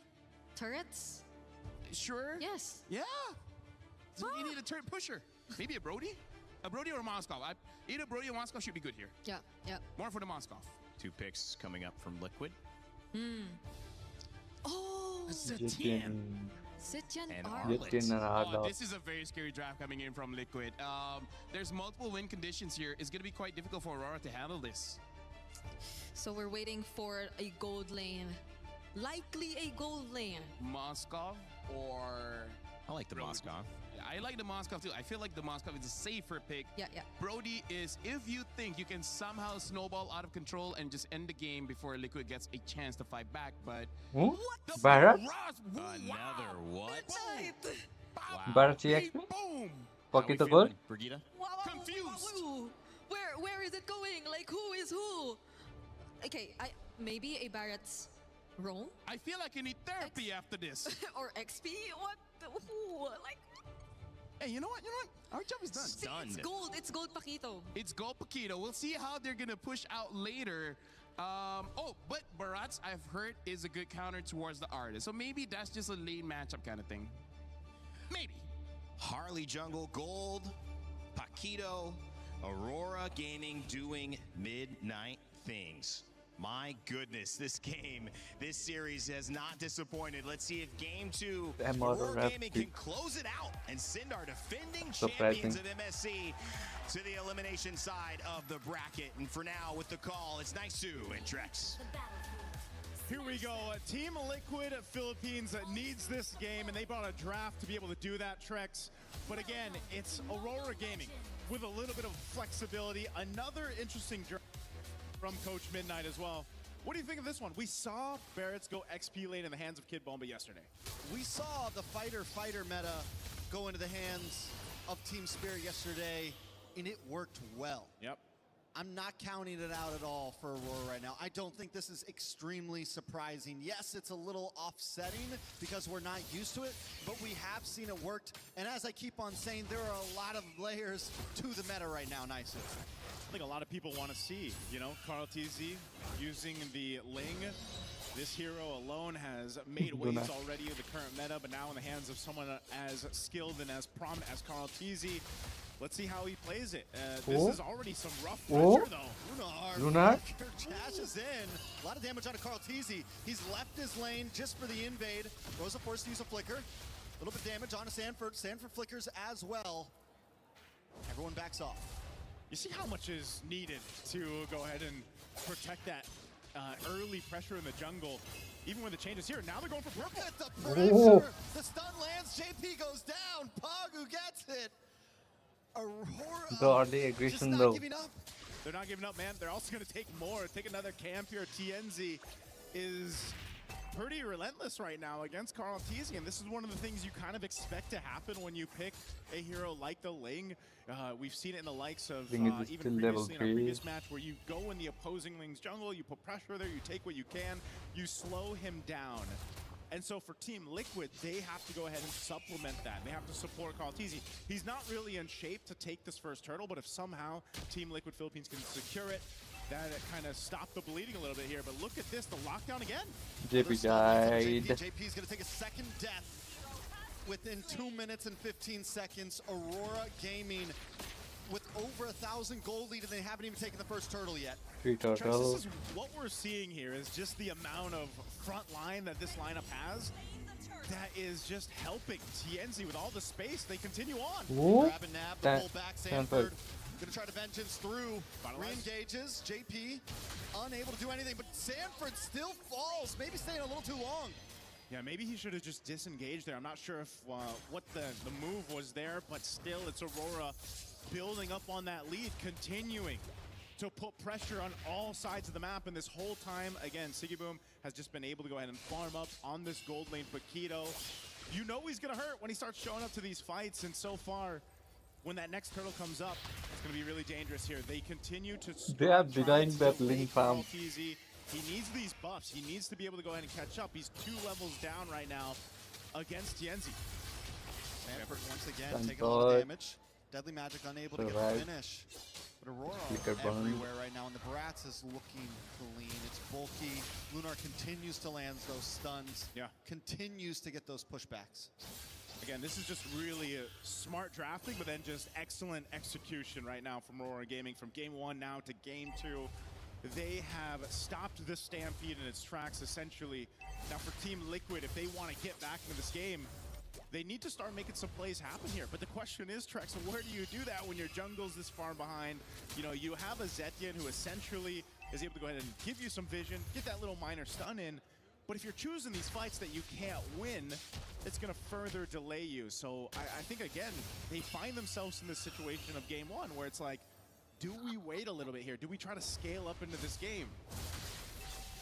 Lunar is going to go back to base here. And I think, yeah, Team Liquid at this point, they kind of have to.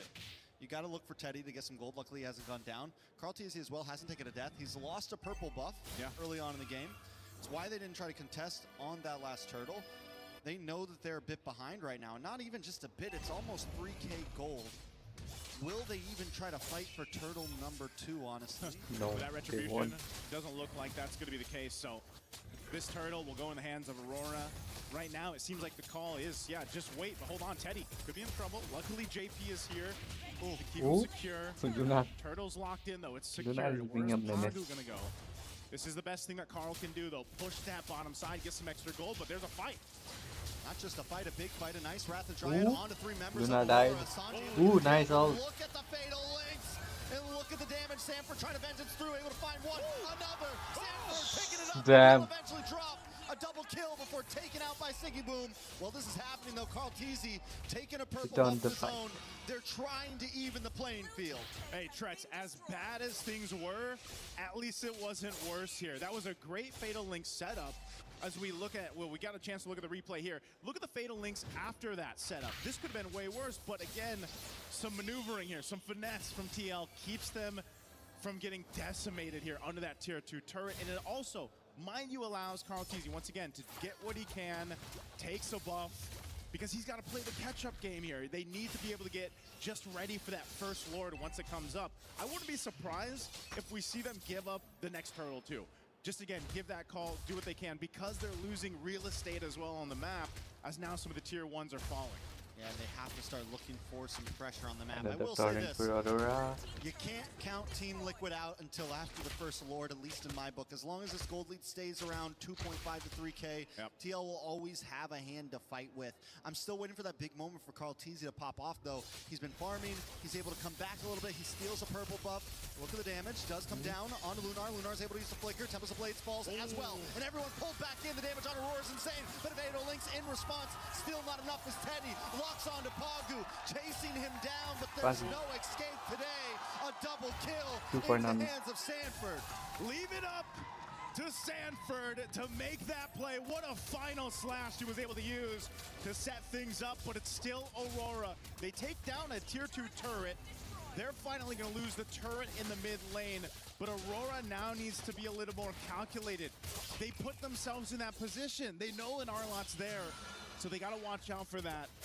And so little by little, TL has brought themselves into a position now where maybe they can actually get a turtle, unless still it's that call of give them this one. Let's just get ready for that Lord. JP is going to give that information. Sanji's here as well. They don't want to get caught out here. Carl Teasy's not even a part of this though, as he wants to push down bot. Another turtle in the hands of Aurora as Carl Teasy looks for more map control.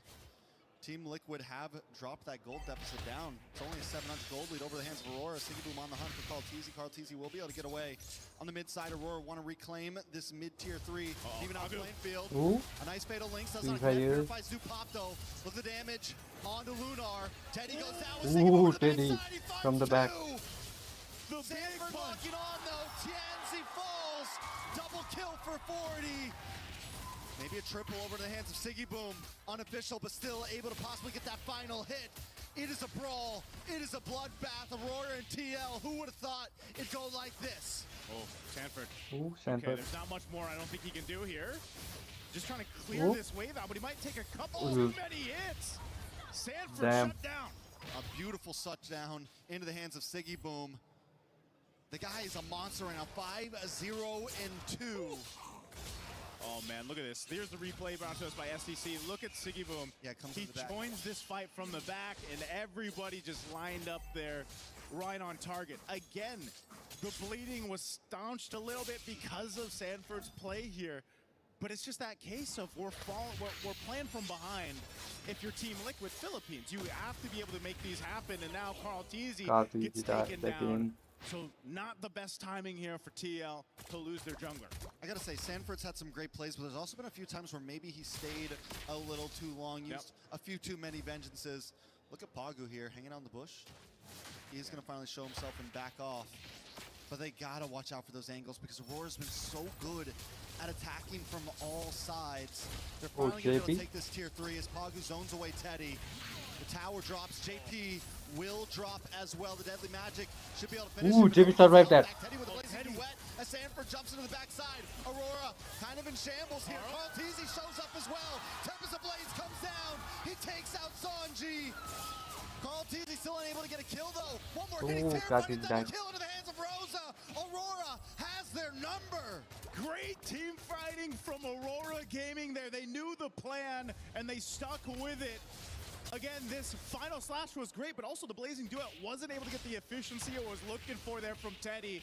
TNZ with the fancy moves here to try to stay alive through this all, and he does. just, again, the fighting that we're seeing from Aurora Gaming has been refined from the last time we saw them play here. And my goodness, they're making it look good. Aurora's making it look so good, saving the Terrified. All of those little micros. And the thing is, it's not just the small fights that they're winning, they're also winning on map placement. They have the whole package right now. Trex, this is insane. Look at across the board how much of a lead they have, but especially Siggy Boom. You mentioned it, 7-0-4. He's up nearly 3,000 gold against Teddy. And that is not where you want to be. I mean, again, we talked about Paquito in the gold lane. These fighters being brought back into the gold lane when all we've seen for a long time was the Quads, the Moscows, the Harris. Well, this, once again, changes things, the dynamic of the meta. And you see it in the hands of Sigboom like this. I mean, where do you start if you're TL? Who do you focus on here? And I think that's the biggest thing. That's why it feels like the Aurora Avalanche, man. It's coming right at them. The force of nature itself. At your front door, tower will drop. There's no holy defense to bring down this Lord. Aurora Gaming not going to force it though. They're going to move on to the mid-tier 2. Should be able to take it. All right. Turrets take a little bit of damage here. The tier 2s will fall. Holy defense shields being held on, but that bottom one is the only one to stay. Conceal's going to be used. Where's Pagu going here? They want this base turret. Oh, More JP. the zone, but they're still able to get it. JP going to move on. Fatal Links does connect. It's more of just kind of a stall there as the rest of the team backs off. Still no inhibitors down. TL hold the defense. All right, you have to start looking at where this could turn over on its head. 6,000 right now for Aurora Gaming. That is a big lead to hold against a team like Team Liquid Philippines. Again, they did it in game 1. They're doing it here in game 2. And it's still looking the same. Again, where do you start if you're Team Liquid? Well, that Lord coming up in about a minute might be something, but do you take that risk? Do you take that gamble to go and just try to make that steal? You know, what we've seen before in the hands of Lings, where you can go in and get that miracle play, that miracle retribution. I think with the fact that they do have all of their inhibitors still standing, TL could maybe let this Lord slide. They do have some decent ability to defend in a siege. They have the big ult from Sanji. They can get the stuns. They have a Blazing Duet. They have Shred. They can play well in the pocket of their base. It's a hard base to crack. Not only on top of that, you have the Wrath of the Dryad, you have the Final Slash. They have a lot of defense measures. Trex, this is how far behind Teddy is currently. The Corrosive Scythe was just picked up. Usually you see that Trinity locked in. I believe he's got the Trinity now if we can take a look at the items, but you know, 12 minutes in, yeah, he just locked it. That's about 3 minutes behind right now. So that's the big kind of thorn in the rose right now of Team Liquid. You know, how do you deal with that? Now he's online, but even if he comes through, does he have a defensive item to withstand what Aurora Gaming is throwing at him? Yes, you mentioned the Wrath of Dryad, that's a big thing, but maybe you give up the Lord, you go for one more defense, you have a great high ground defense that you can play around with if you have to. But Daytona's welcome's used up here. Does welcome, does lock on along with way to the boss side. Look at the damage on a Teddy. Siggy Boom Teddy down. is just JP down. unstoppable. The target is locked and he never misses. Just gonna make it worse right Got now to as do 2 tank fall with for Team shit. Liquid. Aurora Gaming will go ahead and get themselves this Lord and get ready to approach the base of Team Liquid again. Again, this has been a really rough one for Teddy, the gold laner of TL, but just the team as a whole, because again, your firepower, once it's taken out, it's mainly into that quad. Carl Teasy might be able to help too, but he was also delayed, so just as a whole, across the board, Team Liquid has been playing with their backs against the wall. So Carl Teasy will cut the waves for where he can, delay this Lord push, and wait for the rest of the team to be up here. And Siggy Boom's trying to lock on. Will he get there? Yes. Tempest Blades drops. It's going to be bad for Carl Teasy. A lot of damage comes in, but there's no escape. TNZ gets the final hit. Carl Teasy caught too deep in enemy territory. I've never seen a boxer punch the sky like that. My goodness, Siggy Boom. He picks up an immortality, 9-0-5. And now here we go. Lord making its way up top. Gonna charge into that base turret and take it down. 20 seconds still for Carl Teasy to be up here. And now Aurora Gaming with a 10,000 gold lead will look to end this series in a sweep. Aurora Gaming looking to end this. A big Fatal Links does lock on to Sanford, a Blazing Duet to do everything they can to defend. But Aurora Gaming have locked on the base. And the Stampede has been stopped. What can they do against this force of nature? The upset of the day happens. The champions go down, and Aurora Gaming take it 2-0.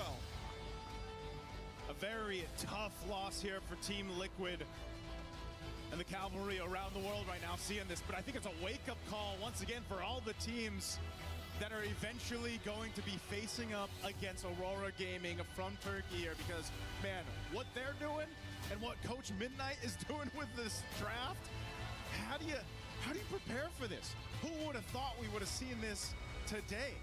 In the nature that it did, a sweep and everything else. Again, phenomenal execution here from Aurora Gaming. As you look at the highlights from STC, this was a game they had control on, and it all started in the jungle, putting pressure on that Ling of Carl Teasy, and they didn't let up. There were some moments, like you said, from Sanford to try to alleviate the situation with the final slashes, but just fell apart by being too far behind across the board. This just goes to show that this is probably one of my favorite metas we've ever been in. Oh, yeah. The amount of picks that are viable, not just picks, but strategies that you can approach every single game with it. And I mean, for the past 2 days, for the past few weeks, with all the games we've seen all the possibilities, and we've seen something where normally you see these picks and it's like, is it a cheese or is it actually viable? Because this looks viable. Aurora Gaming. It's just speechless. Speechless, man. I mean, I think a lot of people that have been tuning into this, you know, the hundreds of thousands of people online watching this, they're gonna have a lot to say to about. But we got to go ahead and throw it over on stage with Rose to hear more from Aurora Gaming. This game has absolutely left everybody speechless. Aurora Gaming with a 2-0 up against the defending champions TL. And of course, right now with us on stage, we have the one and only Rosa. Hello, how are you doing? Ya aslında gerçekten şu an kelimelere dökemiyorum yani yaşadıklarımızı. Sonunda gerçekten olan aleti kırdık ve yenmeyi başardık ve çok mutluyuz açıkçası. It's hard to put into words what I'm experiencing right now because I really feel like we finally broke that curse. And this has been a great winning for us. I'm very happy. I agree, because if we look back to 2025, you know, you guys got eliminated by TL in both MSC and M7. Do you feel fulfilled in this, what we call a revenge matchup? Yani aslında evet, hem SRG ile hem de Team Liquid ile karşı sürekli loz aldık ve artık onları gerçekten yenmek istiyorduk ve gerçekten bu sefer iyi hazırlandığımızı düşünüyorum ve sonuçlarını da görüyoruz bence bu sefer. Yes, that's correct because we previously lost to both SRG and TLPH, but we really did our best to prepare for this game, and I think we have seen the good results as a result of this preparation. Yes, now let's talk about the preparation, because in game 1, we saw a very interesting pick coming out from the side of Aurora, where Rosa actually played Rafaela mid, and he's currently laughing at that. So tell me, first of all, what made you guys pick Rafaela? Ya aslında ilk patch note geldiği zaman Rafael'in yediği buff'ları fark ettik. İlk olarak support oynanmaya başlamıştı ama Assassin metasına geri döndükten sonra oynanılmaz bir hale aldı ve ben düşündüm. Yani mid olabilecek bir şey vardı ve scrimlerde denedim 10 maç gibi ve genellikle hepsini kazandığımız için ve güvendim ve aldım. Böyle oldu yani. So I saw that there were some issues at the beginning, and based on also what my experience was during the practice games, during the scrim practices, I saw that I could have this possibility. That's why I also put it into use here, based on the practice games that I previously played. Okay, Rafaela is a very interesting pick. So Rosa, tell me, will we see anything else that is interesting in MSC this year for Aurora Turkey? Aslında birkaç tane daha sakladığımız bir şeyler var ve şu an göstermiyoruz, hala var yani. Yes, we have more tricks hidden up our sleeve. We are keeping them closed for the moment. We are not sharing them. Okay, I love that. You know what? It's very rare that I see Rosa on stage all smiling and all laughing. Congratulations on that well-deserved win. And now we will throw it back to the studio to break down what happened in this insane matchup. Throwing it back to you guys. Well, Rose and Rosa, what a great interview there. And one of the only people who has gotten Rose to kind of be like, okay, that's good. Those are good enough answers, and we'll move on. And of course, surprising the entirety of the MSC MLBB viewing community, I think that will do it right there. It wasn't the first time, though, Brigitte, that Rosa had come in with some tricks up their sleeve for the first game. Selena against Onyx last time, and I think this is just the way this player, who has really shocked a lot of us alongside Aurora Gaming, likes to show up. The Thorn Queen, right? The Thorn Queen, and now you have a Rafaela to add to the list of unexpected picks that they are just capable of playing around. And again, I think if there's just one word, it's shock. Like, everyone was just shocked at what Aurora have brought to the table, at how they played against Liquid, and it just seems like they were the better team to adapt to the current meta based on this series alone. And honestly, like right now, hey, it's nice to be siblings, right? Somehow, some way. The blue and red fall. We'll talk about it a little bit more later. But look at this, 18-8. To simplify what happened is, Aurora, they won the side lanes and they immediately go into the jungle and basically made it so that TL could not farm at all. We saw a very fast rotation. First rotation, they saw, hey, Carl's down at the bottom side or the orange side of the map. And then we saw Lunar leaving his lane, goes into the jungle. And it's like, yo, Carl's going to the purple buff next. And then Sigiboom left his lane to go inside the jungle. So I gotta say, Brigitte, I feel like for all of the professional teams here, they've learned the fundamentals of MLBB. I feel like the fundamentals has to change just a little bit. They have to catch up with the times. Yeah, because the way that they played it seemed very, very fast. Whereas Liquid, it felt so slow. Like they had a very slow-paced game and draft, a slow start, and it's always like that.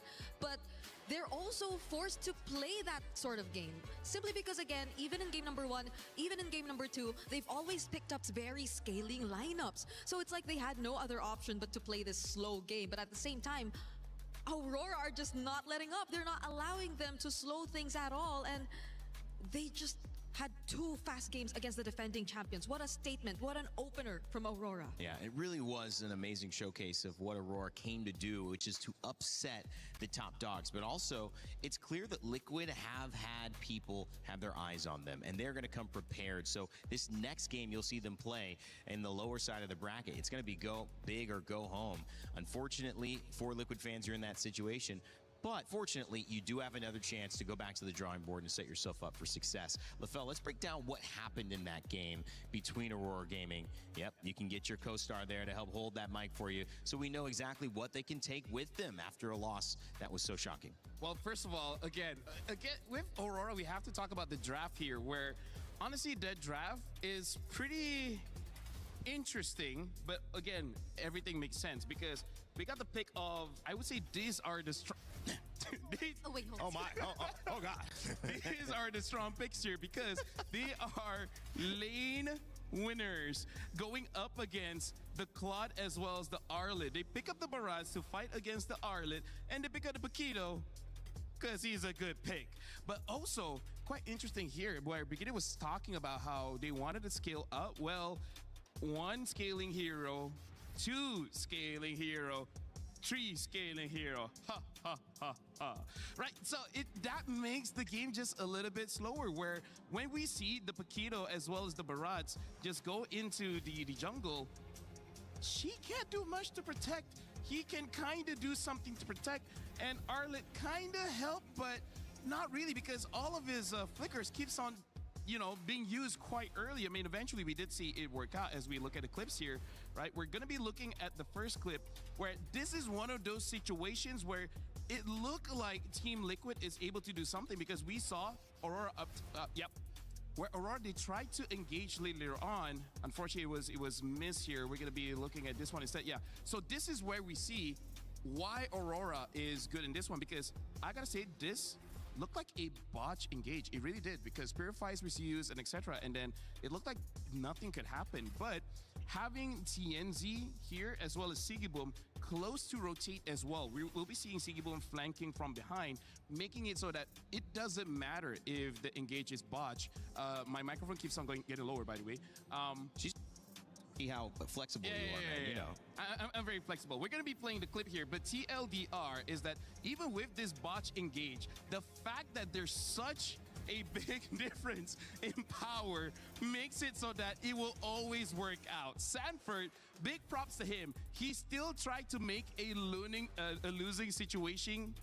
Oh my goodness. Losing situation, a winning one. Guys, you guys don't understand. It's a core workout, what you're doing right there. You're flexing the bicep. You're holding this core position. Okay. Brigida's just staring at the camera. Hey, you know what? Here's the thing. Having her own mini show next to you, We understand. LaFell. Okay, we're the siblings here. You know, I'm SRG, you have Liquid. I lost, you lost. Now you have a lost day. I wore red, you wore blue. It looks like we're cursing it right now. So I think the best idea is for us to get off the panel. Probably to leave. I think so. Even though I'm sad to let you guys go, and you both look great today. I think you're just, you know, this has been a lot of fun. But yeah, every team you've rooted for. Has it been a lot of fun, Rayman? Well, you know, let's not go too far. I mean, I was being nice. You don't have to push me on that. No, it's been more than a lot of fun, guys. Always a blast hanging out with Brigida and LaFell. You'll see them later on in the show. You'll see them even here in a little bit as well as we start to close out, wrap this amazing set of games we just saw. Pro Esports and Aurora Gaming take down your defending grand finalists and winners of 24 in Selangor Red Giants, and then Aurora Gaming take down Team Liquid, your winners who were in the grand finals last year. So everything that you could expect to go differently has gone differently. Onyx and Entity 7 coming up next as well. The winner of that game going to play the winner of this upcoming match, so stay tuned for that. It's going to be a lot of fun. And make sure if you have a feeling where that's going to lean, get your pick'ems in. You have a few minutes before we go live with that one. We're going to change out our panel in a moment, get ready with some new casters, and get ready for those new teams. So get your pick'ems in now to see if you are right, whether you think it's going to be Onyx, is it going to be an 87? Let us know. In the meantime, I want to let you know that if you've been seeing some cool skins in-game from some classic games, it's no coincidence. Street Fighter and MLBB have a crossover you do not want to miss. Human body was built to move, not trapped at a desk in one singular posture for 12 hours a day. It's time your chair evolved. This is Secret Lab Titan Evo. Ergonomically engineered for you, gamers, hybrid workers, artists, backing your every move.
He can come in here and play my game. He knows nothing. Let's go! Tyler 1, you're done.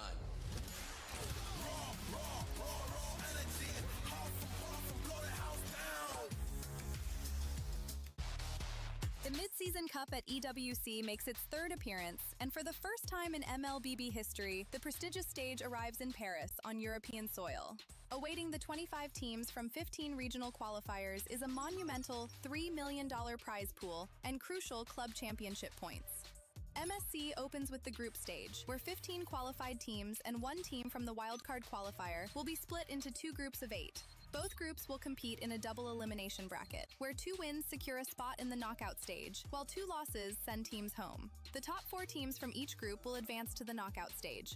More unforgiving than ever, the knockout stage puts everything on the line. In this single elimination bracket, teams will clash in a best-of-5 series throughout the quarterfinals and semifinals. For those denied a place in the grand finals, one final battle remains, a chance to secure a podium finish and claim an additional $100,000 in the third-place match. Here, one moment can change everything. One mistake ends the dream, one clutch play creates a legend, and at the end of it all, 2 teams remain. One final series in a best-of-7, all for the grand prize of $1 million.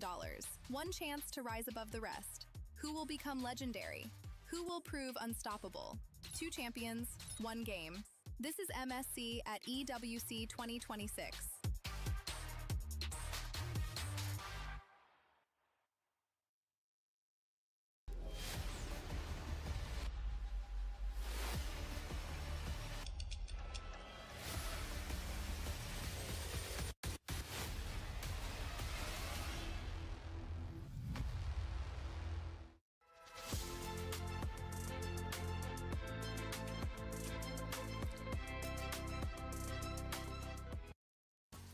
Two major upsets at MSC 26 already, and our third series is a banger as well. We're about to jump into the second half of the day at MLBB MSC here at EWC 2026. My name's Rain Day, and I am joined by a new panel with some familiar faces. Mirko and Rinmar joining me here. Guys, it was a scintillating morning, to say the least, Mirko. Some results that I don't think anybody could have planned. No, nobody. I mean, I went in today with SRG and TL both winning in my books, right? I just want to say, though, in that win, TL Page versus Aurora, say it with me now if you know the meme. Midnight, parating, handa. Always ready is midnight, is what he said. Yeah. It's translated from Filipino. But yeah, no one could have expected this. And it wasn't just because of the results, but because of how it happened. Yeah. What picks came out. Surprising is an understatement. Sometimes I'm still pinching myself to check if I'm still in the right reality. And we are. We are, somehow. Even with the Doomsday trailer coming out yesterday. Everyone is still realizing, is this real? Is it not real? What am I in? No, you are in that maybe one reality, Doctor Strange kind of reference in in-game, because this is, to me, what this tournament is all about, though, Mirko. The meshing of styles, and in the early 2 games where you have a double elimination, this is why. Because some styles are clearly proving to surprise even the most veteran of our competitors. And it's just crazy to see, again, a Rafaela in mid, some of these crazy bombastic picks show up. I mean, these are some of the picks, at least, we've already seen in scrims. You know, we talked about it backstage on how it could actually work, like the Eudora, the Barats, but still seeing surprises on day number 2 after I thought most of the crazy meta picks have already been shown yesterday, especially by you, Vamos, is still crazy to say. Yeah, and just when it looks like we've stabilized in our understanding of what is meta now, suddenly here comes yesterday Team Spirit, today Aurora Gaming. It seems like the meta setting trends are coming from EECA and Turkey, which is crazy to think about. It's the first time in history that that's happening. Usually other regions outside of the big 3, outside of Southeast Asia, are following and just slightly adjusting. But for them to actually set what is crazy and what works, that's cool. And it's been pretty dominant, I would say, from both of those games. Pretty dominant, pretty early. We're going to find out if that continues as we head into our Series 3 of 4 today.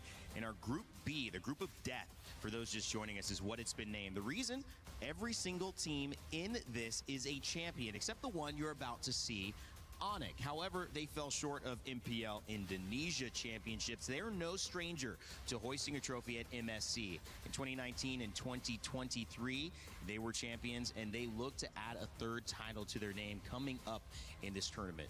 This is where it gets a bit confusing, right? Because if you look at Onyx, if you look at their players, and you look at the meta, at least yesterday, you'd think this is going to be a good meta for Onyx to perform in. But then if you see the Rafaela mids, you see those double fighters, you go back to asking the question, is Kelra good on Fighter Gold? Will Kyrie even get his assassins after all those bans that we saw in the previous series? And will Entity 7 pull yet another upset? Because the pattern is it's an upset day, bro. Yeah, they might just be able to. My question for NTT7 is, were they walking in with an alpaca stuffy? Oh. Because if they're walking in with an alpaca stuffy, then they're my goats now. You're E7 now? Yeah, I'm E7 just because of the alpaca stuffy. No, but I'm excited to see what they have in store for us, especially with Hydon Bush in the jungle going up against Kyrie. We know Hydon Bush loves the assassin pickups. You mean Hideon Bush? I'm It's just kidding. Hideon We already corrected that earlier. You know what? I think let's just make that the real thing now. Hydon Bush, Hydon Bush. We'll find out. It's Yeah. going to be a fun one, and hopefully we'll see some meta continue to change. Taking a look at Onyx roster, they're looking for a third MSC. Even though they didn't come in winning the league, they now have a chance to win maybe a more exclusive title. We had a chance to catch up with Kyrie heading into his match today. We're now here with the Sky King, Kyrie. Bonjour, Kyrie. How's Paris been treating you? I think it's been good here, and the weather's so nice here. The weather's nice. it It's not hot anymore, isn't it? It's very cold here, actually. It is very cold. And you're wearing a jacket even. Yeah. Is that why? One of the reasons. One of the reasons. But Kyrie, coming into this, I think we got to ask you, like, pressure pulse. You know, I think we've seen you on multiple international stages, and it looks like coming into the group stages, Onyx usually has a little bit of a tough time early on. Is that going to be the same problem here today? Hopefully not, since we've prepared for so long for this tournament, and yeah, actually the meta is good for Onyx right now. It's good for Onyx right Yeah. now. Okay, could you explain why? Because of the heroes, actually, the assassins. You know, Onyx is one of the most aggressive teams, so hopefully we can show it today. You can just say that you're really good at assassins, you know. It's fine. You don't have to be humble. A little bit. I A guess. little bit, I guess. But personally, do you like playing the assassins or do you like the tanks more? Actually, I already practiced tanks before the tournament, but everybody's been using assassins, so I don't really have much choice. No. So who doesn't give you the choice, Kyrie? The meta, actually. Oh, the meta. tournament, Oh, it's yeah. not the coaches. Is it CW? Or Both of Paddington? them, I Both think. of them. But they're nice to you, right? Yeah, they are. Okay, just making sure that they're nice. But earlier on, you said you had preparations coming into this and long preparation. What particular preparations was that like? Just like how we usually practice in scrims, and we always try a lot of different heroes and strategies, so nothing really, there's not much difference. Oh, okay. Well, good luck. Do you have any message maybe to your fans back at home? I just hope you guys support us, and I hope we can show you guys a satisfying match. Awesome. Thank you so much, Kyrie, Thank and you, of course, Adriana. good luck to your next Thank you. match. Throwing it back to you guys. Rinmar, I mean, this was one of those moments with Onyx where you can look at Kyrie's confidence, but also cautiousness heading into this meta, knowing he's prepped a little bit more on those utility jungles. Yeah, but I'm pretty sure he'll be all right. It's built into his DNA at this point to be able to rock out with assassins. Almost every international, he has at least one great highlight you can point out to with whatever assassin hero that he ends up with. And when we start to look at just the way Onyx play, it's aggressive. He likes that early tempo. But that's been working, Mirko. For every team that has pushed it, they've been successful. Oh, yeah. And again, I mean, when it comes to just playing that game, Kyrie, no stranger to it. He had his big break at M3 when it was the assassin meta as well. Unfortunately, unable to crack the Oopish crack of those two guys right there. But he's really good on assassins, man. Really, really good.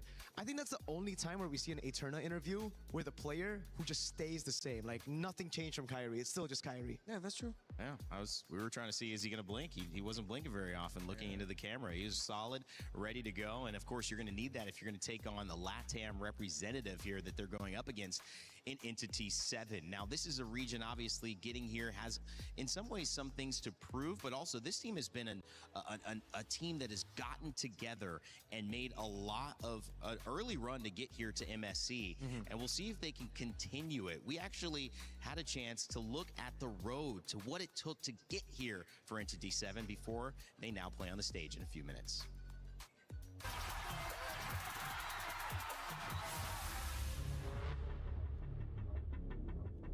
Yo me uní a Entity 7 en esta MST Amber Season 1 porque Akashi y Baggy me llamaron. Después fui con Shin y Hidden Bush. Este roster es similar al de la M7 con Black Centers. Oh, now just two members down goes Detective. And ladies and gentlemen, we have the Lex Sentence. Com a junção que teve da América do Norte e América do Sul, eu acho que elevou o nível das duas regiões em si, porque a gente não se jogava junto contra. Eu acho que a América do Norte é uma região bem forte, inclusive tem players que já ganharam o MSC, então elevou o nível de todo mundo e a gente consegue chegar mais preparado para jogar o stage internacional. Este es el momento en que esa llave se convierta en de ustedes. Esa llave va a ser con la que ustedes abran la EWC. Norteamérica y Sudamérica no han encontrado un avance porque creo que deberían mejorar los tratos por parte de las organizaciones hacia los jugadores, como también apoyarnos más y dejar de odiarnos entre nosotros, porque al final somos una región y hay que apoyarnos mutuamente. A última vez que eu joguei evento internacional foi o M5, acabamos não indo tão bem, mas eu acho que deu para pegar bastante aprendizado, pegar bastante experiência internacional de evento presencial. Eu acho que dessa vez vai ser diferente. Yo creo que este roster es mejor que el de Black Sentence porque con la experiencia a la M7 fue muy buena, como también la sinergia que tenemos con el nuevo equipo es muy buena. A Onyx é um grande time, estão sendo campeões faz bastante tempo na Indonésia, tem jogadores muito bons, ainda mais que entrou o Kelra. Eu acho que eles são muito fortes nas lanes, eu acho que a gente se pegar alguns heróis que tem pressão no começo de jogo, eu acho que a gente pode lidar bem contra eles. Para todos mis fans, espero que puedan apreciar a este nuevo y mejorado equipo gracias a la nueva competencia MCT Amer. Eu acho que os fãs podem esperar bastante coisa de nós, mesmo que caímos contra time forte e se ganharmos caímos contra o atual campeão do MSC, eu acho que eles podem esperar bastante coisa da gente. Clearly the strongest LATAM team right now, representing both North and South America as a region, saying we must support each other. And now they need to do it and get that support in the biggest of moments against Onyx. And I think, Mirko, when you look at it, they even mentioned Kelra jumping in. 91% of the people who did their pick'ems think Onyx is going to win. It's not hard to doubt why. Yeah, I mean, now that the two matches before this already concluded, I feel like these pick'ems predictions, put a bit too much pressure on the favorite teams. But yeah, that's right. That's I think true. it's the same all the way in MPL Indonesia as well. If you take a look at it, just with Kelra joining in, most people thought it's a guaranteed trophy again domestically for Onyx. Unfortunately, that didn't happen because Vitality, my goats. But there you go. Onyx still coming into this. Favorites, it's just a question mark of has Kelra adapted to the fighters if we are seeing more of those fighters in the gold lane? Yeah, and if entities haven't saw anything from the previous matches and are now considering changing up their strategy just a little bit to adapt a little bit more to what we saw worked against the favorite teams, it might work out for them, because if they try to play their style too much and they go blow for Onyx, it might be too tough. LATAM, obviously a region that is passionate, and one of the things we get to see in the East where I cover as well, just such a fandom there. What can they do, Remar? Is it giving them a little bit of hope looking at the results today so far? The underdogs have won every single game. Could they be the third? No, definitely. If the coaches and the players could get together and say, hey, if they could do it, we can too. We merged our regions. We're not just LATAM. We're the Americas now. That's we are right. fighting for the entire Americas region. Yeah, I love that approach, man. You got to represent big, especially when you're on a big stage like MSC. Trex support Amer, all right? NA might be out, but Amer's here to say, what the heck is a kilometer, bro? What the heck is a kilometer, bro? That's a good one right there. I know a kg is like, what, 2.2 pounds? I'm getting there. All right, guys, it's time to get ready. Our third series of the day. It's Onyx versus Entity 7. Let's kick it off. Yes, my friends, our next and third game is up upon us. However, I have to discuss the elephant in the room here, Rose, because today seems to be the day of upsets. Did you, my eyes just could not believe it. Aurora, Team Liquid? Yeah, I feel like I'm losing my voice because I was yelling watching that game go down. Whoosh, Milosh, that was crazy. But you know what's gonna be crazier? This match tree that we have today. Ladies and gentlemen, what time is it? It's only time. Perfect. Let us get Onyx out on the stage right here with us.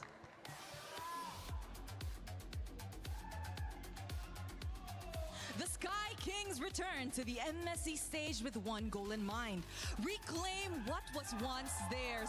With the addition of the gold standard in the team, will it be a W in the bag, or does another surprise await us today? I would not knock down the opportunity of a surprise today. Let's welcome their opponents, Entity 7! They skipped the first 6 and onto the 7th. The inaugural MCT Americas champions have hit the MSC 26 stage. A mixture of the best South America has to offer. 4 nations, 5 players, and a whole lot of destructive aggression.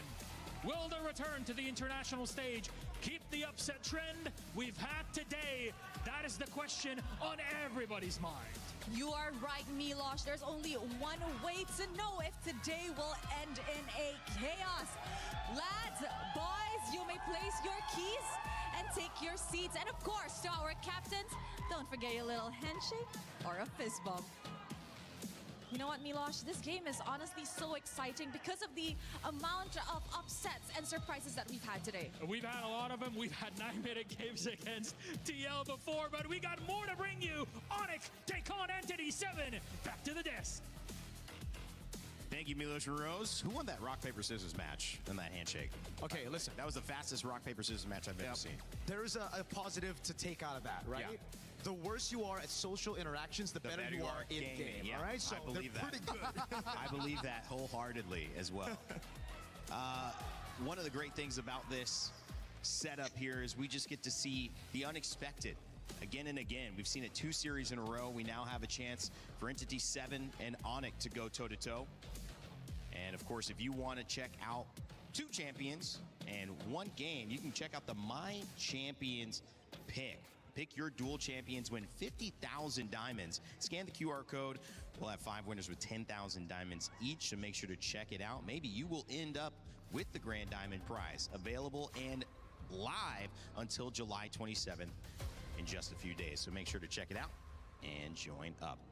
All right, Mirko, before the draft, what's the vibe here in the building? Is it that like upset feeling that we've got going on through everybody watching? I think it's exactly that, man. Yeah. After seeing back-to-back crazy upsets, you know, one better than the other, you have that feeling. I think it's in the air right now. It's in the atmosphere of the arena. I think the fans are feeling it as well. Oh, yeah. Entity 7, they walked up with crazy aura as well. They've got the confidence. Seeing the 2 upsets, I think they're going to be bringing up something special too. I think they have a lot of things cooked up. Yeah, they have to. Previously, teams from Latin America have explained in international tournaments they want to play a little bit more or so much closer to the Southeast Asian teams, or the Southeast Asian teams being put on a pedestal. But if there's any moment to tell your team, hey, maybe it's time for us to look into ourselves again and remind ourselves of what we can do uniquely. What does our region do uniquely? Then bring that. It seems like this MSC, you are definitely rewarded for playing your own style, playing your own game. And it wasn't just even during MSC, even in MWI we saw that. Exactly, you know, sticking to your identity, really bringing out your strengths, right? And keeping your weaknesses all hidden. And I think for Onyx, that's a very good approach as well. I think for the longest time, a lot of the criticism sent to Onyx would be they're a bit too sporadic. They go a little bit too improv in the drafts. If you look at CW and Yeb, none of them bring notes up on stage. So they're very improv, which is great in this meta. So we'll see what they can cook up as well. It seems like there was also, from Rose's side, just speaking of him picking up the Rafaela, like, you know, this looked like I was given an opportunity to play it. And that type of adaptability and comfort with a wide range of heroes is going to make a difference in this meta that is, would you say, Renmar, it's fair to say that's still kind of being found out here? Yeah, I think we're getting close to hitting the ceiling of the meta, but I would say maybe 3 or 4 more picks that we haven't seen yet that might pop up. My personal favorite is I would want to see the Martes somewhere, whether as a jungle pick or as a unique pick in the mid lane. And we do have precedence with that from MSC 2 years ago, brought out by Team NIP Flash, and they were able to make it work then. So I think there's still enough room, but we're just about to level out, especially with the rise of Barretts in the EXP lane, brought out by Team Spirit and Aurora. That's true. That character, hero, doing a lot to help round out this squad. But Paquito in the gold lane, going into that too, fighter-heavy composition, surprising people, going, well, we need some more range here. We need something. How are we going to pressure? But when you win the game so fast, the pressure's already there, Mirko. Yeah, it almost seems like the siege, you know, like the question marks on how are you going to siege with no marksman, how are you going to siege with no range, has just been thrown out of the window, right? Yeah. It's all about fighting. It's all about building those early leads and taking those skirmishes to your opponents, right? Both teams equally as aggressive. So it just comes down to who's better on the assassins. Entity 7 with the same approach as Straight up Ling TLPH and in Fanny game 1 ban. against Aurora Turkey. It Yeah. was the Fanny and the Ling ban straight up. Yeah, but we do know that we still have the Hirara available and will be a point of contention. I see Freya available as well, depending if Entity 7 will ban out the Phoveus or not.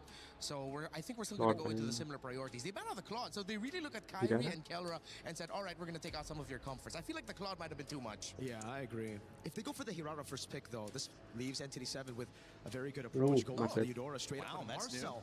Oh, yeah. First time That's right. that it's been left Harry. open, I believe, yeah? It's always been banned out. The Harith prio is quite interesting. Yeah, I feel like this is Entity 7 looking at Onyx comforts and going, yeah, we're just going to pluck them away from you, which might lean towards the dangerous territory that I don't want them to go into, which is to look too much into Onyx and try to deny. Hopefully, this still leans towards their playstyle. I mean, we look at Doom, we look at how he likes to play in the gold lane, yes. and so far, this is a little bit more akin to just a few months back, a meta from 2 to 3 months ago, where if the Phoveus is available, you pick it up. You don't have to worry about the Freya showing up here because it's going to be up against the Phoveus. But who knows? Maybe Onyx might put that up in the gold lane. I don't know anymore. What is this meta? What year is it?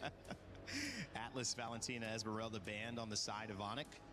And you saw the Claude, Ling, and the Fanny taken away. Hirara. Aurora picked up for Onyx. We've seen her have such an impact. I mean, it's scary to go up against. I'm wondering now if it's going to be the Hirara combo down with the Eudora. Because this combination should be very, very scary. Anybody that walks up is going to get completely bursted. And the fact, there you go, is the Eudora. The fact that they picked up the Harith after seeing the Marcel means that they are very confident they can stop the Marcel from getting a golden hour on the Harith, right? Because like at this point, I think we've gotten accustomed to Marcel's really wreaking havok to a Harith composition just by delaying the Zaman 100%. Force. Yeah, it's always really tough for a Harith to deal with it. They get an Eve. This really is very throwback Eve to just 2 to 3 months ago. Mixing it up, definitely. Onyx is going a little bit more for what we're used to with this current metagame, while for Entity 7 throwing it back. Maybe their last 2 picks, I think it has to be something a little bit newer, because if they lean a little bit too much into what worked 2 to 3 months ago, it's a little bit outdated. Well, that's the question. Group B going back into these first 2 series have seen surprise after surprise today.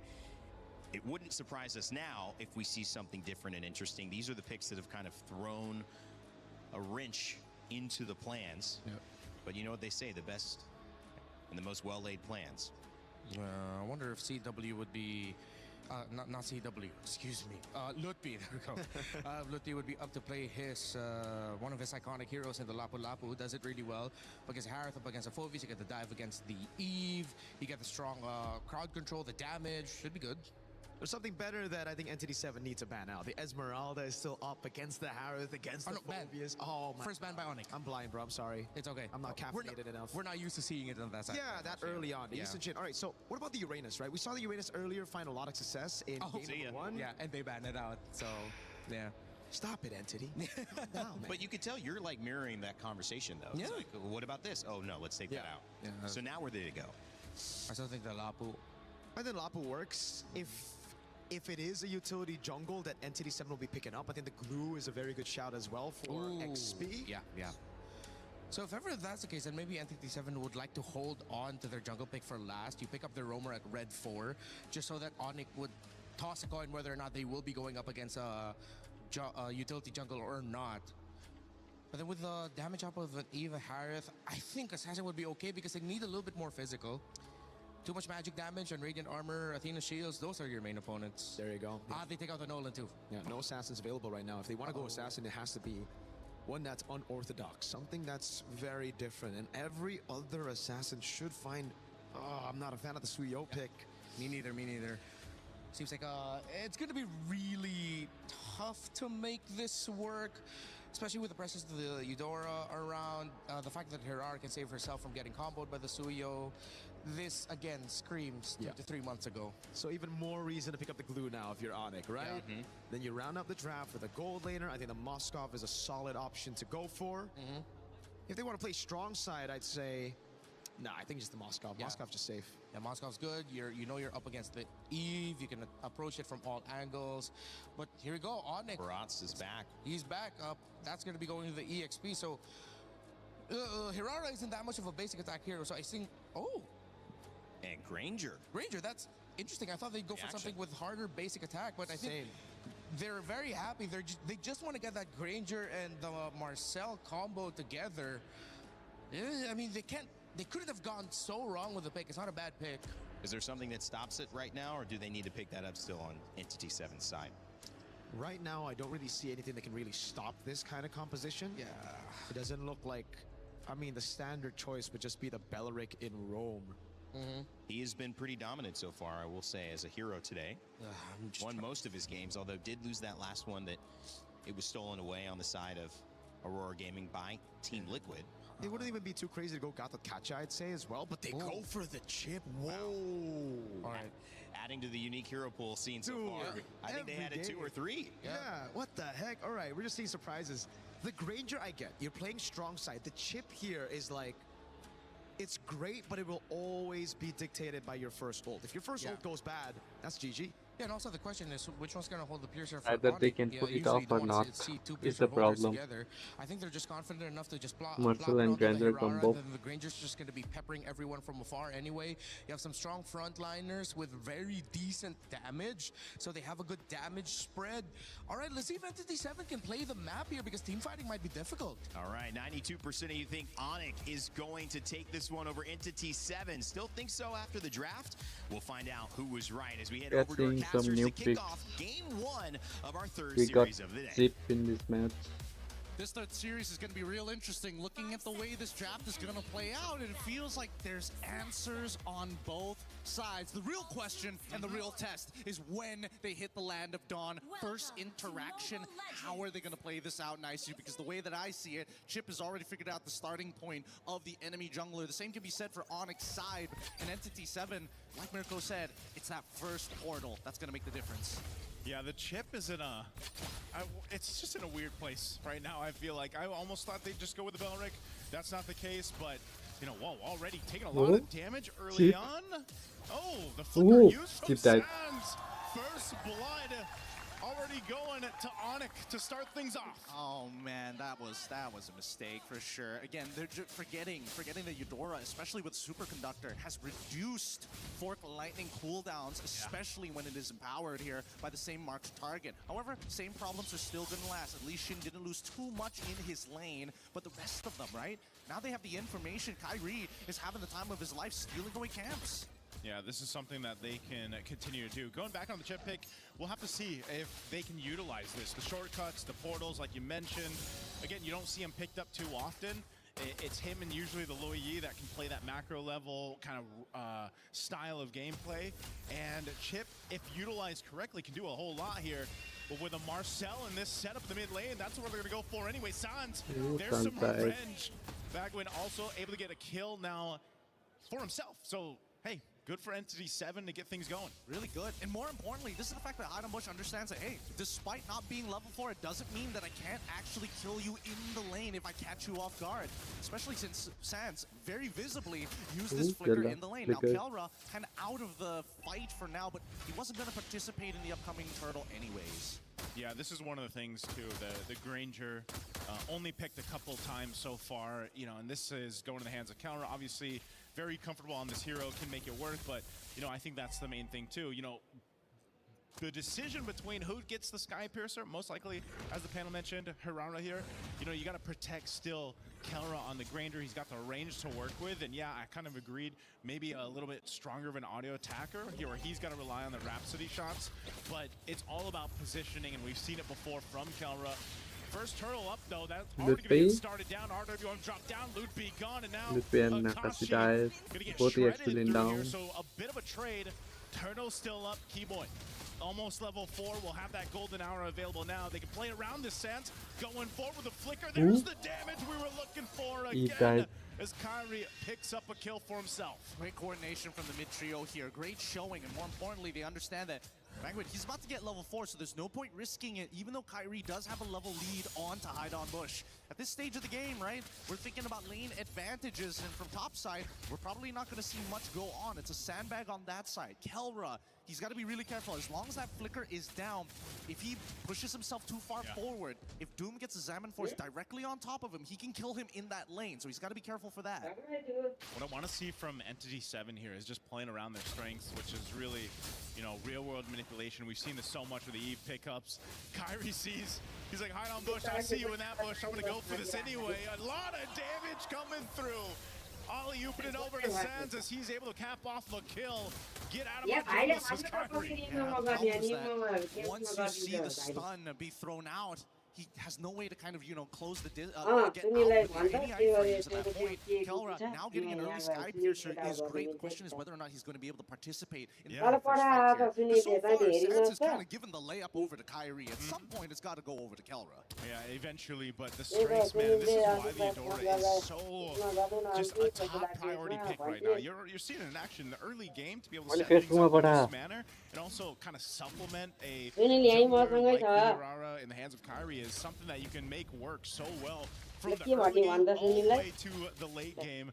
And now this turtle finally going to be started up here. It's been delayed pretty much out. They're going to go for another kill. Akashi once again shredded through. A golden hour is going to drop down. Now Kelra's a part of the fight. He wants to get the stacks. Doom's got to defensively Zaman Force out. There's another kill for Onyx. And they'll finally make their way for this turtle here. Shin's got no option but to back off. There is a push in the mid though, at least for something for Entity 7. How much damage did he actually get onto that mid-tier 1? No, just the plating. The plating is good enough. That's still a little bit of money. He's going to lose a decent amount in his own jungle as Kelra decides, you know what? I ain't wasting no time whatsoever. Give me the gold on that top side before the shielding times out. You're seeing it right there, Gideon. That's just how scary that amount of damage can be. That a flicker is burned out from Shin just because, again, that snapshot, that interaction with the stun, and as they go into the jungle again, as Kelra will pick up another stack. There's just so much CC to deal with, and nobody can really stop Keyboy from what he's doing. And until we see a full commitment, there's just no point. And now they're losing mid-tier 1, which is a big in the map. Golden hour, jump down, Kelra lining up the shots, and it's right lined up for Shin, and now in the mid lane, Daytona's welcome in, they landed on through, Luffy's gone, but he's 7 looking to fight back down, running it for Sands, he's gonna have to burn the flicker, the re-engage comes through, snapshots are there, Bagwin 1 HP, he'll get back to base, could have been way worse for Entity 7 there. Way worse, for sure, but man, let's look at the goal difference here, because somehow Kelra has been more effective in these team fights in comparison to Doom, who's been struggling again, and because of that golden hour. Let's look at this replay one more time, right? Golden hour catches onto 2 members, they line up the shots perfectly, but by the time Akashi actually gets into the middle of this fight, they kind of don't have enough damage, right? You can see that Doom, unfortunately, tries to get his kill onto Keyboard, but they still have plenty of battle spells. So the innate impact that we see from Onyx is just too much to handle, and Doom ain't gonna waste a free Purify just to get out of a golden hour or walk around it. Yeah, for E7, they want to go ahead and start letting, you know, Doom scale up. This is what we see with Harith, right? Eventually, you're able to do a whole lot with that Zaman Force. They just really haven't been able to have that upper hand fight against, you know, this lineup that Onyx has. A big component to that, again, the golden hour. I'm surprised, you know, Marcel, we haven't seen him pop up as much, especially back, you know, wildcard and then even in MWI. And it's like, he's still so useful with that golden hour alone. But even Chip can do something similar. A little bit of stun here on Keyboy. This fight for this turtle, though. Let's see if anyone's actually able to secure it. Hidon Bush will just now pick up that Sky Piercer, though. I'm not sure if that's even going to get any value this time around. Considering what's about to happen, Hidon Bush gets caught out just like that. I mean, these interceptions, they can't... Wait, hold on. Oh, they're just going for it. Another stack for Kelra. Akashi could be next. Infernal Pursuit, but there's a double now for this Granger for Kelra. Stacks on stacks, and that's going to be a turret. And just another objective. That's a huge miscommunication for the side of Entity 7.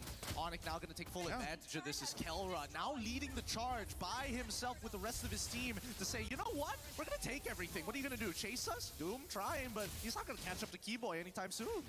Yeah, you're not going to catch a Marcel like that, you know? So, yeah, I don't know. That was clearly a mistake, a misstep there for E7 to be on that side, to lose their jungler, but the punishment also is just more turrets, more space.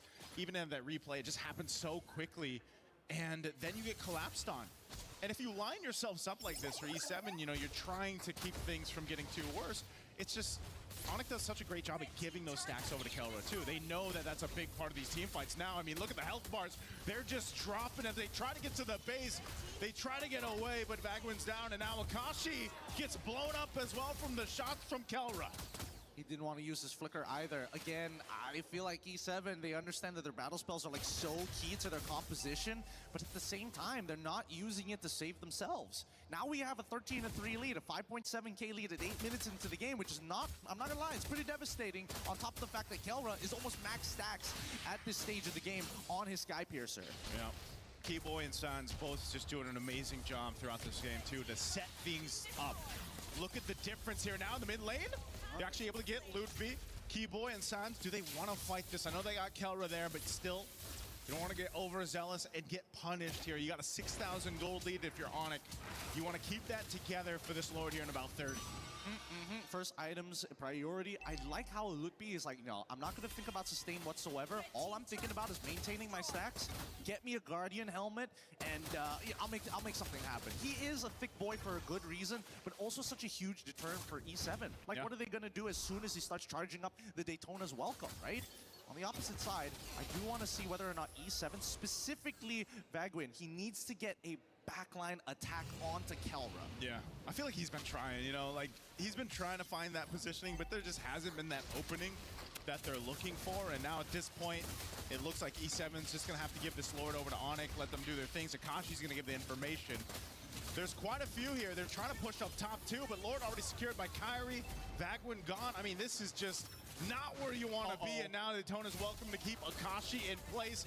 Line it up again for Kelra to get a double again. And E7, it's looking really dire here in game one. I think this game is almost over. Onyx is in a point where their snowball is a little too big, and they're purposely delaying Hide on Bush. He will not be able to get with the rest of his team, and now his death timer is staggered. Yep. Already base turret's going to be worked on. Doom trying to drop it down with his Amin Force, but still just delaying possibly the inevitable here. Almost a 9,000 gold lead as Lord is going to approach this mid turret. The defense shield still going to pop, but the Lord is still up, and now the pressure's here. 15 still, 4 hide on Hook, Bush to be up. They're going to drop it down once again. Ludwig, Daytona's welcome. Throw him into the wall. Kyrie, meanwhile, on the other side's working. Burns a flicker out. Akashi, no chance. And now looking to take out Doom as well. He's trying to avoid the shots from Kelra, but he can't avoid Kyrie. And they're looking for more. Finally, Kelra goes down, but Kyrie's here as well. It's a different KK connection. Wipe out. It's a maniac for Kyrie. And that's all Onyx needed in this game one. Under 12 minutes, they'll cap out game one against Entity 7. 21-6 the final score, and they're gonna farm one more. Ooh, savage. Close out the very first match.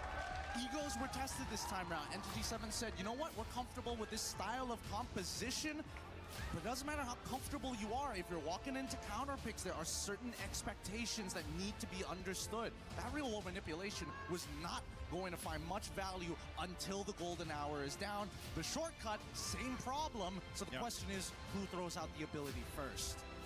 Oh man, seemed like there was a lot of problems to solve there, Gideon, you know, for Entity 7. Sometimes it was themselves, you know, solve the problems of themselves, their positioning, their choices on the way that they moved around the map there. I think that was one of the biggest things is, you know, sometimes you end up delaying yourselves that chance to get back into the game or get a game started on your favor, because even look at the highlights here from STC, this is the main thing. You're playing against a golden hour, which really set things up for a Granger. You know, all you have to do is line up those Rhapsody shots, and even, you know, that'll get you the stacks you need, but then you don't have control of your own jungle, and the snowball just started so quickly here for not just Kelra, but the rest of Onyx here. Yeah, just everybody on the side of Onyx was really in tune with each other this time round, but I have to say, Entity 7, they can't go for compositions like this, especially knowing that you're playing into the Marcel. It's tough. It really is tough. And considering that the snowball always starts with Kyrie and Sans, they might want to start attacking the mid trio for the upcoming game as a form of adaptation. Because the laning phase, even for Akashi and Zalupti, basically nothing happened. Doom didn't find much of an advantage despite Kelra losing his flicker early on, but Keller just played the lane so perfectly, right? Hey, fast clear the wave, go for the recall, and now Doom has nothing to pounce on once I get back into lane. Yeah, even this, you know, I mean, they gave Kyrie, you can see a smile on his face when they lined it up for the Savage there for him. I'm so surprised. We're going to start seeing if teams over the course of MSC, you know, they decide to just ban out the Hirara, man. I don't know. Maybe that's one of the points of the draft or whoever ends up getting it. Here's the thing. When we start thinking about the Assassins, you start thinking about the Lynx, you start thinking about the Heraras. What about the others?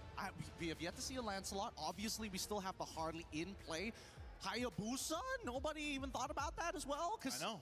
Warcry Assassins are very, very unique in this current meta. It's one of the few Assassins that can actually, you know, hey, we can fight a little bit early on, but we gotta play the mid-games nice and slow. But when we get that snowball, you can just see that overwhelming force. Walk into your jungle, take whatever you want, slap them up a little bit, leave a receipt, and walk away.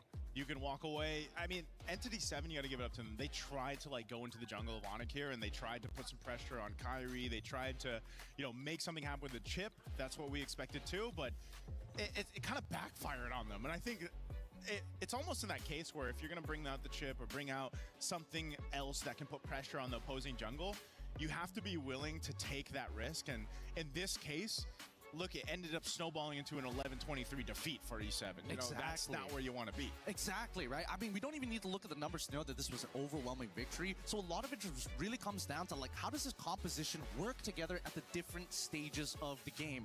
And I think, unfortunately for Hainan Bush, just unfamiliar with this particular matchup against Hirara, because as soon as you use that stun to initiate, you're not going to escape. Hirara is great at chasing targets. No matter how far you are, she'll catch up pretty fast. And this is crazy too, you know, the cooldown that you have with that build there that Kyrie went with, and of course he's got the Queen's Wings too, so I mean, Harara's already hard enough to kill, man. You know, you build it that way like Kyrie, and you put it in the hands of a jungler like Kyrie, you know, it's going to be even worse for you. So I'd love to see it, you know, moving on. If Entity 7 can just take maybe the Harara from Onyx and not let them get that, and maybe we get to see Hainan Bush go ahead and do his thing. But, you know, it's much more than that. One thing we have learned over these weeks, Gideon, is that Hirara, to be able to be successful like we saw this, you need that team support. Yes. You need everyone to be able to help that Hirara get to that point. Absolutely. And this is, I think Onyx just really showcased that perfectly here in Game 1.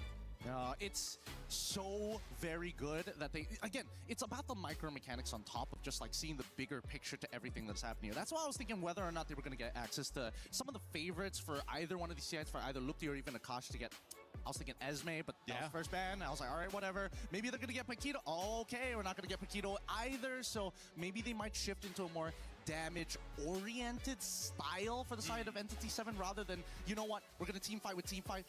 Scrap that. Let's get really, really messy here. Let's go for the scramble. Yeah, I think the scramble is... We've seen different strategies now from multiple teams. I mean, hell, one of them, obviously Aurora Gaming from the last series, where it was just a very different concept of play style, you know, more of that sustainability, kind of dragging things out. But this is one of the big things here that the meta is shaping to be. Well, speaking of meta, we've got a little special somebody up on that stage. Let's throw it over to see who it is.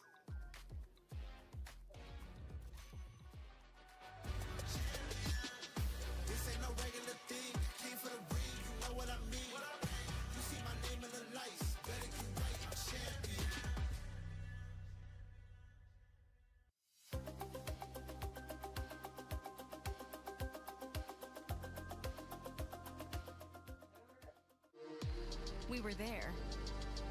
For every click, every clutch, every respawn. We were there for the years of grind. And we're here. Now. The proud founding partner of EWC. Powering the biggest event in gaming. Shoulder to shoulder with the world's best. Making history. Greatness deserves a stage. Lenovo Legion. Reach your impossible.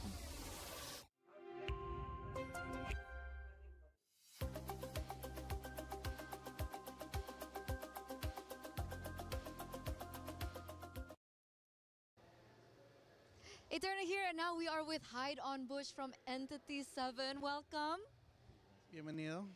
Gracias. No sé qué decir. Thank you. No, Thank you. Well, this is really interesting because finally we get to meet you in person, and it's amazing to finally see a representation from South Amer. So a LATAM representation. What does this mean to you coming into MSC? Es muy interesante por fin poder conocerte y verte en persona. Esta es la primera vez que tenemos un representante de Latinoamérica y Sudamérica. ¿Qué representa esto para ti? Representa mucho para mí por los logros que he convertido, lo que he hecho en general. De ser coach, jugador, analista, es algo muy bueno para mí llegar a este punto y nada, me siento muy feliz. It is really big for me because I've been a coach, a player, and an analyst. So everything I've been doing throughout my career, this is a really big thing for me, and I'm extremely happy. All right, all right. So you've done almost every single role. So what made you come back as a player? Bueno, parece que has hecho básicamente todo lo que se puede hacer. ¿Y qué hizo que regresaras como jugador? No, de hecho estoy cumpliendo varios roles ahora. Estoy cumpliendo de coach, analista y bueno, sigo siendo jugador a pesar de todo. I'm actually doing everything right now. I'm the coach, I'm the analyst, and I came back as a player. Oh, okay. So he's doing everything right now. So with that kind of knowledge, how does he see the matchup against Onyx? Because considering Onyx are one of the favorites here coming into MSC. Y con todo este conocimiento, ¿cómo ves tu enfrentamiento en contra de Onyx? Ya que Onyx son uno de los favoritos en el torneo. La verdad no estaría tan seguro porque es una experiencia nueva para mí internacionalmente. Es la primera vez que puedo enfrentarme a equipos internacionales y bueno, todo dependerá de cómo nos desempeñemos, cómo estemos trabajando como equipo, pero por lo general yo nos veo bien personalmente contra Onyx. I can really be certain because this is first for me. It's the first experience that we get a chance to go against international level teams. So I personally think that we are really good right now in terms as a team, but I couldn't be sure. Okay. Any nerves though? Is there nerves up against Onyx? ¿Cómo van los nervios? ¿Te sientes un poco nervioso? No, no me siento nervioso. No, not at all. That didn't need translation. I felt that confidence coming through. But of course, you're going head to head later on with Kyrie. Is there anything maybe you want to say to Kyrie come this next matchup? Te vas a enfrentar 1-1 contra Kyrie. ¿Hay algo que le quisieras decir a Kyrie en este enfrentamiento? Nada, que sea un buen juego y que, bueno, que gane mejor. I wish for a good game and may the best one win. Oh, nice. Cold, calm, collected. I like that, Hyron Bush. Good luck for your next match because we're throwing it over back to the studio. A lot of people are haunted by their past. I'm inspired by it. They're not just playing for themselves, they're really playing for their entire family. They have defeated their demons. They have crushed the curse. He thinks he can come in here and play my game. He knows nothing but go! Tyler 1, you're done.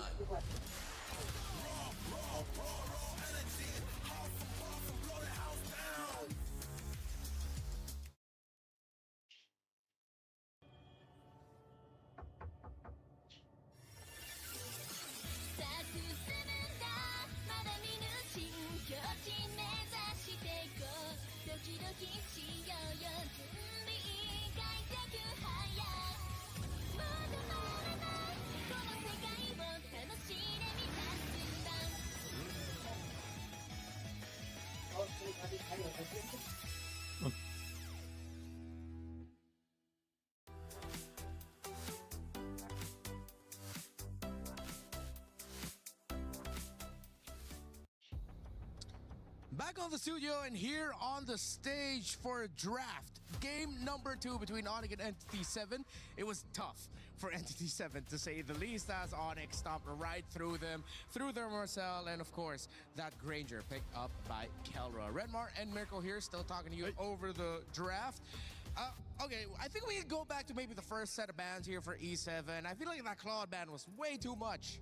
I feel like everything was a bit too much, Redmar, right? Because we have to take into account that for me, at least, looking at those drafts, Entity 7 were coming into game number 1, not trying to win, but trying not to lose, right? Because usually you would ban Fanny and Ling, and you would pick up a jungler in the first phase, knowing, okay, they went up on the Hirara, it's going to be closed out later on in the second phase for sure, but they didn't put enough respect onto the Hirara. They didn't even put any respect into the jungle. Yep. As a matter of fact, they even let go of the Eudora, which is kind of crazy, right? Like, it's almost like a guarantee, especially against a team like Onyx, that they want to go on Assassin. So you need to try to take that very good combo with an assassin, aka also a counter to the assassin in the Eudora. That's why looking at the draft for Entity 7 earlier, it felt reactive in the sense that realizing their first 3 picks felt like some of Onyx's greatest hits. They took away the Harith, they took away the Phobias, they took away the Eve. All of that are just screaming Onyx's greatest hits. It felt like the most proactive pick that they went for was actually the last pick, Chip. Though in the big picture, it did end up having difficulty with the team fighting being kind of awkward around the golden hour of the Marcel. It just didn't work out for them. So now at least they switch up the sides and they ban out the Fanny, they ban out the Valentina. I think, okay, with Onyx banning out the Atlas, they don't have the Atlas access anymore. Phovis is still open. Freya might not be the best pick. Would it be too much if they just rush to the Hirara right now? I think it's a bit too much again because, okay, there you go. That's better. I really like the Eudora, right? If you want to go up against Assassins, if you want to pick up an Assassin as well, the Eudora should be it. And now we're seeing it, you know, kind of escalate in Prio. Love it. But now for Onyx, I don't think they need to pick up an Assassin right now. They just go for... what are the other picks? The Belric's gone, Atlas is gone, Marcel's also gone. They go for the Cho, all right, straight up for Rome, a comfort for Keyboy. Yeah. And honestly, looking at the other picks from today, I felt like the Cho might be something teams might want to revisit as a priority, considering that there was one draft earlier in TL versus Aurora where the Cho would have looked perfect, but then it got banned away. So Onyx now, they're being proactive. They pick up the Cho, they still end up with a Hirara for Kyrie. And now, why not go ahead put up a Ling? Because there's a risk it might get kicked away. But I feel like you have to take that risk. Consider the Ling, so at least you get the Assassin versus Assassin. And if you cannot play in the objective fights, at least you play the map. And this is why, for me, I think it would have been better for Entity 7 to stay on red side. It's okay being the team to respond over with the picks. It's just you need to take these prio picks away, right? Marcel, first pick for Onyx in game number 1. That should have been the Eudora Hirara instantly for Entity 7. Now, there's so many picks up for grabs. Even if they get another, let's say they go for a gold lane, even an XP lane, and a Paquito, and Esmeralda just shows up for Onyx. There's so many ways to respond it over, and they pick the Harley into a Cho. Onyx, again, they know that this Cho will be good against anybody, against the Ling, against the Harley, and now as the Harley got the Kacha, I honestly feel like the Esmeralda or the Uranus will show up. There you go, those tanky, sustainable XP lanes. Great for Lutpi. Yeah, and now Team Entity 7 need to watch out, just constant invades, and even if it's not invades, just vision provided by the Uranus, leaving the EXP lane, showing up, messing you up, and just feeding all the information that Onyx needs. I feel like this Harley, at the end of the day, was just like, Coach, you know what, I'm feeling more Harley this time around. Maybe not the Ling. We saw Haidon Bush use it a lot during their last Amber season anyway, so that is screaming comfort. But Romid Trio, all magic, they need some physical damage in here through the EXP and the gold lane. And that's where it'll get very difficult, right? I feel like for Onyx right now, they should be comfortable playing one of those unorthodox gold laners, something of a strong side here. They ban out the Dairoth, so interesting. I guess they're thinking Entity 7, because they might not be able to get a gold lane with physical damage, that they'll look to try to put the physical damage into XP. But there you go, the Eve gets taken out as well. Not too big of a fan of that, honestly. Yeah, I think that's because they're considering setting up for a carry pick. That's the only reason why they'd want to ban out the Eve right now. Not too big of a fan of that either, right? Because the Brody is what I'm thinking about for Onyx. Oh, for Onyx? Yeah, because I think they are trying to get, I think they're reading into the carry pick for Entity 7 with the Eve ban as well. So I think they might just be going for Brody. All right, let's see if Entity 7 reads it. Sora ban as well. Ban out the Keller hero now. Ban out that Brody might be the best call for Entity 7. And if it's not the Brody, at this point, it's a plug and play. Honestly, I think we've said that a lot for Onyx, especially in MPLID. A lot of times, a lot of picks, you could just plug and play anything, and they'll find a way to make it work. With the Cho and the Hirara, with the Uranus as well, all of them can chase the Harley. I don't really even think that the Harley can make it to the backline of Onyx, so I wouldn't even be too surprised if Onyx go for even like something as crazy as a Farsa even up against these Assassins, because again, Jusin ban, Eve ban, they've taken away a lot of the safer choices in mid. The next best thing would probably be a Lilia if you're thinking safety. I think Onyx aren't thinking about safety. I think they're thinking about dominating. Yeah, if you want domination, of course, you still have the option of Sans to suddenly show up with the Kadita. I am in Nepal right now, so let's chill. Hardcore pick-off combo with that Cho, and instantly, if you delete the Dory, delete someone. But they don't want to. They want to go. They don't want to go for that. It's fine. Safe. Safety's good. I'm Safety's still good. in my home country. And as expected, the Brody Smells really good right now. It's looking really good. If NTD7 pick up a Claude, Moskov, or Carry, I think it's an insta-Brody, right? XP, they need something. They need something to deal with this. Now, what is it? Paquito against the Uranus. All right, pretty much. Unless this is gold, and then they like pick another guy. Oh, surprise in EXP, yeah. I mean, after all of this, the Esmeralda's still open. But then it's really just the Uranus. You dead lane that. Unless Akashi is feeling something else. I mean, I wouldn't even want to consider. Maybe if you really want to reach the Brody, you These go crazy days- with it. You put the Paquito in gold, and you pick up something like a Bene. At least you have some These form days of are dive and going access. But wait, boring. yeah, it's Brodyable. If I say so myself. Now's the time. I'm just playing games, uploading content. But after seeing the Granger, Kelra ain't about that safe game, bro. Yeah, we thought Granger has pretty much just bowed out of the meta. He pops up here and there, not always the best results, but he made it work last time. Pretty sure Brody he'll be able to make it work as well. But NTT7, they said they wanted to be I'm not aggressive. into You it, know, bro. aggro looks good for them. They have a lot of dive. That's true. Now, hear me The, out. my internet is kind of shit, so I can't go live while Pull playing up that games. skin, Kelra. We know it's in you, bro. Yeah. And speaking of, Naisu did bring up, it's the KK combo just a bit different. I feel like in the This drafts as stream well, crashes every it's very 5 much minutes, like so that M6 Onyx playing Philippines playing composition. The while going Brody live gets is locked in. kind of We read impossible that out nowadays quite early. due to my And this city was internet. actually a pick that got them one of their only games. Their only game actually in the grand finals against Vitality. So Oh, for yeah, now, they picked we that have up to be quite early on in the satisfied with the series. thoughts. And now here it shows up in MSC. There is precedence for it. Super Marco and Team Falcons PH picked it up. Entity 7 seems like they weren't ready for the Ooh, Brody man, pick. that Who were they? sucks. Maybe this very high My aggro, internet high sucks. damage, all dive, potentially fast tempo lineup that the South Americans, the players from Latin America are known for, will be able to force a game 3 for this series. We're gonna bow out for now as we head into Really, game bro? number 2. Tossing Handing back out on over condolences? to Guidon Bush, sorry, that's Gideon, and Naisu. Next. The enemy reaches the Reptar, it's a great day to be here for Series 3, but also this for At Onyx, least they're looking I for the can play games opportunities, while I'm but not it's about that streaming, snowball. so They that's have to play good. through strong side, which they start at level 1. They want to build the snowball right now. Ouch. Okay, Revitalize is burnt. I think they're happy with that, but that's going to be tough for E7 because this I know, is always right? what we see in early game I, pressure in I the can mid put lane. as trading many out some jokes battle as I spells. can. And so you don't Even have though that it's AI Revitalize. voice. It's nothing too crazy, but obviously it's going to kind of change your game plan here. Let's take a quick look at the emblems. Isn't for that now. So far, the entertaining? emblem's gonna be Master Assassin, no Exo. Are you not entertained?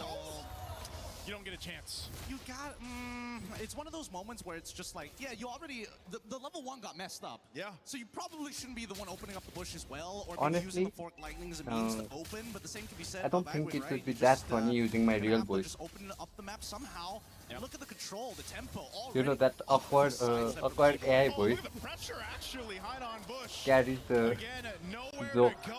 Double for Keyboy 3-0 on this Cho. That's a roam Cho, by the way. By the way, Kyrie's Damn, already you're level a 4, like roam nearly player? before the minute even started. Like this is a ridiculous start for Onyx.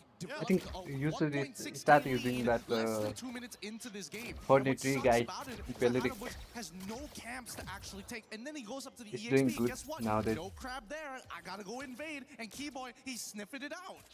What it feels like is a Harley with no magic right now, man. Like he's starved out. You're seeing that Keyboy is enough pressure. Okay, at least there's a caveat there. Our kill going to the hands of Shin. So a little bit of an overstep probably from Sans there. He did burn his flicker in that, but still, man, this is one of those cases where you give up this first turtle. You don't really want to maybe contest this just because of the fact that Hainan Bush has already been delayed enough. If he's delayed further, then we've seen that before be the case. Yeah, and honestly, and nobody wants to fall behind, especially since Keyboy Damn, wants to Belric is maintain getting that passive from banned? his roaming boots. In the meantime, though, I'm looking down on bot side, and Doom is also having a pretty tough time against Keller, who's got an amazing freeze by his tower. Which server are you playing in? As we expected, Turtle just gonna go in the hands here of Onyx. Meanwhile, over on the other side of the map, a little bit of trading going on there. Keyboy will be able to go ahead and take it. He's almost got the flicker available, and now that he's got the kick, he's got that way of the dragon. He's gonna Assassin's continue Need to is be a too nuisance there much in the jungle. macro and On this top micro. side where Kyrie is though. It's hard. Tabs on him. Good protection though coming out from E7. They need to do this. They need to get these guys out of their side of the jungle, and they'll do that behind on Bush. Once again, Kyrie, level 7 goes through. Good thing, Haidan Bush able to get his purple buff. And great rotation Oh, here you coming are from the Kyrie as well. He's Philippines not going server. back up towards So that that top side. He explains just things. completely decided, you know what, we're going to cut through that mid lane. We're They expecting take Akashi meta to actually very start seriously participating there, in I these think. fights. And now they're back on the invade. Doom's only level 3. Seeing how they no, play it gets worse. in Shin Frozen. going down here. The fight for the orange. Haidan Bush won't be able to get that one. And man, someone's got to help Doom here. I just realized, yeah, he's only this level 3 at this point, and Kyrie level 8, man. This is ridiculous. Like, Kelra has got a permanent freeze here. What is he supposed to do? Like, well, they need Vagwin to actually come down and break this freeze, or literally anybody to break this freeze. It's, oh no, he's dead. No, Doom. Okay, BMI, but up, torn apart memory, okay. Oh, okay, not bad. Not enough marks. Not enough marks. The Purify came in just in time. Oh, but Keyboy's here. Rest of the team, too. They know this. He's going to go ahead and get some regen on, but oh, pop the blaze and do it. There's Keyboy. Goes in with a kick. Not the target he was probably looking for, so he kicks Shin. Doom does go down, though. Revitalize to help. Meanwhile, Kyrie gets a kill across the map against the Kashi. But Onyx will continue to build up. Gideon, I don't think we've seen this Florian kind and of lead Angela with at the 4-minute the mark. utility heroes Right are now, the annoying to game deal is up with, to Onyx. and Like, if Onyx Belric is just whiff anything, if they give a shutdown too over to tanky Ace, and maybe there's annoying an with that opportunity. stuns. But if they play just a standard game of constant invades and just using their capital lead that they have, And an at last economic lead, there's just has nothing that they can do. stun and I mean, I'm looking at this replay and it's just like, what's the low two. point, right? The dive wasn't the cleanest dive, yet it doesn't matter when your base stats are just way higher than your opponents. Yeah, you can see that too, and you get the reaction there from Keyboy, obviously. In that too, he picked up the Radiant Roam Armor, so is now he the lane I can see. be more durable, you know, against these magic damage dealers that NND7 has. And what? And Other that's all part tanks of the are plan good of in not this letting meta. that lead that they built up already I so don't play Roam, quickly so I don't slip know out. that much And this about is the thing, tanks. another turtle's just gonna go over to Onyx. There's no contest here. So when it's this case, when we have to think of Entity 7's chances of turning the game over on this head, you know, with this kind of landslide right now for Onyx, where is that going to be? Who is going to be that person? You know, because Doom, you'd think it'd be the Claude, but my goodness, he was delayed so much, frozen out of his lane. Yeah, it's a... Honestly, I think this is a prisoner's dilemma already. What other It's like lanes asking do a you mother try who's their favorite after child. Roam? You gotta pick one, unfortunately, and right now it's not Doom. That's what I could say. Oh no. Oh, Kashi. Keyboy under the turret. There's the kick right in between both. They don't care. They'll get a kill. There's the stunt loot beat. Kyrie with a retribution. Gonna chase down Shin. Shin able to get away though. But that's just a preview of how much Onyx can take from Entity 7 as a turret is pushed now in the bottom lane. Tier 2, Started Doom. Nowhere to go. playing Popping the Purify. Roam last season Has to or stay alive started at all playing costs, but MLBB last Kyrie's season? here. All the iframes to work with, and a torn apart memory The from XP and me. Kelra will cap out another kill. They can stop. Give me This is a public XP. execution here from Onyx. They are Poquito not is letting good. up. And they want to make I sure think it gets that it is banned you more can't often. play anything less than perfect. There is Shots here. Freya. All right, flicker burn at least for Sans, but still so much work for Entity 7 to deal with that they just have to watch the tier 2 turret go down nearly here You know in how that to play bottom Roam. lane. It's Yep, just it's Onyx the doesn't have safest anything pick. else to take, so they'll just keep Ah. pressing on these turrets. You know, I've watched a lot of games in my career, but never So never you one where are I've been so confident that this game is kind in of the over learning already. phase. Yeah. It's an I would 8.4k lead 6 minutes into the game, and these positions 1 are year literally is not a impossible lot to get out to of learn. unless Onyx all decide to like run One out of one run season it, is not a fountain or lot something to like that, learn. but it's very unlikely. Once you're at a stage where you're already an item and a component ahead of your opponent, it becomes very difficult to actually claw your way back out of this. And you are especially in a since lot of the hard combinations server are a able single to- target rather than hitting multiple people. Yeah. And that's the big difference between E7 and Team Liquid's You'll be trained composition. hard Even though from Team the Liquid was very losing beginning. massively at that point in time, the comeback with ability comes down to the 5 wombo combo, which they don't have. Yeah, and what you're seeing here too. I'm bad yeah, at there's a phrase remembering over in names, the bro. Philippines that's used quite Sorry. a bit. It's called Hunger Games. You hear the professional players My- say my- it. my- where my- they my take mind is everything just from the too jungle, pretty easy. much. Akashi, they'll take him as well. They're going to be looking for Doom next. Doom will be able to get away with the BMI, but now Vagwin trying to run himself Sorry, away, but it's go. just way too much. As another goes down for E7, and Onyx will shortly be knocking on these holy defense shields already this early on. Yeah, look, they just sit in base. Yep, he's already holding on to 2 waves, because what are they gonna do? Like, no DHS? All right, that's fine. Max stacks on Uranus. He's going to regenerate harder than everybody put together. Yeah, this is just, at that point, Lutfi just I mean, pressing on the I'm wounds suffering for from this the one. same shit as you, Celestial. Not gonna lie. Restart the stacks, another wave coming through mid. Tier 1. Even as a marksman, I can't Tier 2 next. carry Still a hold on to the single shields. fucking game. But Entity 7, again, look at this. The glooms, a couple glooms bring Especially the solo ranks, it's just to a third of his health. too impossible to get I hate, especially when you're good playing damage. Uranus at a high It's level. rare. Just look at him. And Either you have such a lead, carry or he just get carried. becomes like the solar system's behind here. Just a dirty little man. Look at him. What is he? What are you gonna do? Huh? He still has his ult. And then he punts on up and he does nothing. He's just and the chances of you getting carried are This is only possible when you're lower 13,000 than gold ahead as a 90%. team. Bagwin desperately jumping in with the Avatar of the Guardian, but he's just going to go to his death. Luffy still in the base. He hasn't Yeah, moved I at haven't all. been live Oh, for look at so pull long. from Sans, trying to get the kill. I've been Another doing defense this shield up short popped, but look, live Luffy stream for still the not moving from this. He's cruising, his but own just I haven't bulwark been for this team. doing No, that where the fuck gameplay are they live, gonna go? so Finally, Entity 7, they're done with the disrespect. I'm sure hoping that Onyx isn't trying to farm the numbers here. what can I because say? It's looking I very, want to very go good live, so far. Oh, but the internet is going on too right on stupid. Bush. Kind of interesting what he's going for here. Wants to make sure that he has a little bit of true damage on top of everything else, but I think right now he kind of needs some sustain. Not to mention that Kelra has been playing literally pixel perfect as well, making sure that he That isn't shit is missing a beat, frustrating, man. catching up and cleaning out the majority of these things. Like, But now that we're coming you into are the 9th minute of the game, focusing on the Onyx, this team is fights, it, you are right? farming, Gold showing and on every single side out there in of the EXP lane, in the mid base. lane, they are They're gonna just be able to get this going all out, feeding. Zipper, could you pull up the items just in case? I don't want to be wrong about And this, the but I and think by the the Dooms time would be you like get an power item up, and a half. Yeah. the enemies are all fully farmed. You can't do shit. You just get busted before you even throw some damage. Jump there on the fence. They're gonna get run down in their jungle, so ignoring the Lord for now. They'll just take a buff, make their way back to it. But what do they get out of that? Again, some of these ultimates used up, battle spells. E7 still wants to show up for this. Potentially, they might just get punished here, though, if they do. Everything that could have gone wrong in the early game has gone wrong for Entity 7, and I think that as much as it feels soul-crushing for I mean, Hydon people Bush, do that. it's one of those games that you wish, like, all right, Yeah, it's a GG. that's go so next. annoying, I man. understand that we're gonna have to play through the lower Like, side, but this is you really, are really already rough. behind the Because the only few labels, mistakes that Onyx and make, you are it's not difficult for clearing the Kyrie because at lanes this to stage, get the he's got farm, enough cooldowns to get and his you are iframes doing that back constant up fight, before with, the taking the killing blow constant actually fight comes with through. people I who think it's are gonna be down to, like, just Sans above and 2 Kelra really levels, to give away above these 3 kills, levels. particularly Kelra. And I don't know if that's gonna happen, man. That's Usually dumb. doesn't do that. It's usually not the case, but even if it was the case, Entity 7 just doesn't have the firepower. I feel like they I mean, almost have to you expend can too much. see that same cap same out a type kill of on an speech on my overstep that content most too, likely right? won't happen from Kelra. Like Now you for can Onyx, chats with blaming this your Lord marksman for marching not joining towards the base, fight, the 14,000 for playing gold too safe. is even bigger than the Lord right now.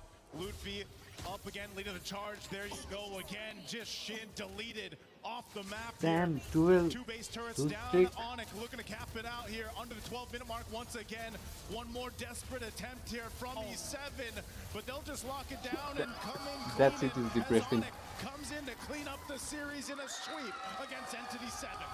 Onyx on the map. Massacre, a murder 0. up in the group stages. Onyx, they're not That holding shit is back too the punches depressing, man. They've taken You will advantage lose. of every little thing in this game, and those who gave away those kills were purely for donation purposes. Yeah. Holy cow. This is going to be an exciting MSC. You know, You- we've you seen lose many the- upsets. lose the We've win seen to those who are looking take for meta former picks glory. They don't want and to want make the to same troll at that mistakes. point. Past 2-3 years ago, even if we dig far enough, all of these players, they're looking for revenge. They're looking for the top spot. This was, again, interesting to go through the way that it did through the drafts, through the picks. But this is also the Onyx that I feel like a lot of people have seen shades of throughout their course of their journey up here to MSC in 2026 for EWC. But again, it's a refined version of them. You know, and I think a big part of that is they're playing into where Really, the man, meta is the currently. matchmaking They're needs to be really studied. honing in on that. But even the way they move around the map, Gideon, it just looks like they're cleaner than what we've seen previously. Yeah, no, they had tempo at every single moment in this game. They made sure that they checked the foundational bookmarks, and most importantly, they went above and beyond Yep, and reached Onyx further, right? Keyboy dominated was allowed to do Keyboy things, which he hasn't both been the able to matches. do as often in the recent years, but now it feels like he's back to his normal self. Well, Yes, I will mean, disrespect you, I will get Kyrie is everything on out his of you, and there's nothing you can do about it. best era now. Absolutely both, man. Just having the time of their lives there. Again, think about that, how good of a start that is. A 3-0 start for Keyboy on the Cho. Just dominant, able to go ahead and just do whatever he wants basically in the opposing We can jungle pick of E7 assassins here. without worrying And then about also the just, utility again, when we junglers. talked about the discussion about the Hirara and how you have the most success with that hero, your team has to support that to happen, and they did it from the start. Yep. And from the start to the end, we're going to be now throw over to our winners up on stage with Learning in solo Rose queue for the is interview. impossible, Thank you bro. very much, guys, and oh my. Onyx with such a dominant sweep up against Entity 7, a 2-0 game. And of course, we are on stage with someone who I last saw last year under the banner of Onyx Philippines, but this time he returns to the MSC stage as Onyx. How are you, Kelra? I'm okay, I'm fine. Gwenchana. Did you miss playing in The MSC? baddies are Yes, just sneak peek, okay? Very much. I miss to play to MSC. I have to ask you, what's the difference with playing with Onyx Philippines last They year are and playing just with a Onyx glimpse. this year? Glimpse of happiness. Okay, go! Ang pinagkaiba nila, naglalaro akong kampi kay mga Indonesia ngayon at saka yung comms namin, iba. He said playing with Indonesians, they have different comms compared to, I'm pretty sure, Onyx PH last year, where they would primarily communicate in Tagalog. Now, I have to ask you, today was a day filled with surprises and upsets. We saw incredibly fast games. We saw Rafael in the mid lane. I gotta ask you, what do you think about the meta right now? Yung meta ngayon, ano talaga eh, depende sa team kung may sarili-sariling meta yung mga teams ngayon and wala talagang sinusunod na meta. Yung ngayon, kumbaga kung anong strength mo, yun yung lalaroin mo. He said that as of now, there's actually no specific meta. It's more towards playing towards your strength and just capitalizing on what plays out. You seem very happy to have a translator on stage, huh? Yeah. So, Kelra, aside from the meta, I want to ask you, your next opponent is going to be Batting Aurora, who pink. just 2-0 clean sweep TL just now. And if we look back to last Did I miss year, that? when you met them on your opening match in Onyx Philippines, you guys lost against Rosa Salina. So, what are the preparations for that matchup up against Aurora?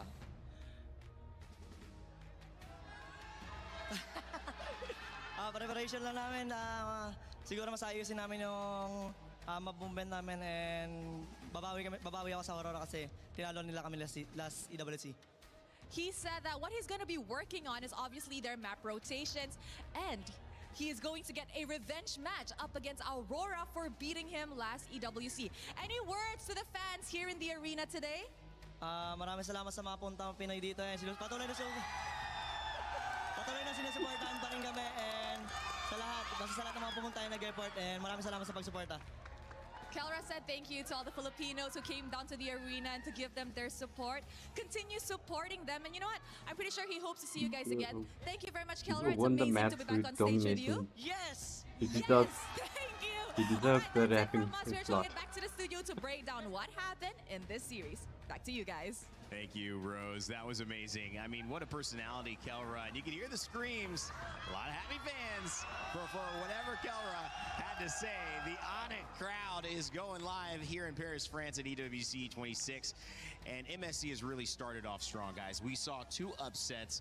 Mirko and Renmar joining me back on the desk. We saw two upsets to start off these You were series. talking now this about one, the- it wasn't an upset, but it was the fastest series What? overall. Two sub 12-minute Am I wins. colorblind? We That said dress they were looked on, white you know, talk in my about Golden screen. Road. They're on the road for a That's why championship. I and was it looks like they confused. started off strong.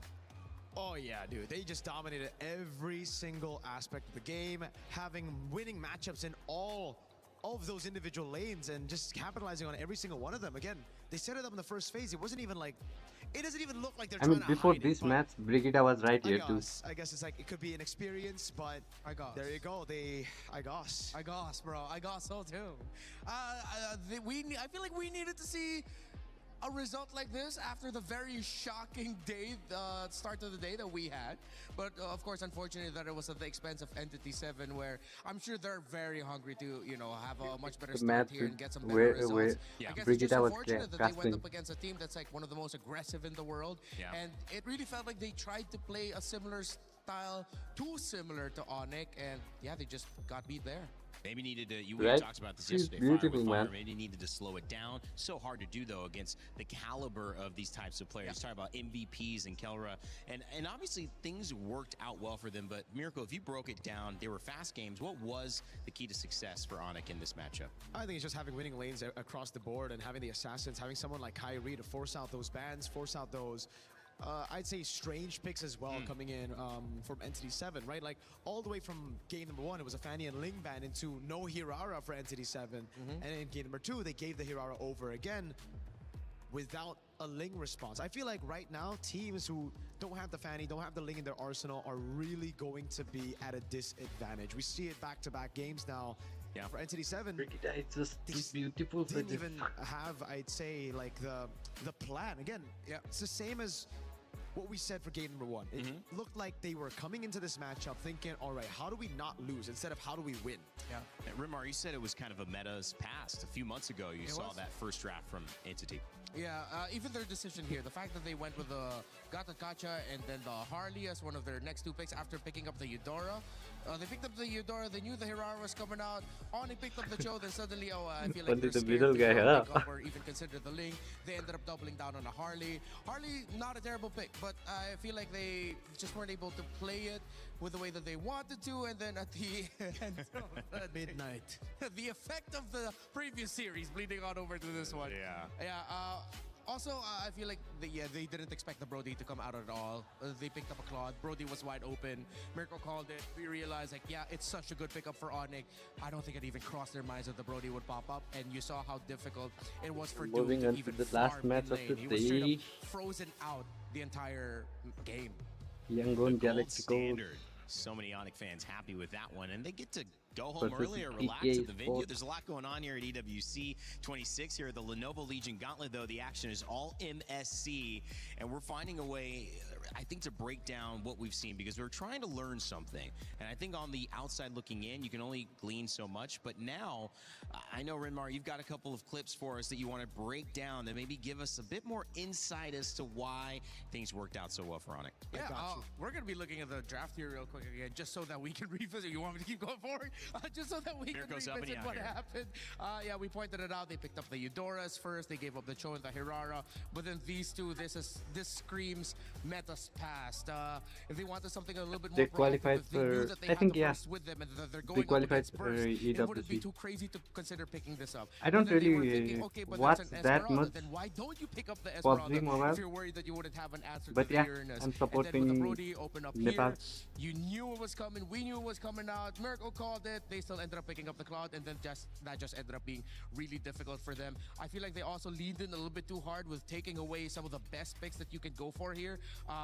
For Suns, they took out the Eve, they took out the Juicin, but the Lilia was still wide open, and that was one of the safest picks that you could go for. So, yeah, draft choices, a lot of questions, and I will double down on what Mirko has been saying. What we've been saying, they were playing and drafting not to lose. Yeah.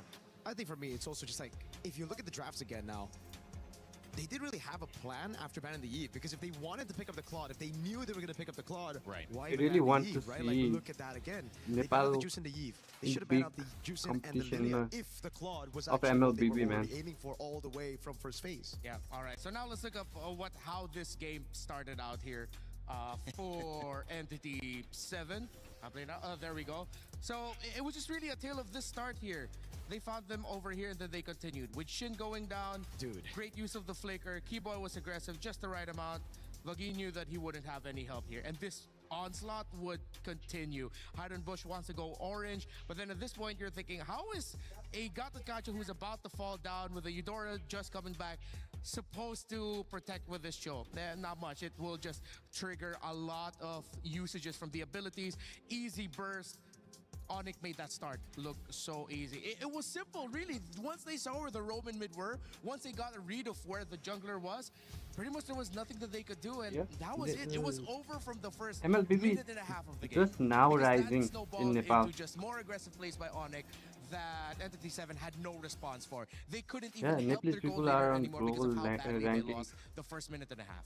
Yeah, But Onyx going to be facing up against Aurora in the Gaming international tomorrow. tournaments, Also, that means that we're going to see Team Liquid they are face not off against performing as NCT7. well Will it be just as other as team fast, those? other That teams. one's going to be an So elimination match as well. So that's stay the tuned problem. for that. We'll get all the details for the bracket. That's a We've still big got one hurdle more Nepal series needs to to go, cross. though. And before we jump into there, let's head over to Chris and Glitter Explosion for a club championship update here at EWC.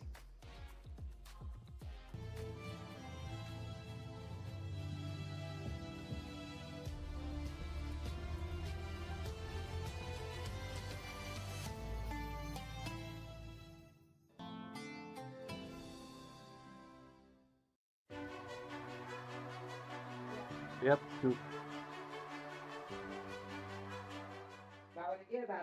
They really need to learn about the metas outside of the country, you know. Very much rumbling away like ours has been as well, but big club championship update from you. Yeah, we have a lot going on. So today we're sending 8 teams home. Do you really Keys will be crushed knew as the we head results? into finals. However, our finals could not be any Well, more stacked. before with this the match, current underdogs clubs at were the winning top though. of our club championship leaderboard. Okay, we have the defending champs, Twisted Minds, but then we also have Vitality, Navi, AGAL. We have Falcons just solidifying their spot. The support This from is the going to be government a is pivotal kinda game for the club championship side of not things. leaning towards Which way are you kind that of leaning with it? Because I know that I'm place get very, very close with that one. But is on the anything standing esports out? games. We actually have a couple teams that aren't in CC standing out right now. We had Myth doing really, really well, but we do have Liquid in there starting to pop off. We see AGL has had some strong performance after a slower Bro is start, eyeing on and honestly, everybody defending champs Twisted Minds on the also screen, really man. good. This could really go any way. Excellent. I'm really looking forward. I'm going to be keeping up with everything going on over on Lauren's stage.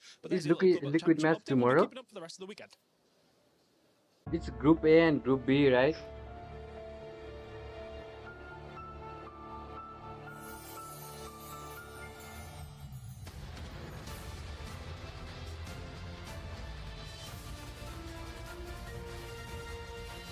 For me, that moment has already passed. Sorry, Celestial, for happening.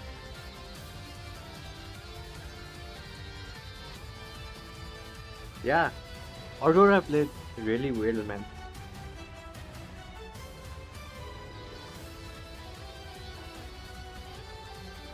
They picked unexpected hero and won.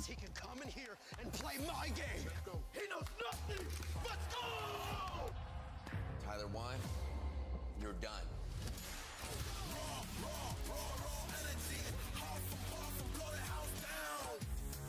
Yeah, after today the elimination match will start, right?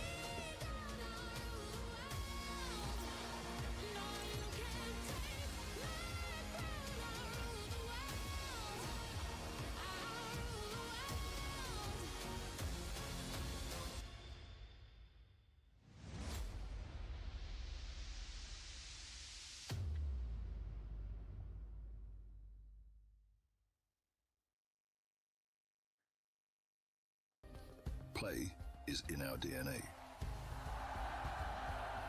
Whenever we let it out, it becomes our superpower. I think you guys have talked before, Now I think. imagine an entire city being built to supercharge I it. may be wrong though. Kadir City, powered by Play.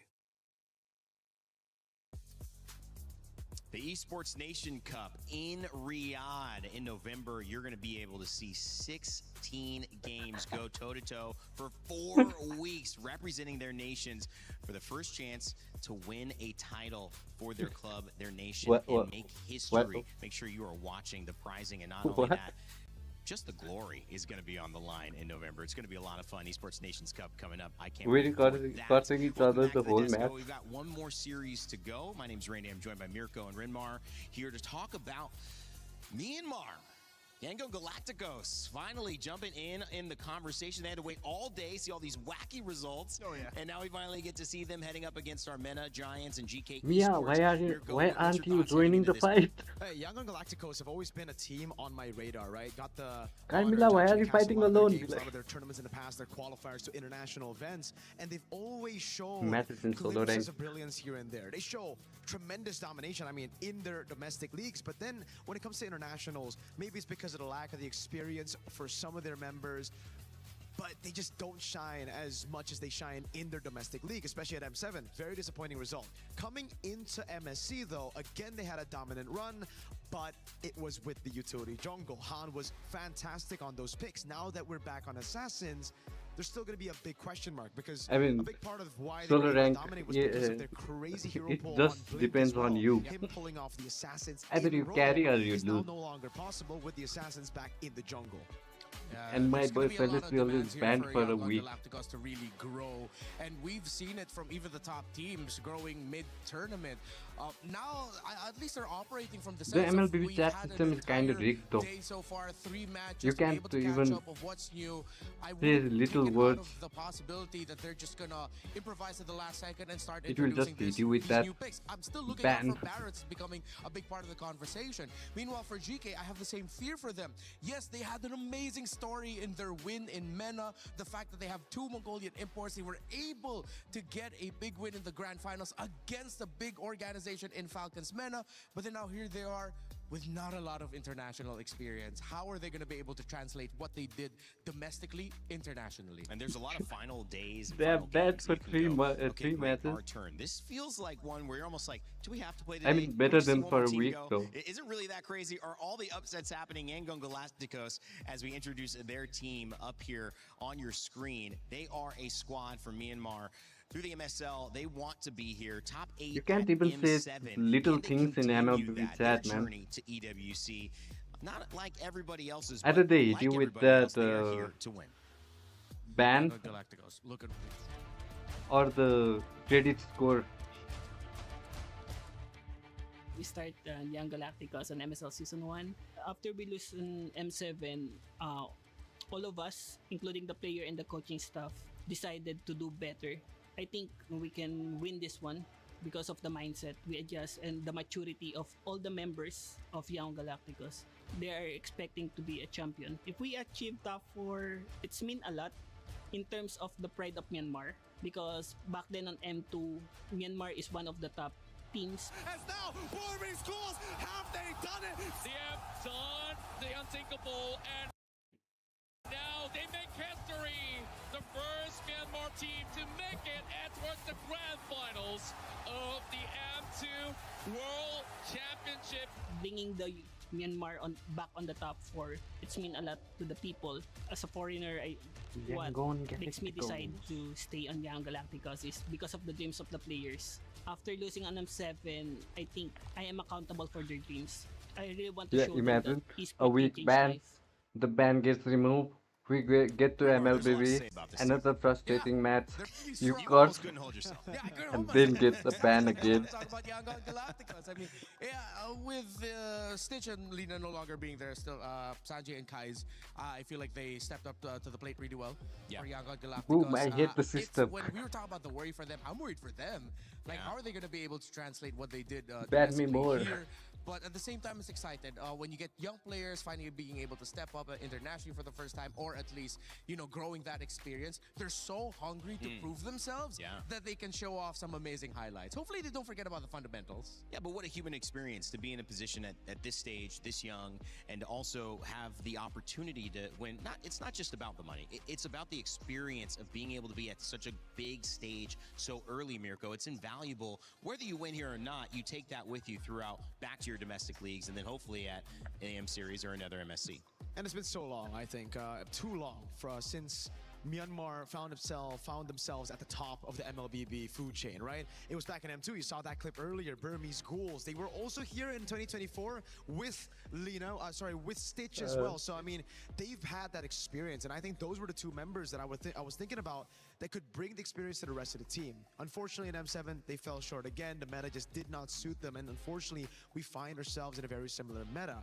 where again they're gonna have to face off against GK, where on paper Young Galacticos are obviously the I favorites think here, but chatting GK is with just a waste Xeno of time, in the man. jungle is a very well-versed jungler. That's why I playing never those replied assassins. You know, he's to played the a chats. couple of times as well. He was part of the No versatile matter roster just how a far few they seasons go, ago no and matter just how last season. far So they feed, a lot of experience. Now with I just never believe Aizen in the do lineup, that shit. it's going to help Xeno try to It's balance just it giving out. you Maybe mental for a lot pressure of these imports, they would for usually no have reason. communication issues, but with Aizen in the lineup, especially Even if we just them say having that connection that from they are doing bad past, and it's going to be very good for them comes to to maybe join the pull team another 5, upset. Hey, it's they been a won't day do full of that. upsets already. I can't wait for another one. Anyways, so Certainly why true. The winner of this can play against Selengar waste our Esports, energy, who nah? beat them. And I Right? think that was that Pro? That was Pro Esports, right? Right out the gate to start the day. So Selengar Esports will actually play the loser of this, and that means that there's a lot at stake. Both two teams, they look good. I wouldn't say I'd want to play against any of them, but maybe Carmilla is when you look good, at man. it, GK Esports had already faced a really big task in coming here and I being the MENA love her when representative. They she's had in to my go team, against and Team I hate her Falcons when MENA. she's They won in that enemy. match. Team Falcons MENA in the other side of the bracket, so we'll follow their journey along. We saw She them a can little bit just yesterday, but we turn had the a chance fight. to talk about the expectations and what they felt going into this tournament. So I believe Eterna sat down with Kwana. Hey everyone, it's Eterna, and now And- we are here with and Hans that the ult jungler. So we want to finishes talk the to you a little bit, but first of team all, like how are you feeling right now? in a second. excited because If this I is our if first one of the Excited guy because it's gets your first CC'd, match. Are we detecting a little everyone bit of connected with the nerves? ult Maybe gets are you a little bit CC'd. nervous? No. No? Okay, full confidence coming in.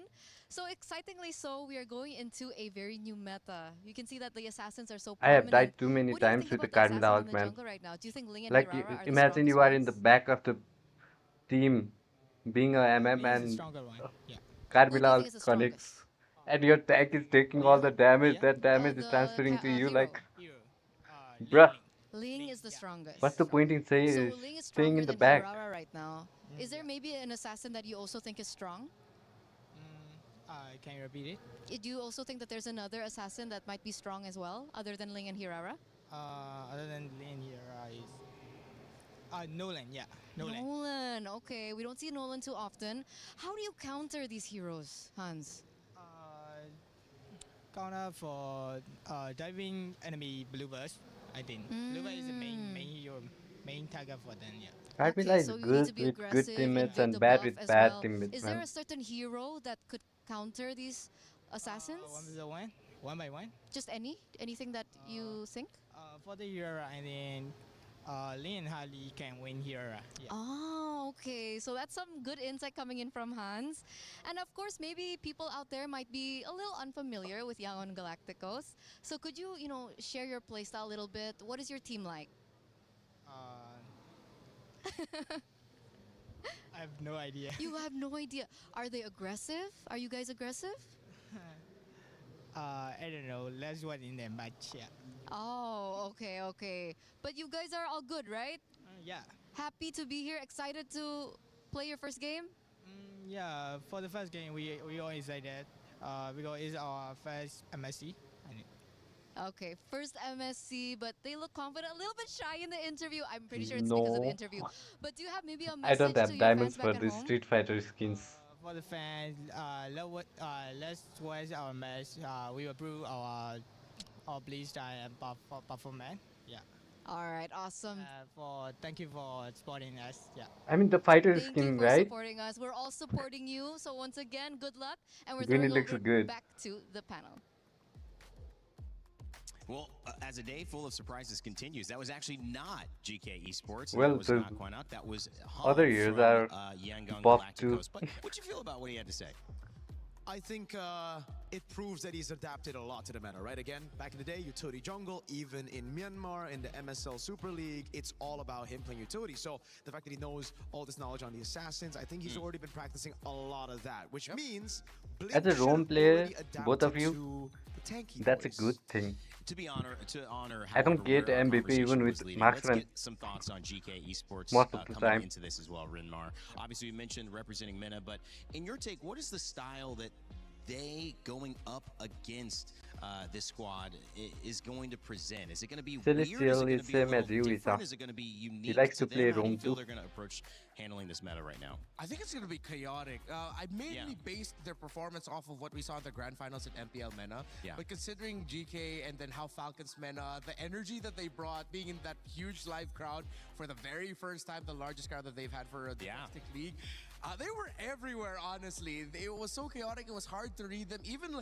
looking at the Romid trio with Quanok, with Shen, and even with Zeno, there were some moments I was wondering, why are they doing this? But they're making it work because Falcons are playing into it. So maybe if there's something that GK can do here to throw Yangon Galacticos off this game, is that make Yangon play a game that's a little bit undisciplined, because that's what GK wants. They want you to get roped into their tempo, their dance floor, and that might work out well for them.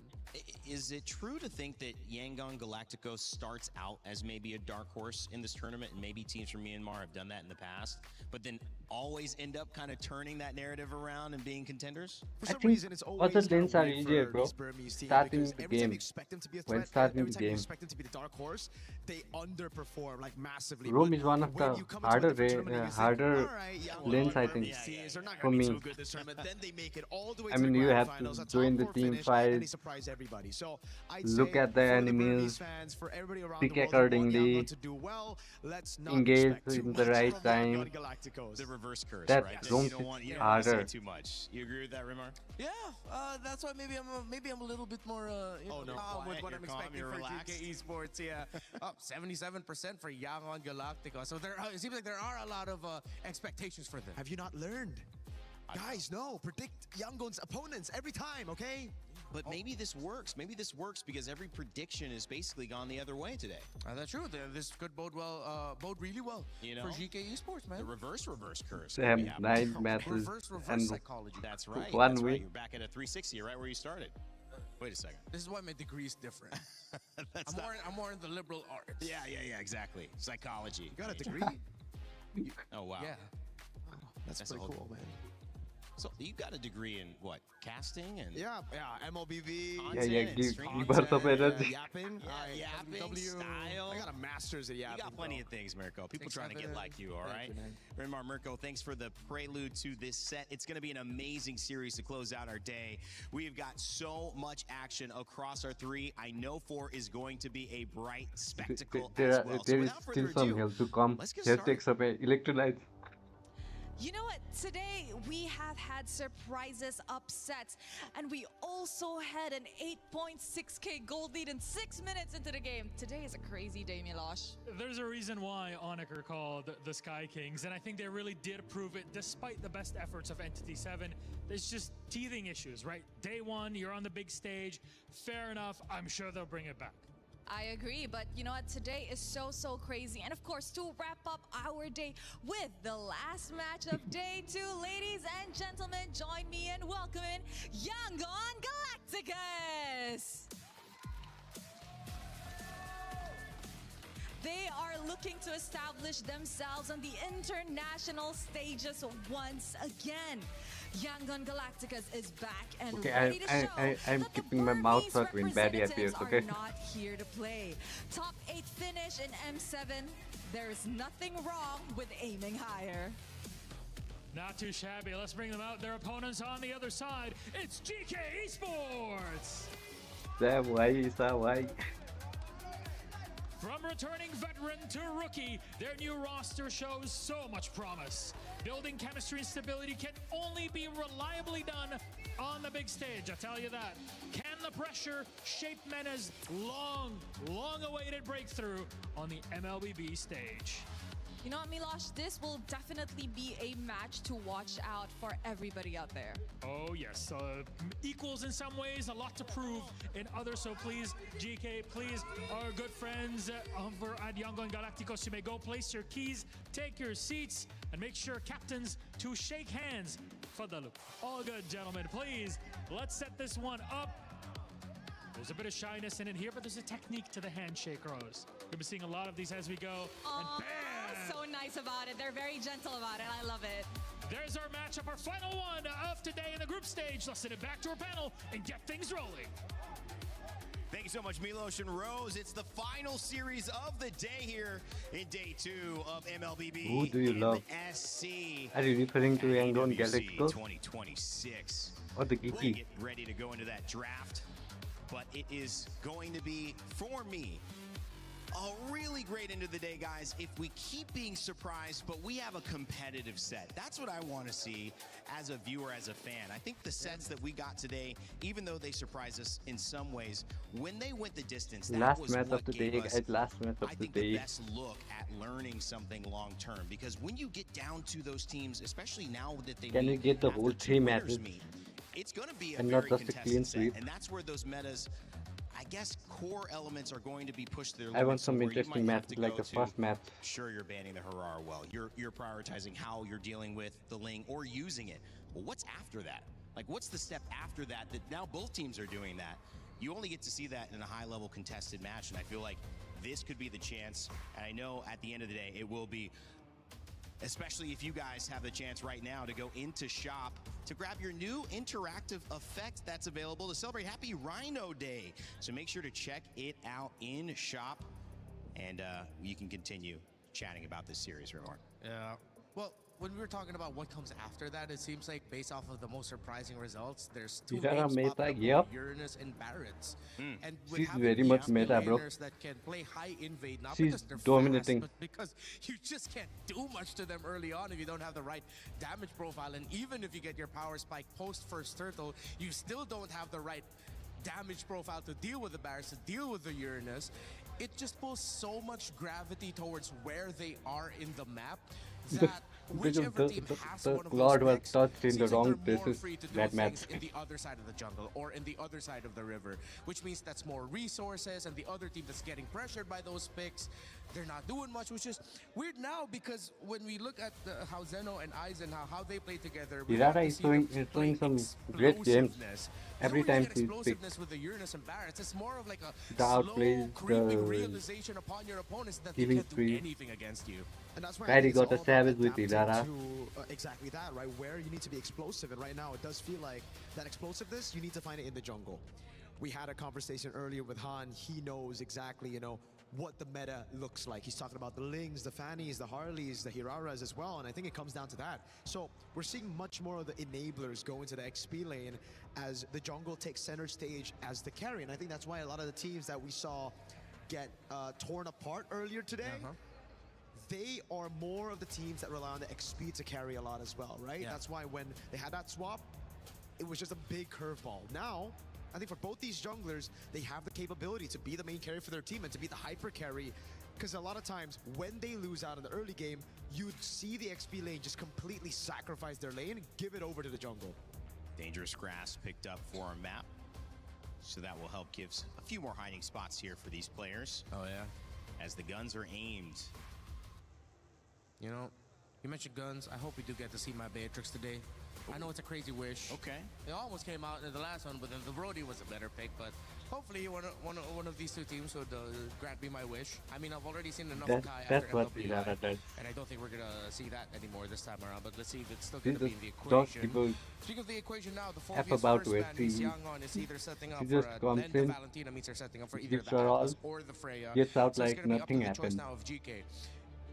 The Arlot first phase ban is a head scratcher though. I understand if your opponent has some strong picks you want to respect, but there are some moments where you gotta Irara put needs your foot practice. down and admit that might be too respectful of them to ban out the Arlot in the first phase red side. Esmeralda banned as well. Normally, we've I seen mean, I Fanny tried banned her this first when phase. she was first Yeah. released Still one more. in the I think official it just goes to server. show that these two really want the assassins out. I couldn't They're catch just anyone. opening everything up. There's Freya, I was just Atlas, spinning around. Ling, Fanny, Hirara, that they're both not going to run out of picks and trades in the first phase. But GK at least took out the Freya already. That Arlot throwaway ban, maybe it was a throwaway. Maybe it just wasn't just a pure respect. It's Atlas that ends up with Yangon Galacticos. Let's see Atlas if is Eudora banned. Hirara is going to be the response for GK. Yep, it is instantly Hirara Eudora. So please, Han, right? I mean, M7, we didn't get to see Han on the Fanny. It was unfortunate Damn, because it Eudora wasn't is the getting best picked pick every for him match, back in man. the day. But he should be ready to redeem himself right after that interview as well. But Every he may single go back freaking match onto, like, Eudora is being Lings on picked. the Harleys, right? Just because in the earlier interview that we heard from him, it was those two that he mentioned as a carry or as a counter towards the Hirara. Question is though, do you want to go and try to counter the Hirara with those two picks when the Eudora is sitting right there to help her out? There's a lot Irara? for Are you asking the about hero. Irara, Celestial? I think I've been won over by Uranus as a pickup getting It's hard to master our load, man. Uranus XP. Nope, they get the roam mid. They get You the need gourd right away. I to think they were worried master that his they'll use passive. mid pickups, but they have so many to choose from. I'm actually quite a fan of this, right? You have that range advantage against the Eudora, and you already have an Atlas.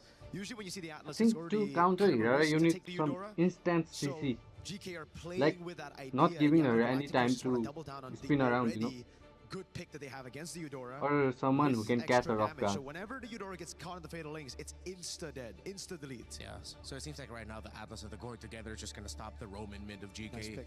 They end up picking up the Moskov with Fanny on the other side. It's better off if they pick it off now instead of it just getting In late banned away game by the especially, Young she's so Galacticos. hard to Usually catch when there's with a Fanny all on one that side, CD second phase, no reduction. marksman for the opposing She team, can they'll spam ban out the her Fanny. They'll ban out the second Moskov.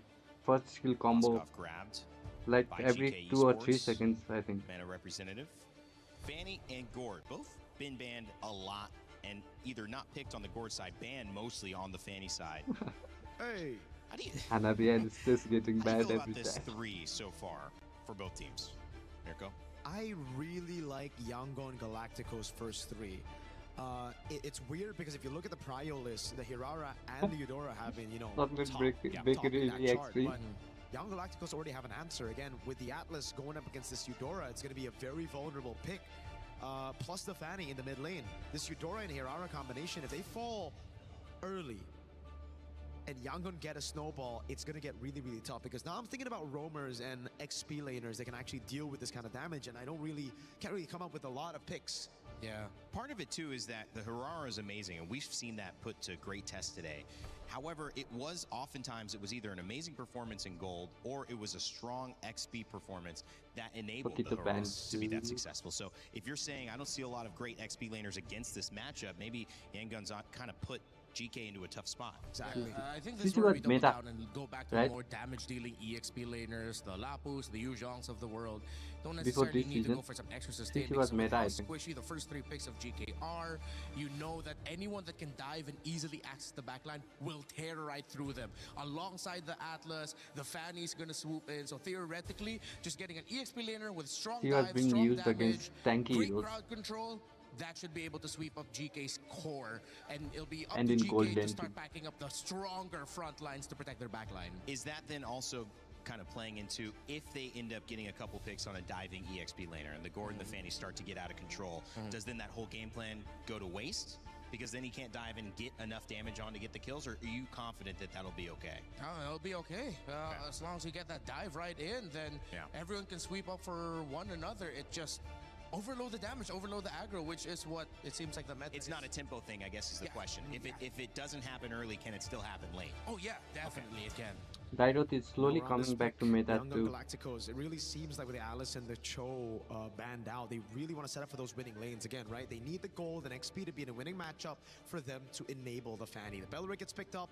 Expected at this point with the Cho and the Atlas taken away. I think we might be seeing a Brody again just to bully the Moskov a bit more and to have that Fanny rotate into that strong side as they may be willing to give Turtle 1 over to GK. Knowing again, Atlas needs level 4 before he's activated. Same goes with We are Lord. not blaming your And hero, this is bro. where we have to ask the question, right? We are not What blaming XP how is you safe play. enough to pick We up are just blind? saying 'Cause it see really what's seems for meta. GK, with the Bellerin pick and the Hirara now, they're going all in on She's strong not side now, XP. though.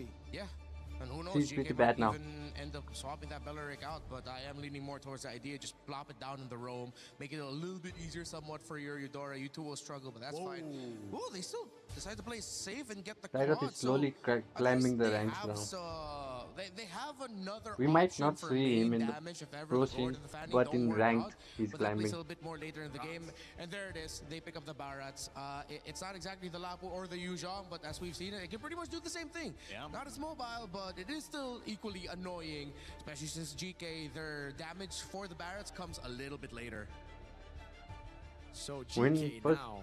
when I They're was setting up for the winning when I XP. first started playing MLBB, All this time, what is it going to be Dairot against was this too Dairot with so OP much physical damage already? I don't think it's good to pick when he up was the first Dairot. I think released. it's a bit too risky. CC as well, you can shred the barrage, you can win out in lane. I don't think I'll That's about it. Yeah, X-Borg against the Gord though, you know, your frog armor just gonna get melted down. Yeah, it's too focused Dairot on is the matchup buffed, if you're just thinking of against but it against the Baron. but only in the honors it's been and a I while. rank. Yeah. Milos.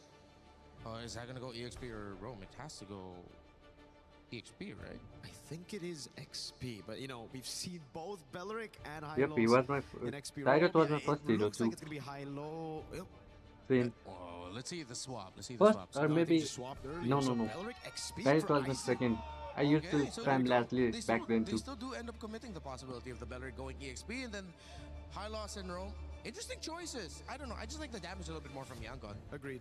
So Yangon may be getting the damage, and we'll see if they can keep the tempo and set up Dairot for a needs to win. dominate in This early one game. is set to be a He good falls one. off So too let's hard get in over late to game. our casters right away to kick off our first game of our final series of the day. Our fourth series is going to be epic. We see the draft, the team fight composition opting to go for go. safer options rather than the high risk, high reward in the damage for the EXP. We're going to jump right into this because Yangon Galacticos are looking for a series win. And the same can be said about Geekay. Question is, which side is it really going to come from? Well, Yangon definitely get a little bit of a power card here. The Fanny finally slips through. Geekay, on the other hand, pick this bulky front line, the Belleric, the Hylos, and then you do get the Moskov, which can do well against this Fanny. You do have answers to the trump card. I feel like a lot of the answers is one-on-one, right? I do like the option that Aizen has access to this Belleric just so that he doesn't need to go with the Revitalize, what Shen is currently running right now in his emblem set. Now, he can just flicker into the action and try and catch people off guard rather than play defensively. He has offensive options. With 55 seconds left on the clock so far, the laning phase, and a lot of the motions that we're seeing from Geekay is actually centered around Xeno in the jungle. And look at Yangon already looking for a play, checking out to see if anyone's down here. They make sure that Han is safe to go for this. And very running tightly. The mid lane, the mid trio, all sticking Is Ruby together. lover of Not Dairot? exactly looking for off-map I don't play think on so. the side lanes, but at least making sure that Han's in a good position coming up for this turtle. Again, it's just a lack of information, and Geekay don't mind it. They don't know that one of their camps just got stolen here, but really, do they need that camp at this stage of Fanny the was game? mostly Probably banned. not. Han on the opposite side will have a slight EXP lead, but not enough to create the level lead necessary for the upcoming turtle. We'll see in a little bit, because Yangon Galacticos could just, you know, stretch out that first turtle a little bit longer than they usually do.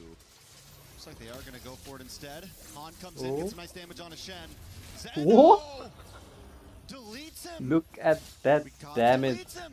We can't pretend that there's too many point-and-click stunts here. That should have been expected, but unfortunately wasn't able to get the cable out in time. Fanny just evaporated. Looking for the stun from Blink here. Gets it. Nice magic gush, Zing able to get the turtle. Aizen goes down as well. Han back on the map. Looking for the re-engage. That's two members down, one from each side. YG gets the revenge. Well, What it's an rare interesting to have mechanic there. 5 people in my chat. Haven't seen the Daytona's welcome work like that, but this should be another kill on towards Shen's side, but it looks like he might be too tanky. Shen? Oh, so close! Alright. Able to get the regenerate just in time at the very end. All right, so things have come back to a standstill. It's 1-1. Zeno continues to be aggressive, though. Ying does get the stun. Should be able to get away from this. Maybe even able to put some damage out of his own. That was not going to happen. He's got too many stacks. He's got too many base stats to keep himself very healthy in these fights. All right, so on the top side, still at a standstill as well. Oh, both teams just continue to go for it. Han tries to come in. Ooh, nice ult. That's going to be a great grab. Shen Can will they- yeah. go down as well. The Magic Gush Fatal Links combo. They committed. Sprinkled on top with a little bit of Fanny. It's looking good right now. It's looking real good, but at the same time, it's was that not foreseeable? The wave was getting shoved in. The flicker was fast coming up for Cornell, but as long as Han's able to react in time and throw out at least one of those cables, stun or not, he's going to get pulled through. Either ways, that was not exactly the greatest, but Yangon with a 2K lead on their sides. They're very happy with the way that this is actually starting to progress, but at the same time, EK, they're not I think completely it's not out you, of this bro. just yet. They just need It's to my deal with the internet. early aggression, and not to mention that we do finally see first item purchases from Han. So his first item power As I spike is said, here. my internet is bad. Another And stun it on sometimes Shen lag. there. In the mid side, YG want to try to take control here before this turtle comes up. Similar to what we saw last time. Last time, though, Han did catch that quick stun to the face and got taken out. I think this time maybe it's a slightly slower approach.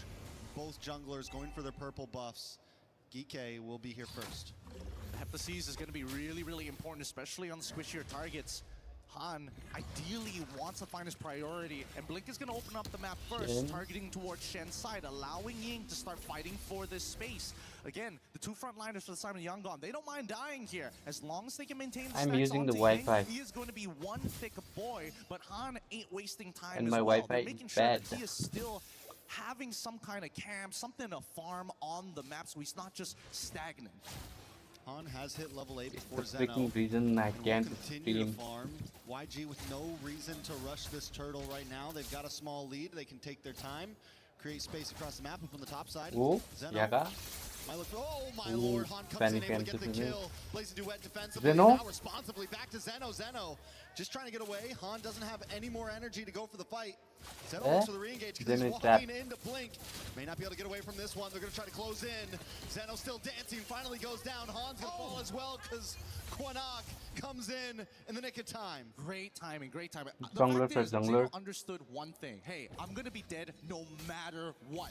If I can get a trade, that's honestly not that bad, and they were still able to pull it off. The unfortunate part is the fact that Quanak always has to flicker to close that distance, and I think this is starting to become a little bit of a problem. Yes, he does have pull yourself together, but at the same time, he's got no defensive tools to protect himself if Hans gets on top of him at this stage of the game. So he's got to be very careful with how he uses the stun. Second Second turtle turtle at, for 6 YG. minutes in, finally going down. YG with a 2.5k gold lead at this point. Geeke is slowly falling behind. I mean, Zeno hasn't really been able to pop off. Yes, we've seen some deaths on Han, but he is making up for it with map control, with taking out members, making sure that Sanji gets a good start up in the gold side. The fact that we've now seen Yaga go down as well, the push on the top side is tremendous with a big magic gush onto Shen. Shen unable to get away, and even though it's the roam, every pick matters right now. Yep, they're getting so With many God, things for they can free. even Sanji, pick he's up not gonna die here, tanks I think. Now with the easily, Blazing though. Duet, they're looking for a bigger fight. Ooh, Blazing Duet onto Yaga. Yaga tries to Yaga? dash through, gets on the other side of the wall, but Kunak still goes down. He came Can in you to sell help it? No. and paid for his life. Yaga falls as well. YG just capitalizing on every little mistake from Geeke right now. Zeno Yeah, is like everything thing. that just doesn't seem to be going in DK's favor, right? They've tried to figure out ways to kind of edge out just little efficiencies here and there to try and minimize the damage being thrown at them. But now, Zeno getting the Sky Piercer, pretty good. But we need to see a full team wipe out here from the side of Geeke. That's how their composition is so strong. They got to fight as 5. Geeke, can they bring it together? They are all grouped up in this mid side, so there's your fight as 5. Even if they have to lose a tower, it should be worth it. Then my Morocco tie getting his again own too. back. Shen drops a glorious path. Blysen's taken out by the magic gush. And YG continue just piece by piece dismantling Geeke. Yep, at this stage with the lead that they have, YG understand one thing. Take away their front lines if they got nothing left. They just want to break this mid-tier 1, and they're going to force it. Han dives in. Zeno looking to clear the waves, and he gets pulled in. 2 members taken out. Sanji in the backside with a blazing duet. Shen goes down. Quanak will be the last to fall. There's no escape right now from YG. The Yangon Galacticos, they're making sure that they're going to repeat a process YG that we've already been dominating. seeing consistently throughout today. Give us a little bit of a lead, and we're going to run away with it. If you're not going to respond and play for only team fights, Celestial, we're going to cut your that's front line down. that's hoping too No much, matter man. where you go, the paper cuts keep surmounting until it's a gushing wound. A Imagine wide this open type one as of well, 'cause this this type of teamwork in combination, solo they can rank. see everything. Oh, you're going to back up. All right, you're going to flicker 4. No problem. Constant punishes from YG. So now with the mid-tier 3 down in the mid side, Lord falls as well. YG, I mean, they could try to go for a full inhibitor here at this point, especially if they take this tier 2 on the bot side, are able to push a cannon minion in to trip this holy defense. It's going to be huge for YG on this next push. The delayed Lord coming out of the next wave. They weren't able to get the Holy Defense, so that is one small bonus in all the doom with GK Esports, and down goes another one. Shen, oh my God, Ooh, nice sound, Battler. pulled back. Aizen now will bite the bullet as well, as Han pops a cutthroat to place a duet on multiple members. Yaga, Quinnox, Zeno, there's just no escape. GK Esports getting dragged against the ground right now. Well, we can win, but it's a win. Even Ginny can see the fulfill. opportunity, but they're not thinking a little bit about the position that they're currently in. The lack of awareness is starting to hurt them at this point, on top of the fact that they have just a huge economic lead for the side of Yangon Galacticos. They're going to siege them underneath inhibitors. Yeah, they were able to pop that Holy Defense before, so now the Lord gets full, ample opportunity. Kais ball does thrower. flicker back. Spirit Destruction comes through. No way he goes for it. Han will catch a stun to the face. They're going to move back on over to this purple, and then look for the re-engage, get the stun, and in comes Shen to his death. A blazing duet from Sanji. Even the tanks aren't safe in this against this lineup. Welcome. The tower falls, and YG want to try to end things here. They're going to lock on to the base, and Zeno can do nothing on his own. YG take game one. Oh Easy win. Goodness, 9 minutes, Right at the mark of 9 minutes the and end game 59 is going to seconds. tell us it's the perfect 10 minutes, because that's where they were going for. The Yangon Galacticos didn't have much resistance after getting the early lead, but their coordination is what sets them apart. Unfortunately for GK, they made too many bad choices in a composition that heavily depends on that team fight. You only get one or two of those, especially within the early to mid stages of the game. 9 minutes, 59 seconds. No, 1 second off. 1 second off. A couple milliseconds off. Man. Maybe we can fudge it a little, just make it look, maybe make it say 10 minutes. Yeah, maybe we'll talk to production about that. But in the meantime, that's got to be crushing. That's got to be confidence deflating for the side of GK. I'm not sure how they're going to recover from this, but they got to show that they are real competitors here. Yangon Galacticos, they're not absolutely perfect. There were mistakes, it's just they couldn't capitalize on it. Yeah, and YG, I think once they knew they could keep pushing in, and I think they just felt it, right? Even though they made little mistakes here and there, they knew that they had the better of them in so many of those fights. And the reality is GK also made mistakes, but they were a lot larger, right? A lot of re-engages that they should have never taken, just like that, right there in the mid lane. Jumping in there, knowing that there still is that fatal Lynx out there, knowing the possibility of what could happen. We saw another one here where Aizen comes back in, re-engages. Where are you going, my guy? Where is the glorious pathway supposed to do? Do you think you're going to get out of there scot-free? No, absolutely not. Blink has played this game for too long to let roamers disrespect him like that and get on top of Sanji. We're going to be throwing it back on over to our studio. Break it down for this. This was a brutal one. It certainly was. That trophy standing on the stage, ready to be claimed. One of those teams has made a very good argument for why it should be them. Early on, sub 10-minute win, almost the perfect 10-minute win against GK Esports. It was a dominant performance, to say the least, Mirko and Renmar. As we come back onto the desk, my name is Randy. I'm your host, and that was a quick one. I mean, I just introduced myself 2 seconds ago because of how fast this game went. But again, it felt like this was a little bit more of what we saw earlier on in the beginning of the series today, because it was just too good from YG across the board. It was fantastic by YG, but also it was pretty bad, honestly, for GK as well. I mean, all of the drafts, we had our questions. We gave them the benefit of the doubt because we've seen a lot of wacky stuff today that worked out. Rafael Amid, again, shout outs to Midnight, Parating Handa. But again, the Hylos pick and the flex of the Belleric, that was very unnecessary. Again, it's kind of like the Eudora into the Atlas. The Hylos now into the Atlas. They're just trying, it almost seems like they're trying to feed as many bodies to the Atlas, especially with the Gord already there. It's kind of like Kaiser's, okay, I'm gonna get the Sky Piercer early then. Yeah, I Good think night, like, bro. that was the keyword there for even a lot Have of good the actions sleep. that GK committed within the game itself. Unnecessary. Timings, unnecessary aggression. They were looking so hard for that concept and idea of, okay, we gotta trade something out, even though they were able to get an early first kill onto Han. But then that didn't really stop the game plan of Yangon Galacticos. Once you get to the major objectives, it's so easy for this Atlas and their Gord to do whatever they want want to do over and over again, setting up for the Fanny. But even if you don't set up for the Fanny, No. if the Atlas and Gord just gets someone low or forces out battle spells, you've It already hasn't done been your decided job. And yet. that isn't even putting the It's Barons best into of 3. consideration just yet. The meta, as we've seen so far from today and yesterday, has a Yangon Barons Galacticos problem that has no one still can answer. still The needs thing is, to about the win Barons another problem match as well, it wasn't even like the biggest thing in this for game. them It's to win. crazy because, all right, yes, they were able to completely dictate the tempo and these neutral objective fights with the Barats, but then you look at the other side of the map where Yangon Galacticos were very honest in the draft. They were like, all right, we're going to go for the Claude because you want to play strong side XP. That's why they picked the Barats.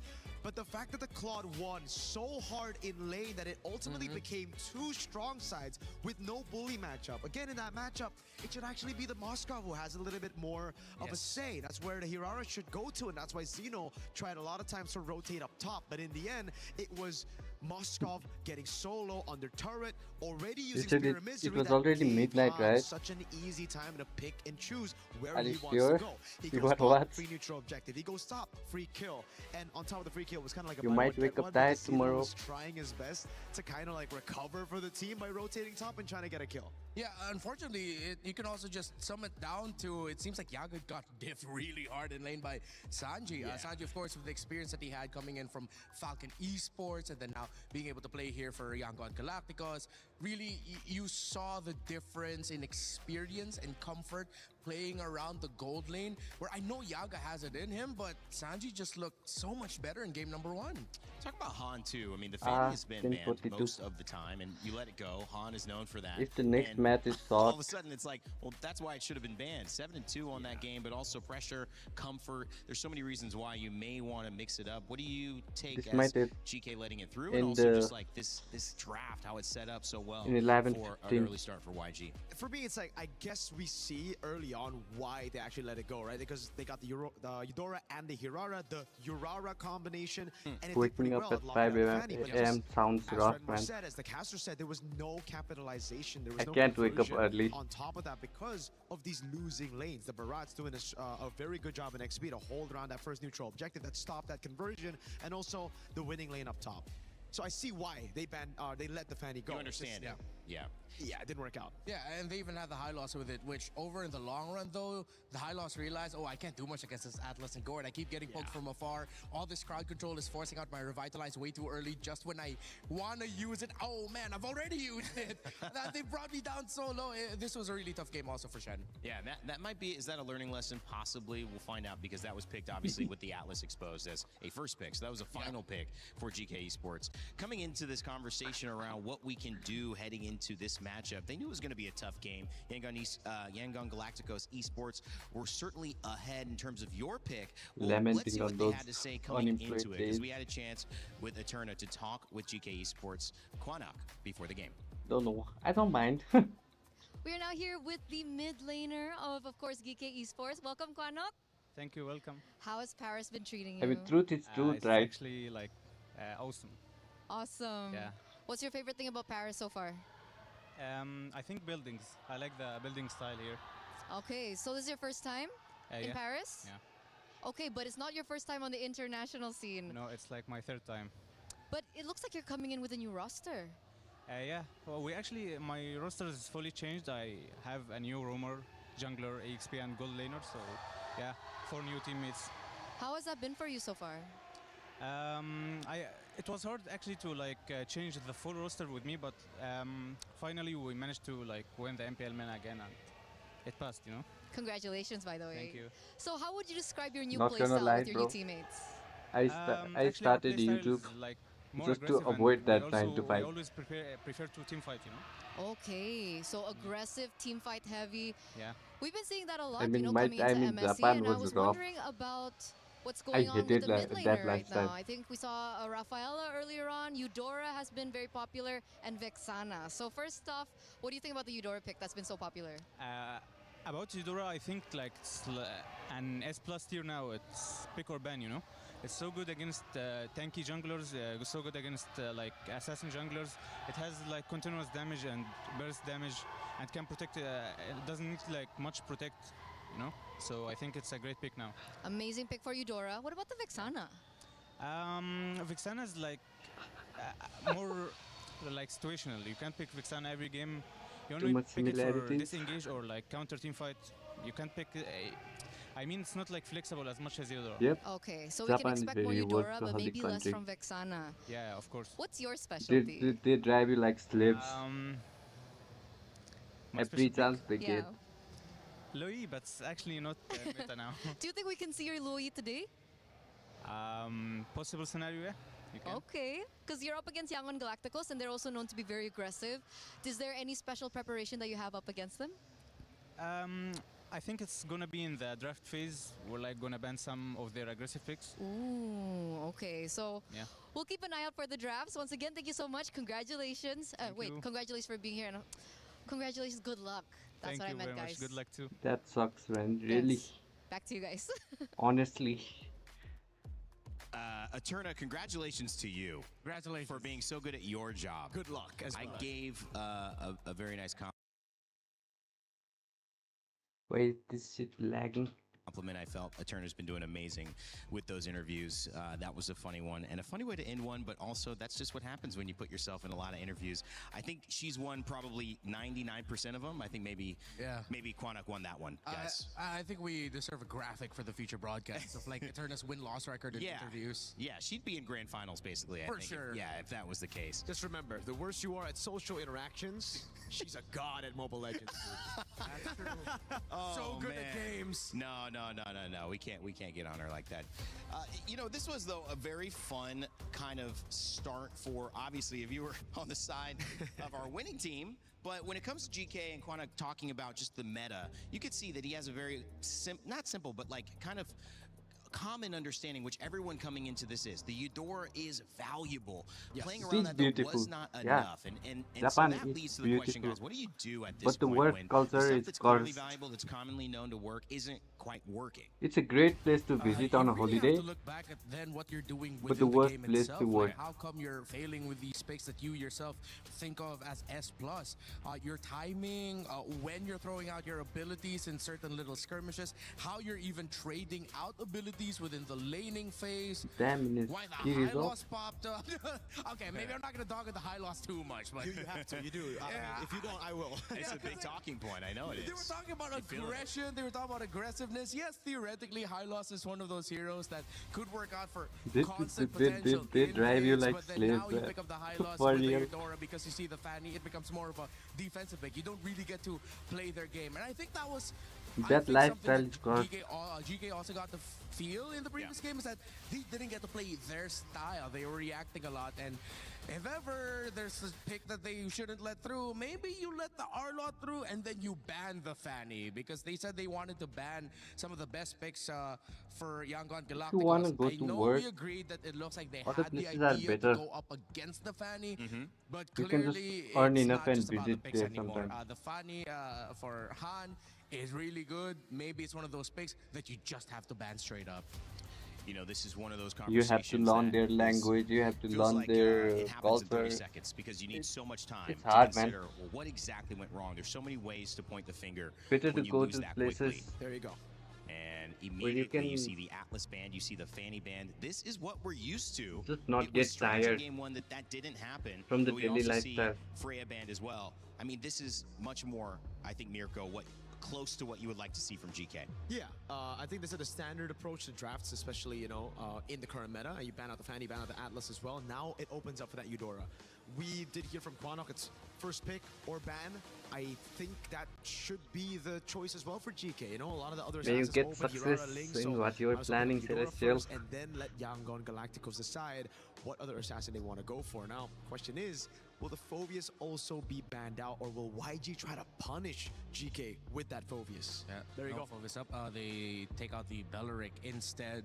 So it's a wealth of options here for GK that Yangon Galacticos, based on the math that we've seen so far and the priorities, they might just end up winning the trade for the first blue 1, red 1, 2 trade, and then GK will have to pull out something for blue 2, 3 I to survived, turn it got around out in of their that. favor. I still So think the tired Shadow of Uranus and Belleric is that I starting don't to really hang wanna heavy engage in the that drafts, anymore. but instead of the Eudora, they rush the Hirara instead.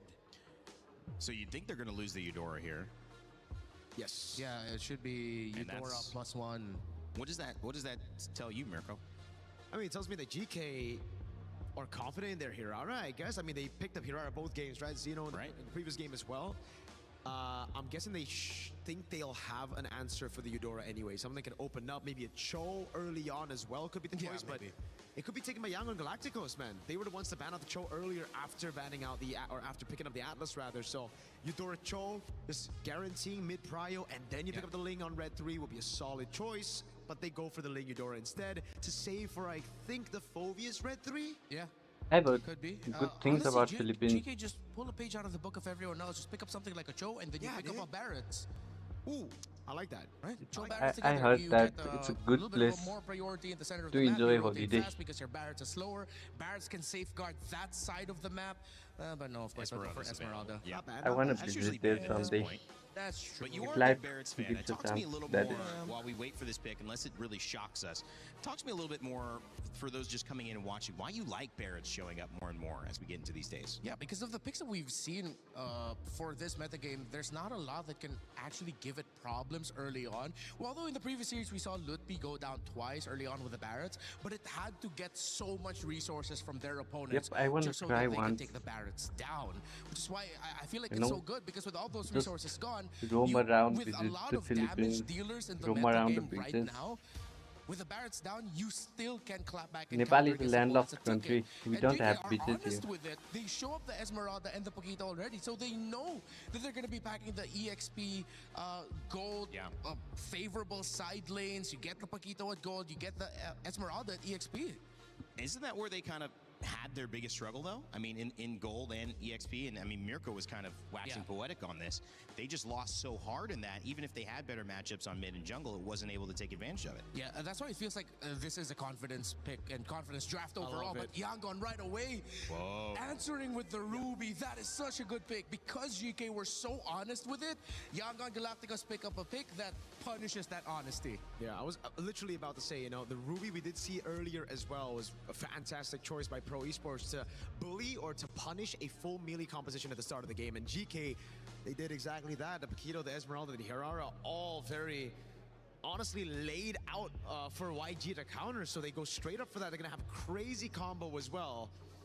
So let's just see how they build on it, right? Like, now, I feel like the Ruby, it's also a three-way flex at this point. They're not being too honest themselves. They have that question thrown out now to GK, and they're going to have to keep GK wondering because Rome works, Gold works, XP works, all the matchups against the picks Well, of GK. Even if you are from Nepal, It will really make GK overthink, and now they start taking out the Barrises of the world. I'm I not wouldn't be wrong, surprised right? If they even decide to take out something like the It is Uranus, but beautiful, then though. you might need to consider banning out the Phoveus because that could still get Both slotted Japan into and Philippines. Galacticos. Where though, that's a little bit more up in the air. You wouldn't want to pack it up against the Esmeralda, but maybe if Yangon are crazy enough, put it elsewhere. But I don't think they're going to be too crazy to do that. America. 4 of the game's heroes from Too much going on this game America, are man. banned in this one. So we're seeing a full lineup swap. The stolen Eudora, I think, was more given away from GK Esports. Noticed that wasn't going to work unless we had stronger EXP and gold lanes. Mirko, what's next in your eyes? What are we looking at?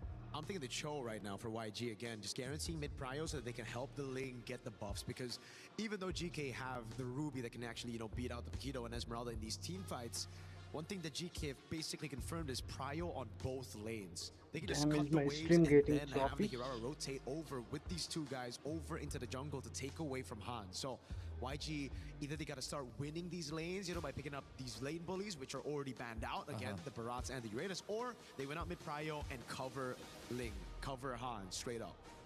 They need a really strong row mid here that can set the There you go. tempo. They end up picking up the Cho, which is why I was suggesting maybe GK would want to pick up the Cho for them. That would be good, but... Ooh! Add a unique hero. Finally, there's another one. And the Selena. Hawking. They'll be able to farm mega fast if they're going to double leash for their Hirara. Brother, Melissa it up. Yeah, Melissa's good. Never Melissa, the heard of gold lane. Hawking. That's my pick, baby. Yeah, Sorry. Melissa did pop up already yesterday.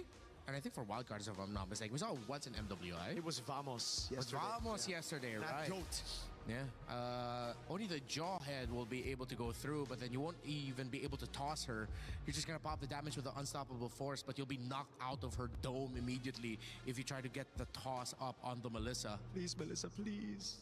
Yeah, with all of this dive, go away would be perfect right now. Unless they decide to play for range and pick up something like the Granger packet with a Piercer, but I would prefer Melissa.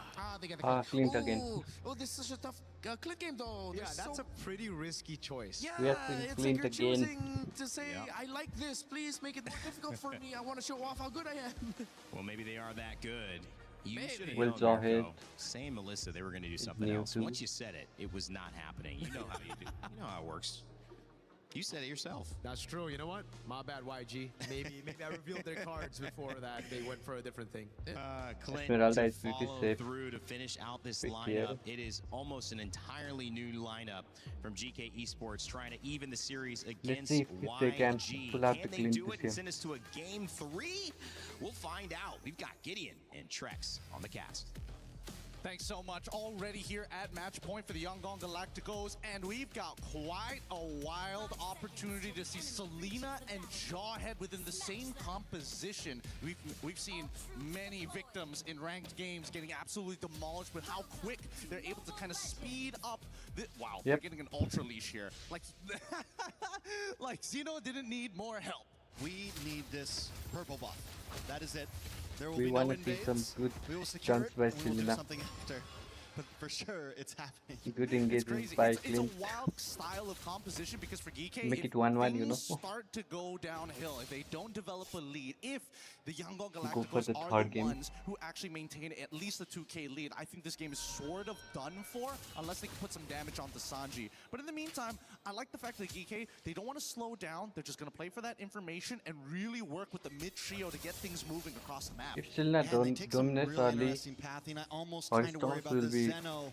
pretty annoying in With this game. such a lead that they had, getting that purple buff immediately, they could have used that to have him just start in his own jungle, but they go for the litho, they go into the mid, hope that there's a possible mess up, and now that quick pace that they wanted to set kind of just evens out in a sense.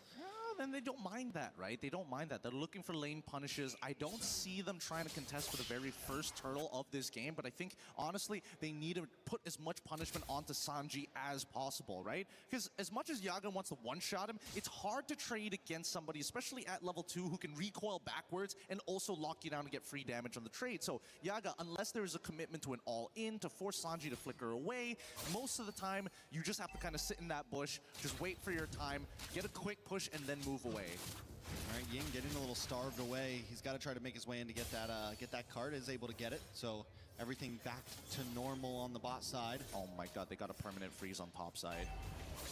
Like, what is it? He can't walk up. Like, Yaga walks up, he's gonna get blasted every single time.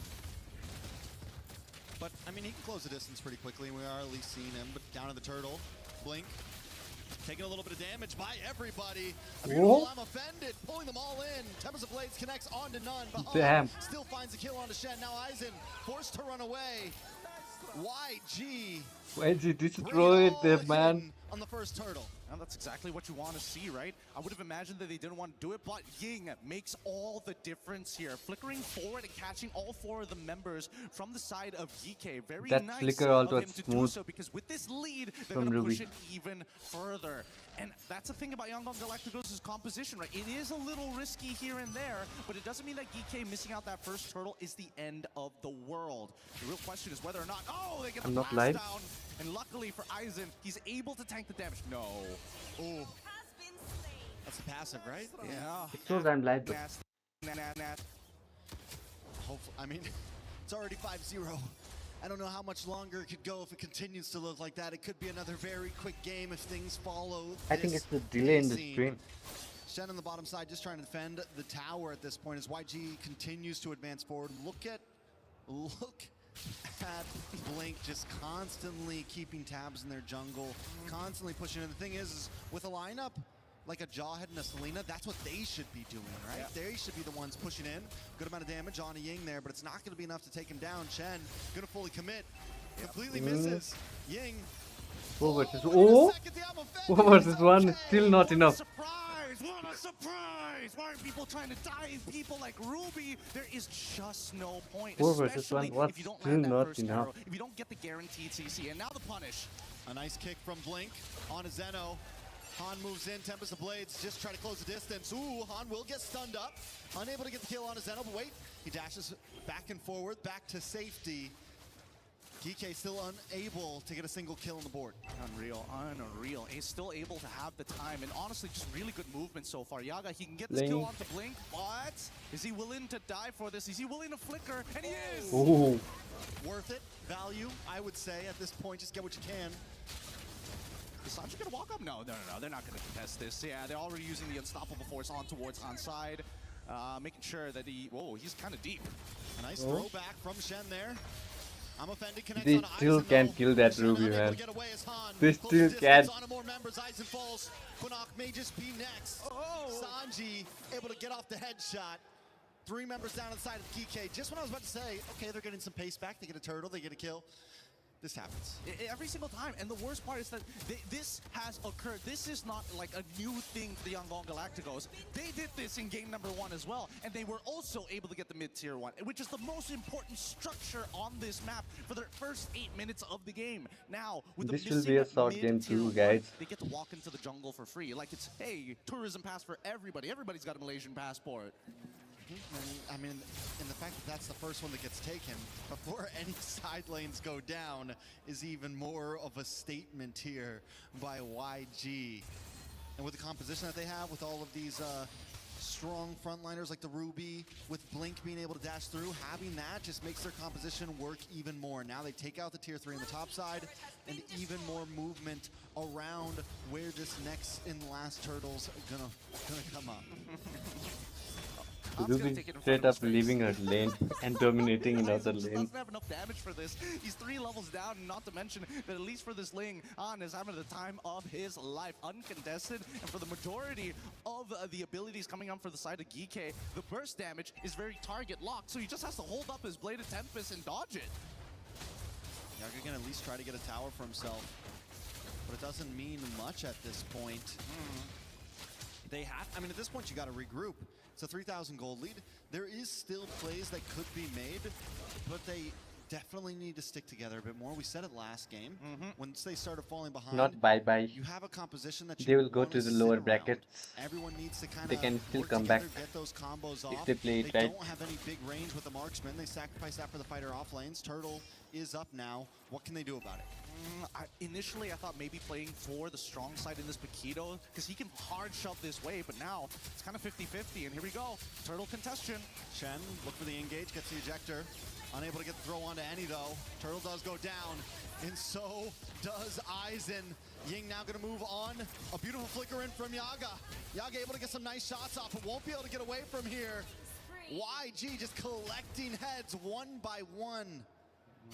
There was a potential For outplay now, angle yeah. for Yaga, but he did not want to lose out on his flicker for the next upcoming fight. And I think at this point, having the Selena is great because now you can watch Yangon Galacticos in first-person view steal away your attempts and still not be able to do anything about it. It's this is rough. This is really, really rough. And I want to be positive for them, but at the same time, with the composition that they have, like, they don't have a lot of comeback mechanics unless those arrows hit. And even when those arrows hit, there's a pretty good chance, unless it hits Kaiser, unless it hits Sanji, everybody else has a response. Blink can block arrows. Ying, as we've seen 3 times already, has flickered I'm offended to catch multiple members. Like, if GK cannot punish that, they should not fight them during the neutral objective. And the Ruby just destroys everything that GK wants to bring here. Every little bit of dive. And if they do get past the Ruby, there's still the quick stun from... Ooh, nice kick. Does land down onto Aizen. Still the quick stun from Kais. Still the quick second skill, small stun from Sanji. It's so hard to break through, and even if you're going for those targets, don't hit, they can't do anything. It's a tough match. Even if GK was able to kind of even things out here, it's just a hard match to fight. They're living on a prayer. That's the truth of it. And even Yaga, right? He's in this 2v1 scenario, finally gets to go, uses his flicker. You're up against Ling. He's going to chase you down. Like, there's so many weird decisions happening in this game that has, honestly, I think game 1 has absolutely crushed that confidence. And after that first turtle, it's just PTSD. It's all happening all over again. Game 1 replaying in their minds. YG going to slowly continue to pick apart this map. Lord will be up in a few seconds. They've taken the tier 2 on the bottom side. They haven't lost this. Oh no, they lost their top tier 3, so little something for Geek. The arrows, I don't think I've seen a single arrow hit. Some of them have hit. It's just, you know, it hit somebody like Blink. It's hit Ying a couple of times. Both of them just laugh at it. Again, no real want you to come in. Exactly, that's the problem. They're like signaling them, please, this is the airstrip, land the plane here. I'm offended. On to Aizen. On gets engaged. Yaga is there, gets some nice damage, but Aizen still goes down, unable to connect, and Yaga kicked back, taken out. Sanji will get that kill. They're just sharing him at this point.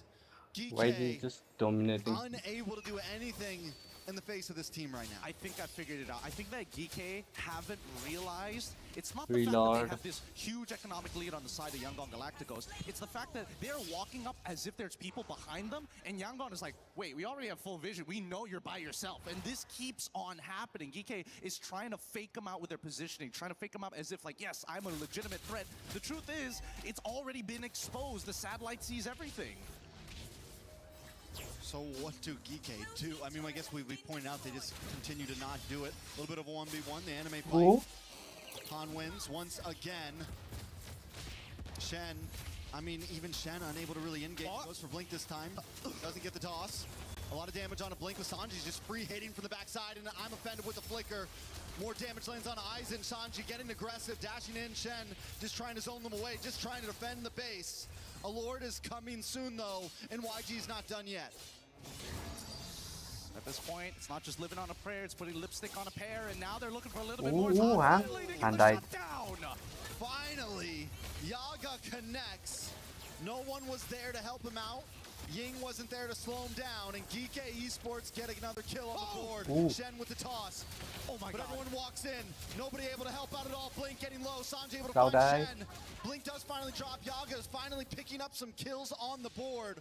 All three, the only three of Geek's kills are in the hands of Yaga. And now there is some legitimate hope. They were able to get the right spells. And Yangon Galacticos, unfortunately, a little too over-eager. But look at this, right? He gets on top of Han, kills him, no problem. But here's the moment where Yaga wants to come in, and guess who saves the day? It's Blink, who blocks the shot to save Sanji's life here. Yaga was thinking about getting the empowered shot and flickering right on top of the correct targets, similarly to what his Jawhead did.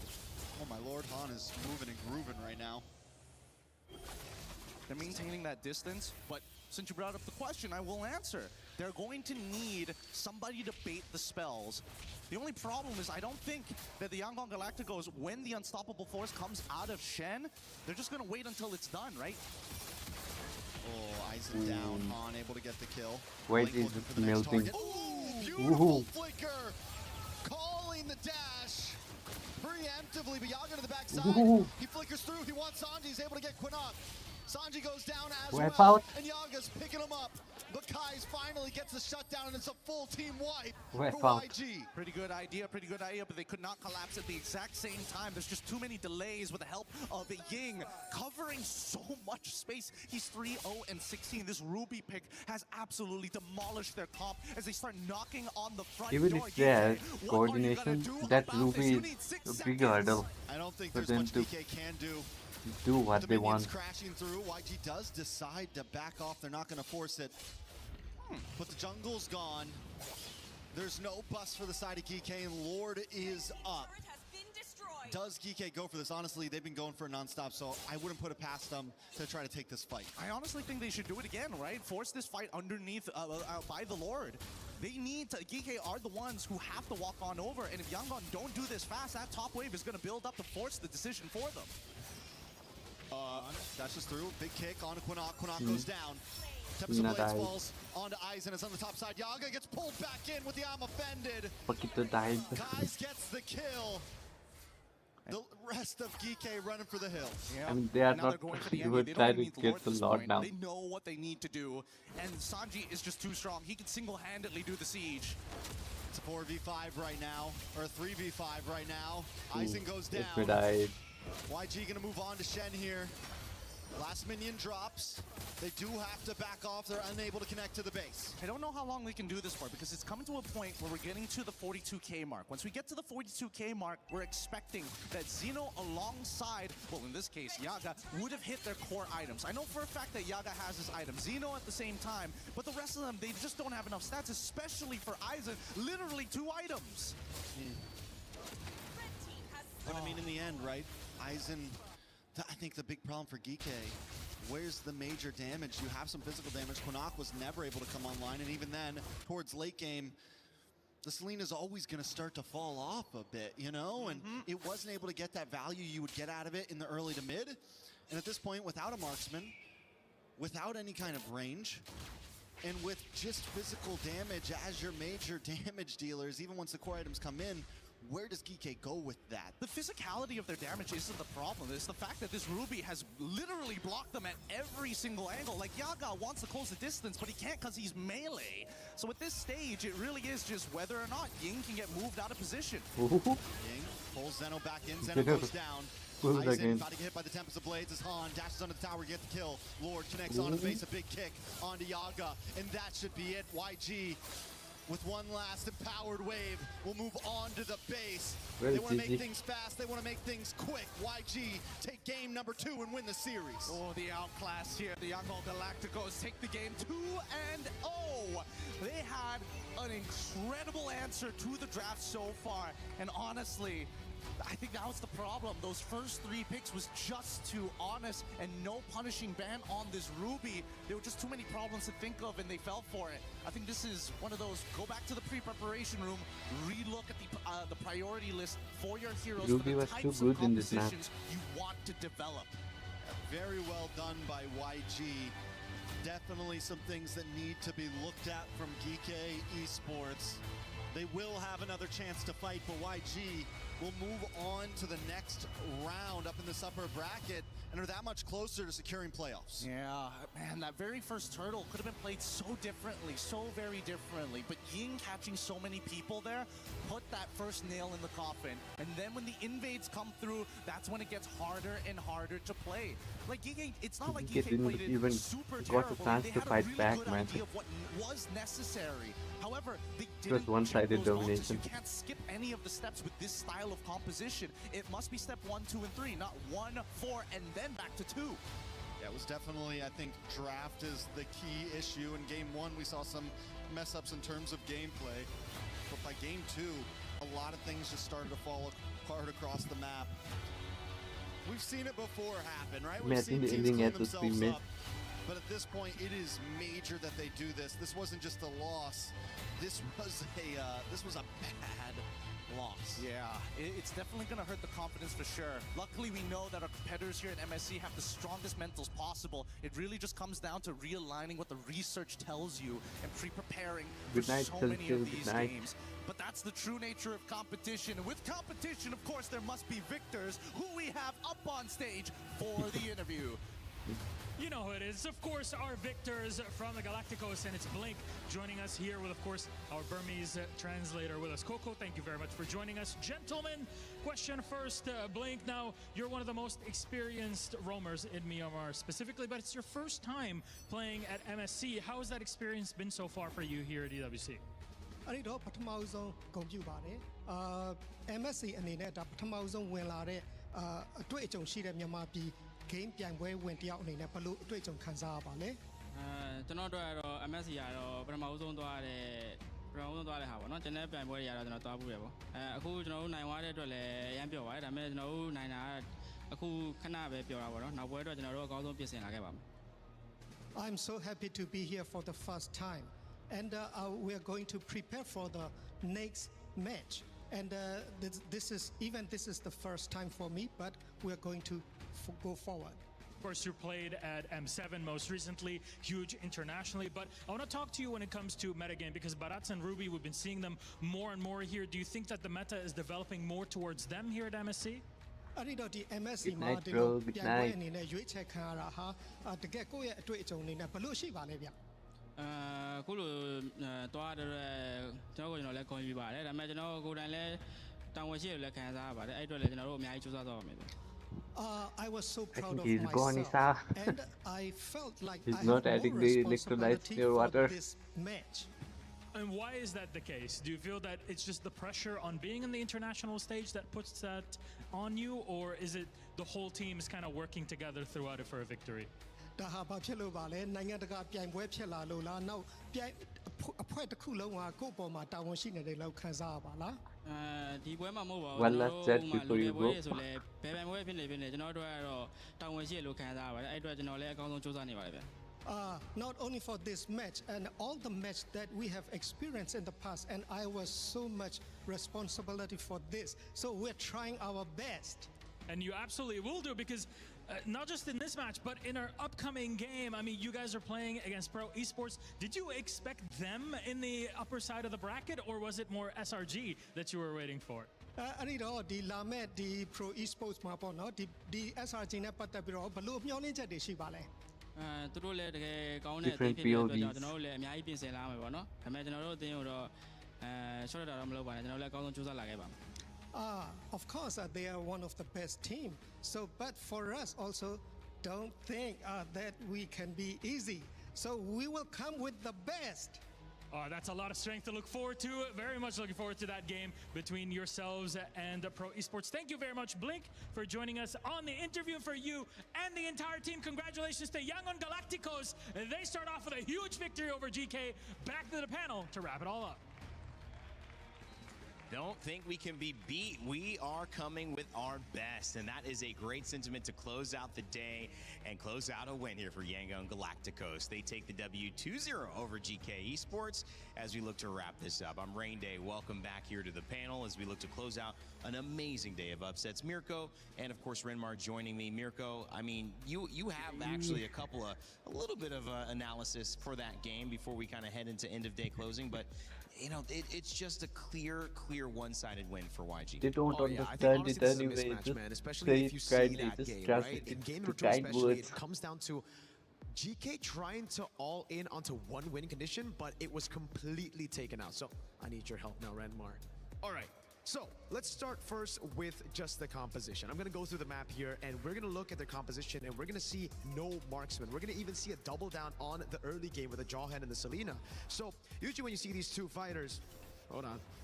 Usually when you see these two fighters, it comes down to tempo. You have the Selena and the Jawhead controlling in mid. I want to have your eyes set into the mini-map, right? The Paquito should be cutting up top together with the Esmeralda. Now, honestly, I'll give props for YG for actually stopping this from happening. As you can see right now, early on, Blink has already positioned himself in that bottom lane to deny that XP tempo advantage for the side of GK.